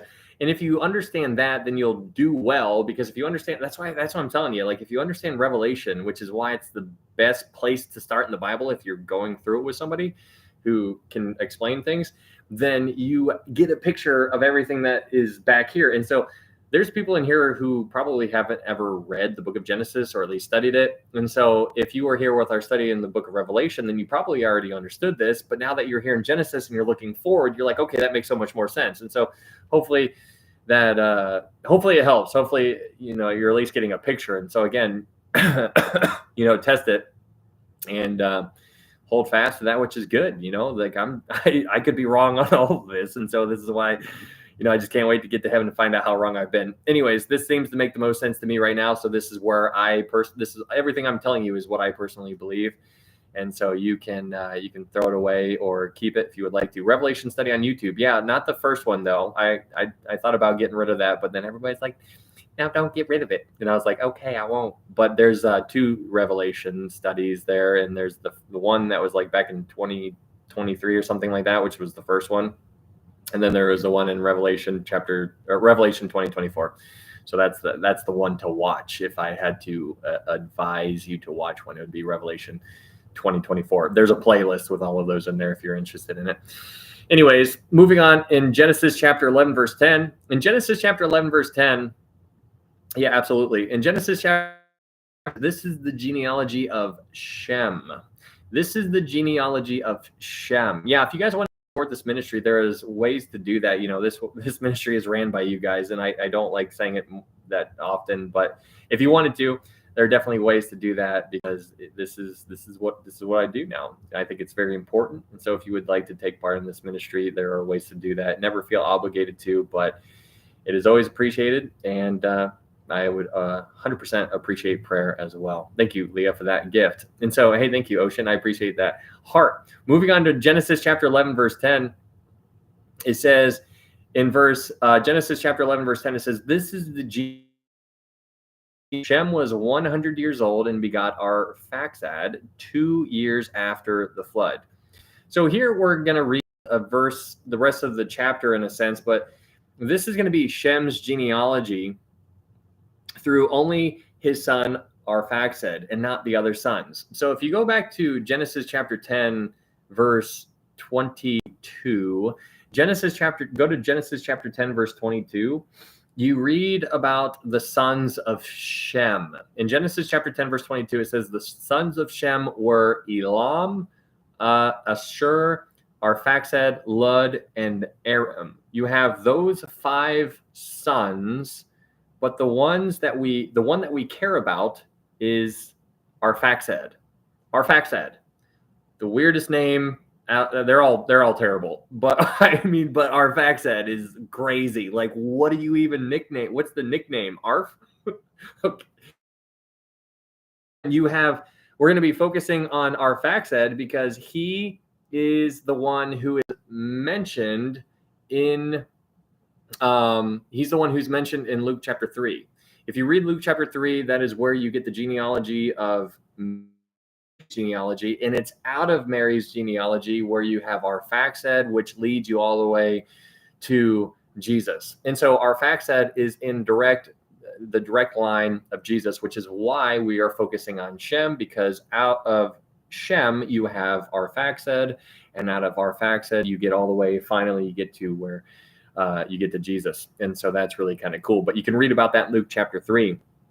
So But our focus here in Genesis chapter 11 is going to be on the genealogy of Abraham. This is where we are trending towards, and we are going to eventually arrive at Abraham. Abraham, or yes, bagel. Abraham is where our target is, and so we're going to get there here in just a little bit. So let's go ahead and continue reading. But one of the things that I think is really neat is that Abraham is, or at least was, not is, no longer is, but was a pagan Gentile. Think about that. Before Abraham became Abraham, Abraham was a Gentile. This is fascinating. I mean, Abraham was a Jew and he was a Gentile, and I'm just like, that's crazy to think about. What was Noah? Was Noah a Jew or a Gentile? He was a Gentile because there was no distinction at that time. This is some interesting thoughts, they really get the, stimulate the mind a little bit. But in Genesis chapter 11, verse 10, it says, this is the genealogy of Shem. Shem was 100 years old and begot Arphaxad 2 years after the flood. After he begot Arphaxad, Shem lived 500 years and begot sons and daughters. Arphaxad lived 35 years and begot Selah. And after he begot Selah, Arphaxad lived 400 years and 3 years, 403 years, and begot sons and daughters. Selah lived 30 years and begot Eber. After he begot Eber, Selah lived 403 years and begot sons and daughters.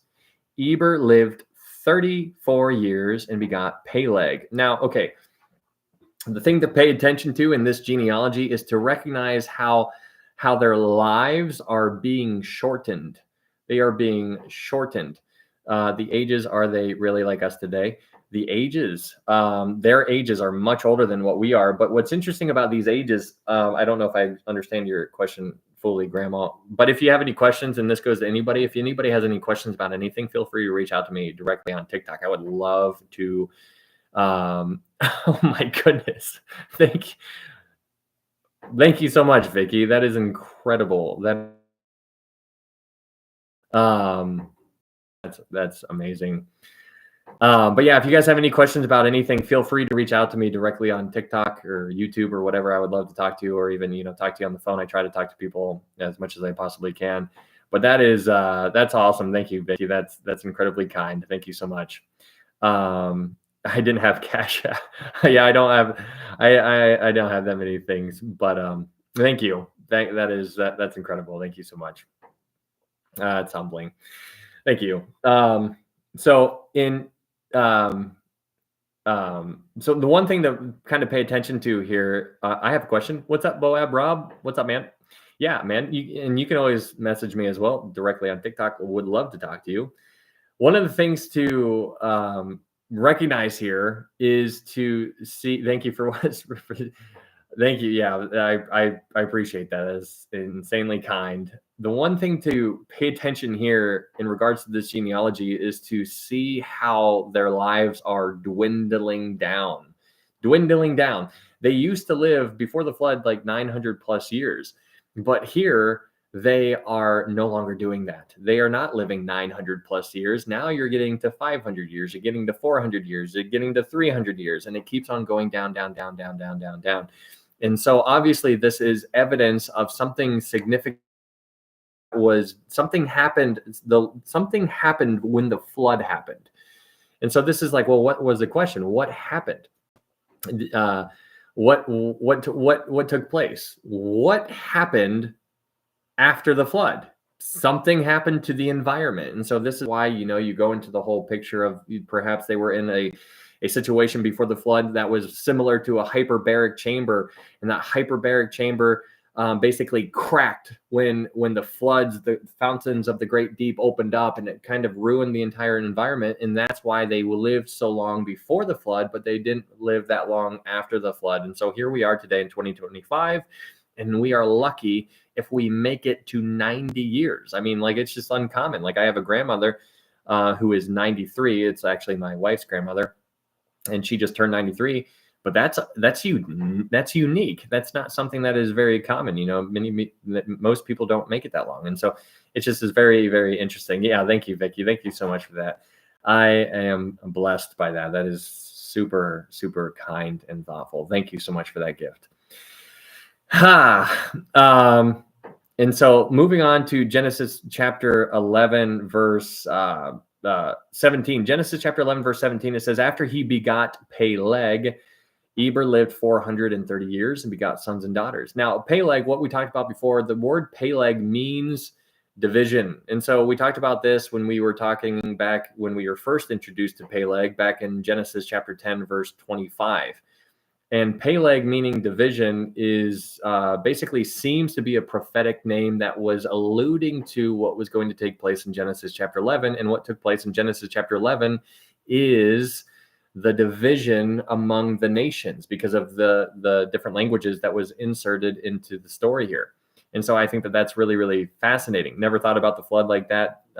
Yeah, it's crazy. The flood affected so many things. But in Genesis chapter 11, verse 18, it says, Peleg lived 30 years and begot Reu. After he begot Reu, Peleg lived 209 years and begot sons and daughters. Reu lived 32 years and begot Serug. After he begot Serug, Reu lived 207 years and begot sons and daughters. Serug lived 30 years and begot Nahor. And after he begot Nahor, Serug lived 200 years and begot sons and daughters. Nahor lived 29 years and begot Terah. Now, Terah is the one that we need to focus on here because Terah is the father of Abraham. Now, we're not actually going to dive into that.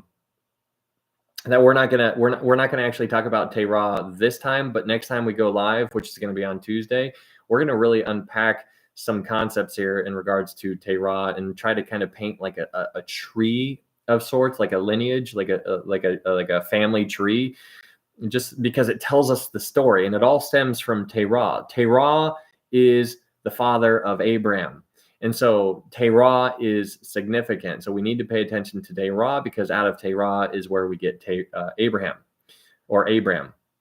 So in Genesis chapter 11, verse 25, it says, after he begot Terah, Nahor lived 119 years and begot sons and daughters. Now Terah lived 70 years and begot Abram, Nahor, and Haran. Now, when you have the names Abram, Nahor, and Haran, it seems like that he's listing them from oldest to youngest because that's what we typically do. That's what we do. But that's not how it works in the Bible. Oftentimes, the more important one is mentioned first. If you pay attention to the disciples that are mentioned in the Gospels, you find that in each time, Peter is named number one. And then the last one who's mentioned is always going to be Judas. So Peter's always going to be number one, and Judas is always going to be the last one. Well, the same principle is given in Jacob and Esau. Hey, thank you so much, Rick. Thank you so much for that, Rose. Jacob and Esau. We always say Jacob and Esau as if it's a normal thing, but it's not Jacob and Esau. It's actually Esau and Jacob if you're naming it from oldest to youngest, which is what we typically do. But the Bible doesn't name people from oldest to youngest. It names it from most important to least important. Anyways, you have Abram being listed first here, but many people believe he was the youngest. And so many people believe Abram was the youngest. They believe Nahor was the middle child, and they believe that Haran was probably the oldest. And so that's just obviously just speculation, but that is something that seems to be the most sense. And so it would kind of track with other things that other patterns that are listed throughout the Bible. Thank you so much, Vicky, for subscribing on TikTok. That is incredible. Thank you so much. You're very kind. Thank you so much. I am blessed by that. Yeah. Thank you, Rick. Thank you so much for that. That gift, that good night gift. All right. So moving on. Yes. Thank you. Thank you so much. Moving on to Genesis chapter 11. In Genesis chapter 11, it says in verse 27, it says, this is the genealogy of Terah begot Abram, Nahor, and Haran. Haran begot Lot. Now we obviously know that Lot is Abraham's nephew, and Lot is going to be a key player. Have a good night, Grandma. Lot is going to be a key player. Thank you, Kara Kala, for that heart. Lot is going to be a key player in the a couple chapters up ahead, specifically in Genesis chapter 14. Melchizedek, you're introduced Melchizedek. Abraham goes after his son Lot is kidnapped. We'll talk about that. We'll dive into that. But Lot obviously is the nephew to Abraham. Thank you, Carcala. Thank you so much. Moving on to verse 28. Genesis chapter 11, verse 28. It says, and Haran died before his father Terah in his native land in Ur of the Chaldeans. Then Abram and Nahor took wives. The name of Abram's wife was Sarai, and the name of Nahor's wife Milcah, the daughter of Haran, the father of Milcah and the father of Ishka. But Sarai was barren. She had no child. Sarai was going to have a child because it was from Abram that all the nations would be blessed, and that covenant was going or is going to be introduced in Genesis chapter 12, and that covenant is going to be handed down to Isaac and then also to Jacob. And so Abraham, Isaac, and Jacob are going to be the patriarchs. They are the patriarchs of the faith, and it's because of the covenant that is going to be introduced to you and I here in Genesis chapter 12, which is what we're going to talk about next time. But let's keep going. In Genesis chapter 11, verse 31, it says, and Terah took his son Abram and his grandson Lot, the son of Haran, and his daughter-in-law Sarai, his son Abraham's wife, and they went out with them from Ur of the Chaldeans to go to the land of Canaan. And they came to Haran and dwelt there. So the days of Terah were 205 years, and Terah died in Haran. Thank you, Terry, for that gummy bear. Thank you so much. And so when you see these kind of read in Genesis chapter 11, verse 31 and 32, there's some interesting concepts that are kind of mixed in there. And so if you understand, like, it's kind of like telling a story here. There's some important details to really pay attention to, which is some of these things is what we're going to talk about next time, because there's an interesting, I guess, the actions that Abraham took when God told him to do something. It seems like Abraham delayed. It seems like he understood what God told him to do, but he didn't listen right away. Hey, thank you, Bam and William says, thank you so much. Now, why this is interesting is because of what we're going to talk about next time. And so if you would like to kind of prepare, in a sense, to kind of like have like a little bit of a heads up for next, I would encourage you to read Acts chapter 7, because in Acts chapter 7, first off, Acts chapter 7 is incredible, because that's the chapter where you read about Stephen, and Stephen is amazing. He's so good. I just love Acts chapter 7. There's so much good stuff in Acts chapter 7. Anyways, if you want to kind of get like a little bit of a better feel, maybe you consider reading Acts chapter 7 before Tuesday, because we're going to be talking about Acts chapter 7 next time. And so if the more you're prepared, the better, the more things will kind of sink in and be a little bit more easily digested, in a sense. Thank you, Bam, for those roses. Anyways, but we'll talk about that next time. And so that is going to be setting the scene for Genesis chapter 12. Genesis chapter 12 is going to be a really, really good time, because there's some really neat stuff here. I actually just was studying Genesis chapter 12 today, getting ready. And I told you guys earlier, I was like, I spent so much time just in one verse. It was in verse 6, Genesis chapter 12, verse 6. I was just like, why am I still here? Because I wasn't even there, but I was all over the rest of the Bible. And I was just like, oh, here and here and here and here and here. And so trying to draw connections, trying to understand here, and like, there's some really neat stuff there. And, you can spend as much time as you would like to on one verse. And I spent a lot of time on verse 6. And so we'll talk about that next time. And we'll do that on Tuesday. But thank you guys so much for being here. That's Genesis chapter 11. Hopefully it makes a little bit more sense to you in regards to what Babylon seems to represent, at least to me. Obviously I don't know everything, but this is a way. I'm not telling you this is 100% correct. I encourage you to test all things and hold fast to that which is good. Thank you, Sherry, for those roses. Test all things, hold fast to that which is good. We need to be like the Bereans. What's up, Dan? Hello. We need to be like the Bereans in Acts chapter 17, verse 11, in that they received the word with all readiness, and they searched the scriptures daily to find out whether these things are or were so. So that's Paul. Paul went up to them, told them what to do, and told them what the Bible said or what the scripture said. And then the Bereans were like, okay, thank you, Paul. We're going to double check that for ourselves. So they heard Paul, but they're like, we're going to search the scriptures. And so that's what we need to be doing for ourselves. Thank you, Bam, for those. Thank you so much.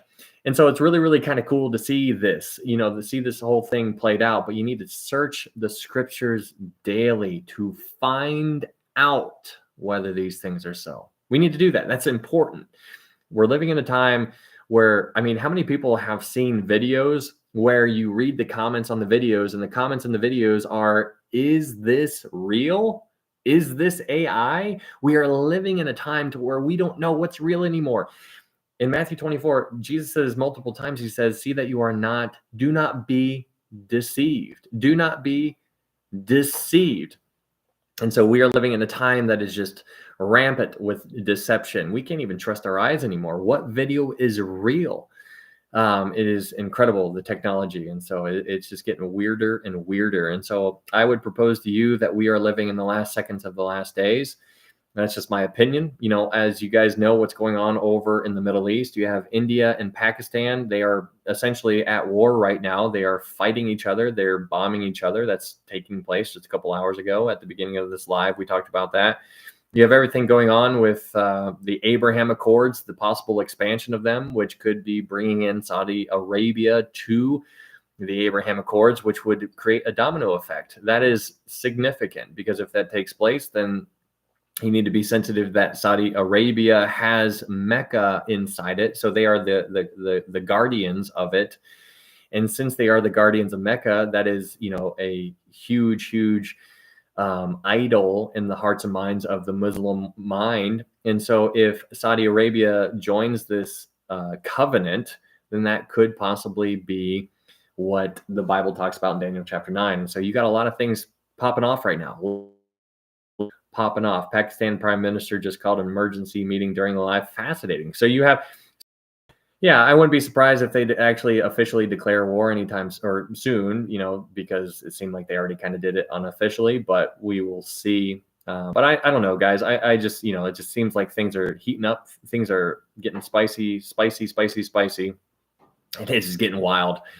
And so anyways, all of these things are uploaded to YouTube. If you guys haven't followed me on YouTube, I would encourage you to follow me on YouTube just so we can stay in touch. You don't have to, but if you would like to, you can. If you guys have any questions about anything, feel free to reach out to me on TikTok or YouTube. I would love to talk to you. I don't know everything. I'm never going to know everything, but I can at least be somebody to bounce ideas. Blessed to have my mom and my dad who are they are just insanely sharp when it comes to the word of God. And so you can ask them, like I ask them questions all the time, but I understand that many people don't have that. And so I am willing to do that if you would like that to be done. I'm just another person. Like I don't, I'm not a pastor, I'm not a scholar, I'm nothing like that. I'm just another human being. I'm learning. I am learning so much and I just enjoy it. I just have such a fun time. And hopefully you guys are too. It is unbelievable. Hello, mom and dad. Sheesh, yeah. And so it's all for God's glory. This entire thing, I think that this is a big deal. I think it's important to be a voice right now. I think, there's, it's getting really, really dark. It's getting gloriously dark. 250K. Very cool. Tammy, I know you're tapping like crazy. I know many of you guys are. You guys never have to do that, but thank you so much for doing that. I appreciate that. It's very kind. But if you guys would like to support this ministry in any kind of way, I mentioned this like a little bit ago, but if you guys would like to support this ministry in any kind of way, you guys have the opportunity to do that if you would like to, if you find it worthy. And if you do, then thank you so much. There's ways to do that up in my TikTok profile. There's a link tree there. You can check that out if you would like to. You don't have to. I don't want it ever to be a burden. Thank you, Sosa, for that heart. It's it's always weird because I told you guys I recently turned something down to continue this because I feel, and I have a piece about it, which is amazing, and so I'm thankful for that. But I feel like this is what's important right now. And I don't know why. I don't know what tomorrow holds. Just like how nobody else does, but I think it's very important, telling people about Jesus. And I want you guys to always remember the main thing is always going to be the main thing. The main thing is how to know for sure you can get to heaven. How do you get to heaven? How do you do it? You need to understand the bad news first before you can appreciate the good news. The bad news is given to you in Romans 3:23, where it says, "For all have sinned and fall short of the glory of God. For all have sinned and fall short of the glory of God. But there's more bad news in Romans 6:23 that says, for the wages of sin is death. So you are a sinner. You have fallen short of God. You want to be with God, but you have fallen short. Thank you, Boab Rob. Thank you so much. And the wages of sin is death. That's a lot of bad news right there. But the gift of God is eternal. Jesus Christ, our. It's incredible. I want you to absolutely melt there. It is through Jesus Christ our Lord. It is for by grace you have been saved through faith, and that not of yourselves, it is the gift of God, not of works, lest any man should boast. I just was thinking about this earlier today. I was reading to my girls, and I was reading to them about the mercy seat, and I was like, that just the phrase mercy seat. I'm like, this is incredible. Are you kidding me? He chose to name it a mercy seat. Oh, I mean, it like his mercy. It's just like, oh man, this is who he is. He just wants so badly to dwell with us. It is unreal. He was there in the garden before sin entered the game, and then after sin there was a separation, and then he introduces the tabernacle. He's like, this is how I'm going to dwell with you. And then there was the temple, he dwelt there. This is how I'm going to dwell with you. After the temple, there's his boots on the ground. He's like, this is how I'm going to dwell with you. And then in Revelation chapter 21, you see that the tabernacle of God is with men. And when you think about that, that's a picture from Genesis to Revelation. That's a picture from Genesis to Revelation where he is trying so hard to be with you. And he wants to be with everybody. He wants to be with all of us. It's just that there's going to be people who rebel, and then there's people who accept him and put their faith in him. And I hope and I pray that you are one of those who put your faith in him, because there's people in here who think that they are born again, and those are the hardest people to win. There's people who go to church because they think it's about being a good person. You can't be good enough. Your righteousness is as filthy rags. Live visibility restricted. Your live is not eligible for recommendation in search results because it violates fake engagement under community guidelines. Strange appeal. My live does not contain the mention. I mean, that's crazy. This live, I suppose. But what was it? Did I mention something? Did I even talk about? Anyway, it doesn't matter. Okay, so that is crazy to me. Yeah, TikTok crazy. I don't even know. It's just wild. It is just wild. Yeah. Okay. But that's what I got for you guys. That is Genesis chapter 11. It is incredible. What a time to be alive. You guys are here for such a time as this. If you are a born again believer, I want you guys so badly. I want you guys so badly to be stirred up. I want you so badly to be stirred up, because if you're a born again believer, you are incredibly important. You need to understand how important you are to win some other people. You are incredibly important. That's important for you to understand that you are important. If you are a born again believer, you're here for a reason. You need to be telling people about Jesus, or pouring into somebody in some kind of way so that they might see Jesus, some kind of capacity, helping out in this kind of area, doing this for whatever. You are here. And it's incredible. I'm just like, man, like I was talking to my dad the other day. My dad, just for example, my dad's incredible. I absolutely love my dad. He has been a pastor for longer than I've been alive. I'm 36 years old, for those of you who do not know, but I'm 36 years old. He's been a pastor longer than that. So I'd say he's been a pastor for about 40 years. Pastor for 40 years. And just recently I had a conversation with him, and I was like, you're not doing enough. And he's like, I feel that all the time. He's like, I'm just not doing enough. He's like, there's got to be more that I can be doing. And so his heart is like, I just need you to know, my dad does more than everything, like anybody else that I can even think of. He is just he's like a one-man show. he's prepping the messages, he's taking care of this, he's constantly serving, he's visiting people in hospitals, he's going here, my mom's doing all the things. He like, and we're just a very small, kind of church, and I'm not trying to like put them on a pedestal by any means, but I'm just like wanting you to know, the closer you get to the Lord, the more you feel like you need to be serving more. And so I want you so badly to start serving and loving. And once you start doing that, then you're going to feel like you need to do it more. And the more you do that, the more Christ is going to be glorified, the more he is going to shine through you, the more people are going to see that, the more people you are going to witness to just by you doing something. Without even you opening your mouth, you're just going to be witnessing to them by your actions. And so this is incredible. And so this is why I think it's beautiful, because when we serve, that's when we look most like Jesus. And it's just a beautiful thing that we get to take part of, because again, he doesn't need the opportunity to do that. And it's I mean, even the stones, he's like, he could use the stones. He's like, if people didn't cry out, I say, surely even these very stones would cry out. And it's just like, oh, if he could use these stones. I stepped on a stone earlier and I was like, ow, my foot. But that's a stone could cry out. It's like, can you imagine if I stepped on a stone and he was like, ouch, be like, oh my goodness. Like, you'd just be like, holy smokes. And so I just am like, what a privilege to be able to have this opportunity to tell people about Jesus Christ. And so I want you to look at it as an absolute opportunity. I want you to imagine I'm going to take it away from you in a day.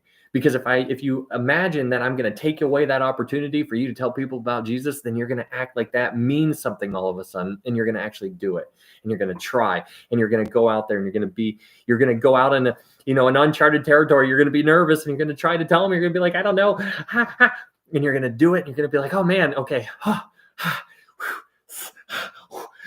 you're going to do all these things. And then you'll get better at it. You'll get better at it. You'll get better at it. You'll get better at it. And then you're just going to want to be like, look, you're going to be like excited for opportunities. And then you'll win somebody for the Lord. And when you win somebody for the Lord, you're going to just be so pumped up. It is going to be unbelievable. You're just going to be like, that's amazing. That's what it's all about right there. Just like how we talked about earlier, how I told you guys that my dad had the opportunity to win Brittany's husband to the Lord. Brittany was on YouTube earlier. I don't think she's here anymore, but my dad had the opportunity to win him to the Lord, and he just gets pumped up about that kind of stuff. And so it is just incredible. You're absolutely, hey, thank you so much, Katie. Yeah. Yes, Tara, everyone in the feed should tell somebody about Jesus in the next 24 hours. You know what's funny about that is I told you guys that before. I told my buddy, he's my best friend. I was like, hey man, his name is Drew. I was like, you have 1 week to tell somebody about Jesus. I was like, challenge. You have 1 week to tell somebody about Jesus. And he's like, okay. He's like, I can do that. And I was like, okay, good. And I was like, isn't it funny how doing that in just 1 week, like it's a good thing that you're going to do it. I was like, but it's just one. So it's just like, it shows you like a lot of people don't do it. And so like really like just being like, okay, like I'm going to do like just one. It just shows you how little we actually, we do. And so I just, I just want you to get stirred up and, pour into somebody if you can, if you have the opportunity to, but, pray about it. But anyways, that's what I got for you guys. That was a good study. Hopefully you guys enjoyed it. Hopefully it made sense to you. I've adjusted some of the things that I've said in the past. I've changed things. If you guys have been here, you guys probably have heard me say, I thought you said this before, maybe it was this, but I'm seeing things differently. And I am growing myself. And so please remember that. I don't get everything right. I'm never going to, but I am growing myself. I'm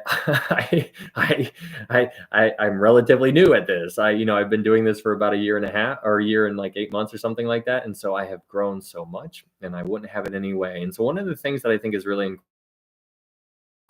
like sometimes when doors slam shut in your face, sometimes that's the best thing that has ever happened to you. Because if you would have gone through that door, you might have become super rich. You might have become really wealthy. And so a door being slammed in your face might have been the best thing that has ever happened to you, because when you hit rock bottom or when you are going through a hard time, that is when you draw closest to the Lord. And when you draw closest to the Lord, that is when you are going to glorify him the most. And when you glorify him the most, then that is when other souls are going to be saved. And that's the picture, at least. And so, if I often think about that, like, can you imagine, how many people want, yeah, absolutely. Yeah. Tara, or the other job. Yeah. But I often think about that. Like sometimes, there's people who try to win, they buy lottery tickets and they hope that they win like, $600 million or something like that. Can you imagine winning $600 million? You would almost be worthless. Like as far, if you're a Christian, you would almost stop caring about, doing things for the Lord, because you would have need of nothing.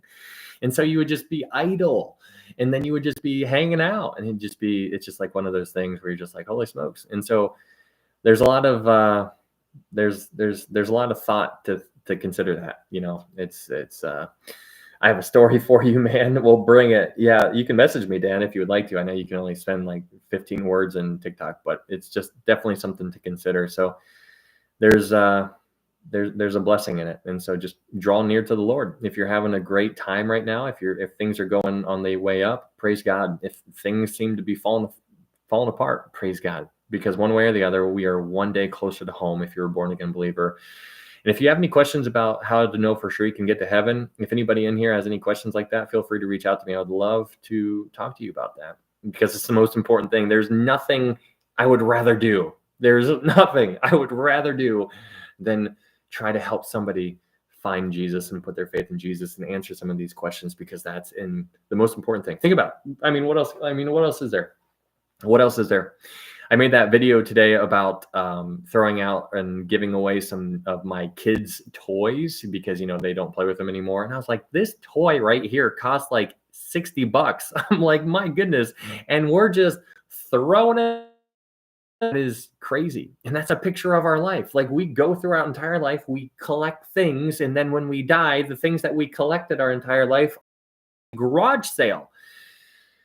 They don't matter. They don't matter. And so the more you realize that the things that we have, the things that we are take so much pride in, and like our fancy stuff, they don't matter. It's what we do for the Lord. That is what matters. And so we need to focus on that, and we need to live there, because it's not about you. It's not about me. It's not about how cool you are or how good you look or what kind of person or what kind of career. It's about what you are doing for the Lord. And so whatever you say, whatever you eat, whatever you drink, whatever you do all for the glory of the Lord. It is so, it's the most important thing. I'm just saying. And so just remember that as you go about your day to day, I suppose. But that is very, very important. Very important. Anyways, that's where you got Jesus saves. That's funny. All right. I think about how it just came. Yeah. It's just wild. It's just wild. All right. That's what I got for you guys. That is Genesis chapter 11. If you guys haven't followed me over on YouTube, you guys should go do that. All of that is up in my TikTok link, if you guys would like to go check that out. Thank you so much for liking the thing and clicking the screen or whatever, the thing. Thank you so much. You never feel obligated to do that. It's always a blessing. Thank you guys. I want you guys to understand that I truly look at this as an absolute privilege. You guys keep coming back. I am blown away by that. I'm just a dude. I'm nobody special. And I know you guys are like, oh, you're so special. No, I'm just, it's an honor. It is an honor. And so thank you, thank you for trusting me. That's so humbling. So thank you for that. But yeah, just please always just remember to test all things, because I don't get it all right. And so that's one of the things that, when you talk about the Bible, you're just like, man, I just want so badly to get it all right. I just want to get it right. And so I'm just like, this is impossible. I just can't. But I can enjoy trying to get it right. And so it's a joy. And anyways, hopefully at least you're seeing like the bigger picture. Thank you, Laura.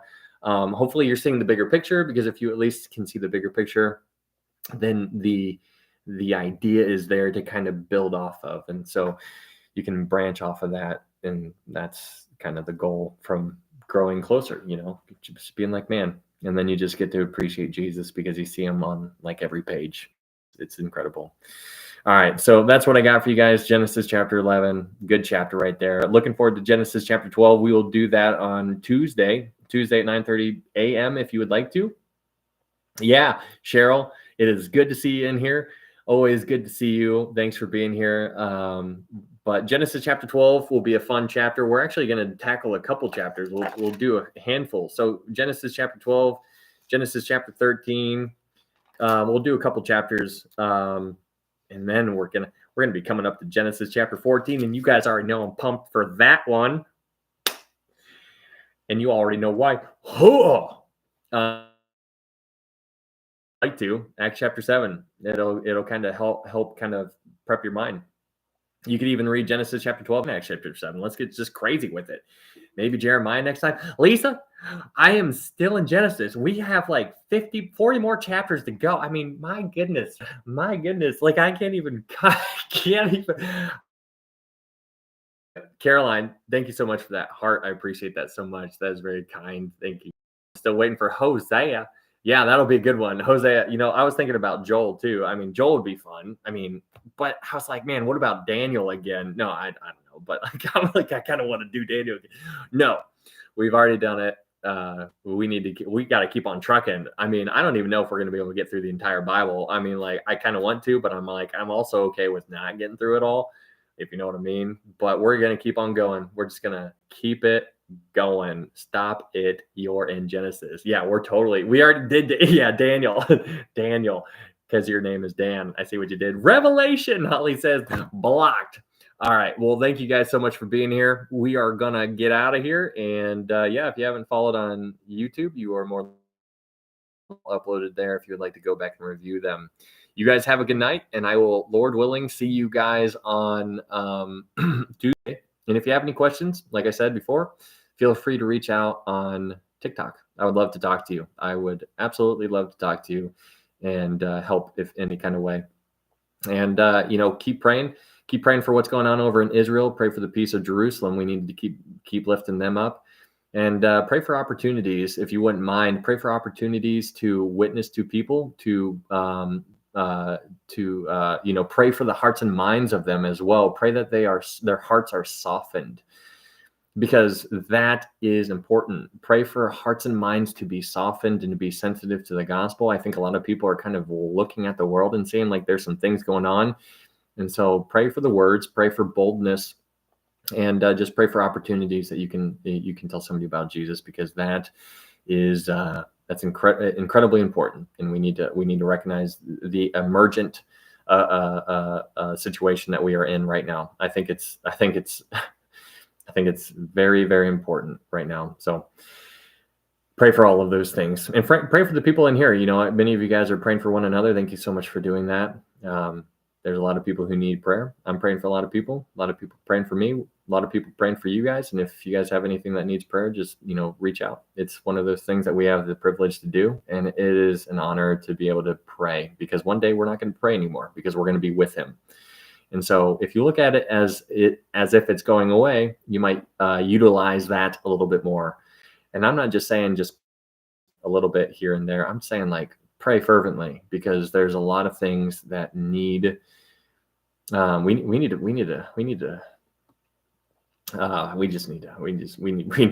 pray. All right, guys. Thank you so much for being here. I will see you guys, Lord willing, on Tuesday. All right. That was fun. I wonder why I got that restriction. Let me see what it said. Restriction, appeal approved. Okay. Fake engagement. What is fake engagement? View details.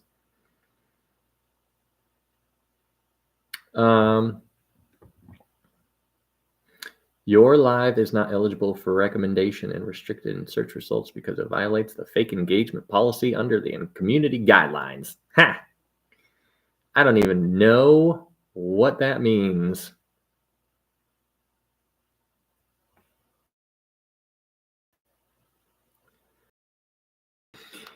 Ah, man. I guess they thought they were bots. Yeah, fake engagement, though. Fake engagement. I don't even know, but like happened right at the end because there were people in there the entire time. So that's so strange. Hello, Amber. Yeah, trolls, right? Hey, Holly, how's DJ Nick doing? Is he up right now? I miss me some Nick. I used to see him in the comments all the time. I feel like I saw him last time, which was always fun. I always say hello and every time I see him. So hopefully he's doing okay. Good. Yes. Very cool. Hello, Nick. What's up, buddy? How are you doing, man? Are you on YouTube or TikTok now? I'm just on YouTube right now, Dana. Every time I end, I always hang out on YouTube because I feel like I just get you guys all to myself. Maybe too many taps or shares that can spark. Oh, can really? I didn't know that. Interesting. His eyes are bad. Well, tell him. Can he hear me? Can he hear me right now? Hello, Nicholas. But I don't know if Vicky is in here. But okay, he's not. Okay, he can't hear. Okay, we'll give him a big hug from me and tell him it's from Sheesh. And then tickle him a little bit under the arm. But if you do it, I'd also be okay with that. So you can decide.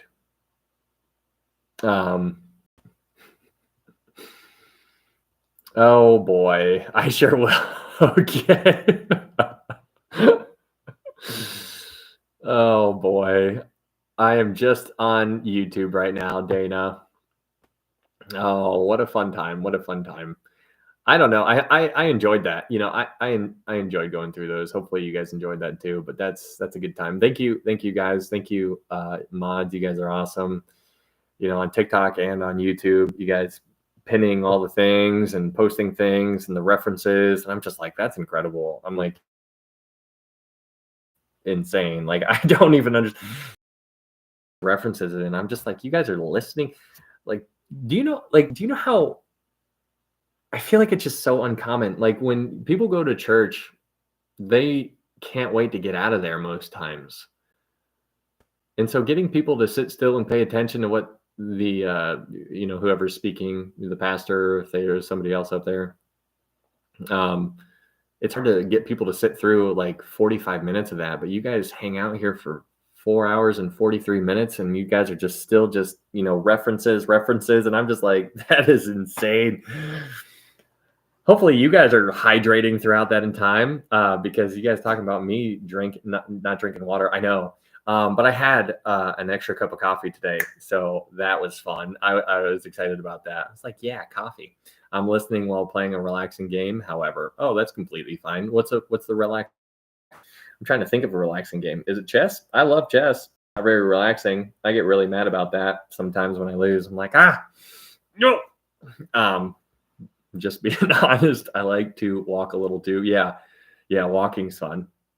I like to sit on this chair. Oh, Minecraft. I've never played that. There's some Among Us people in here who like to go around and murder people. So, there's that. And, it's very deceptive because if you would see what they look like, you'd be like, I don't see it, but they're very unassuming. And so it just goes nowadays. I mean, that's basically what you learn. When I'm at church, I have my Bible and my Blue Letter Bible app open and highlighters ready. Yes, 100%. Yogi imposters. I'm telling you what. Yeah, Amber. I do the same thing. It's funny. I told my dad because I listen to my dad. I've been listening to him preach for 36 years. But it's so funny because you saying you do that. I do something similar, but I listen to him and it's a problem that I have, because now when he says something, like when he says a word or a phrase, my mind stops listening to what he's saying and my mind goes to like what I'm thinking about in connection to what he just said. And so I can't, I don't have the ability, like women's minds are just incredible. I don't know how you guys do it, but you guys have the ability to just all over the place, and you can think about it all. You're thinking of everything all at once. and it doesn't make sense to me. So when my dad's or like, pastor or any pastor says one thing, my mind stops listening, and then my mind run. And next thing you know, I'm not even paying attention to the sermon anymore. I'm just like reading my Bible and like writing things down and like doing like a note here. And I'm like, what do we even talk about today? I don't even know, but that's just how it works for me. That's because we like, yeah, yeah, Lori, 100%, right? I mean, it's good. Well, I mean, it's amazing. I mean, he sure paints a pretty picture, and it's amazing to kind of get it in clear view. But all right, guys. Well, I'm gonna get out of here. Thank you guys so much for being here. It's almost 2 o'clock here where I am, and that's okay. But I'm thankful for the good energy that I had tonight. Sometimes during these nighttime ones, like I'm dragging a little bit, but tonight I was very thankful to have a clear mind and kind of up kind of energy. So I'm very thankful for that. And so I'm blessed by that. So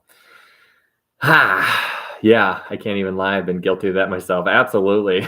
I don't doubt it. I'm sure many people are like that too, which is really kind of fun because you're just like, man, what else is in here? And you just read the Bible and you're like, man, how amazing is Jesus? This is incredible. Just incredible.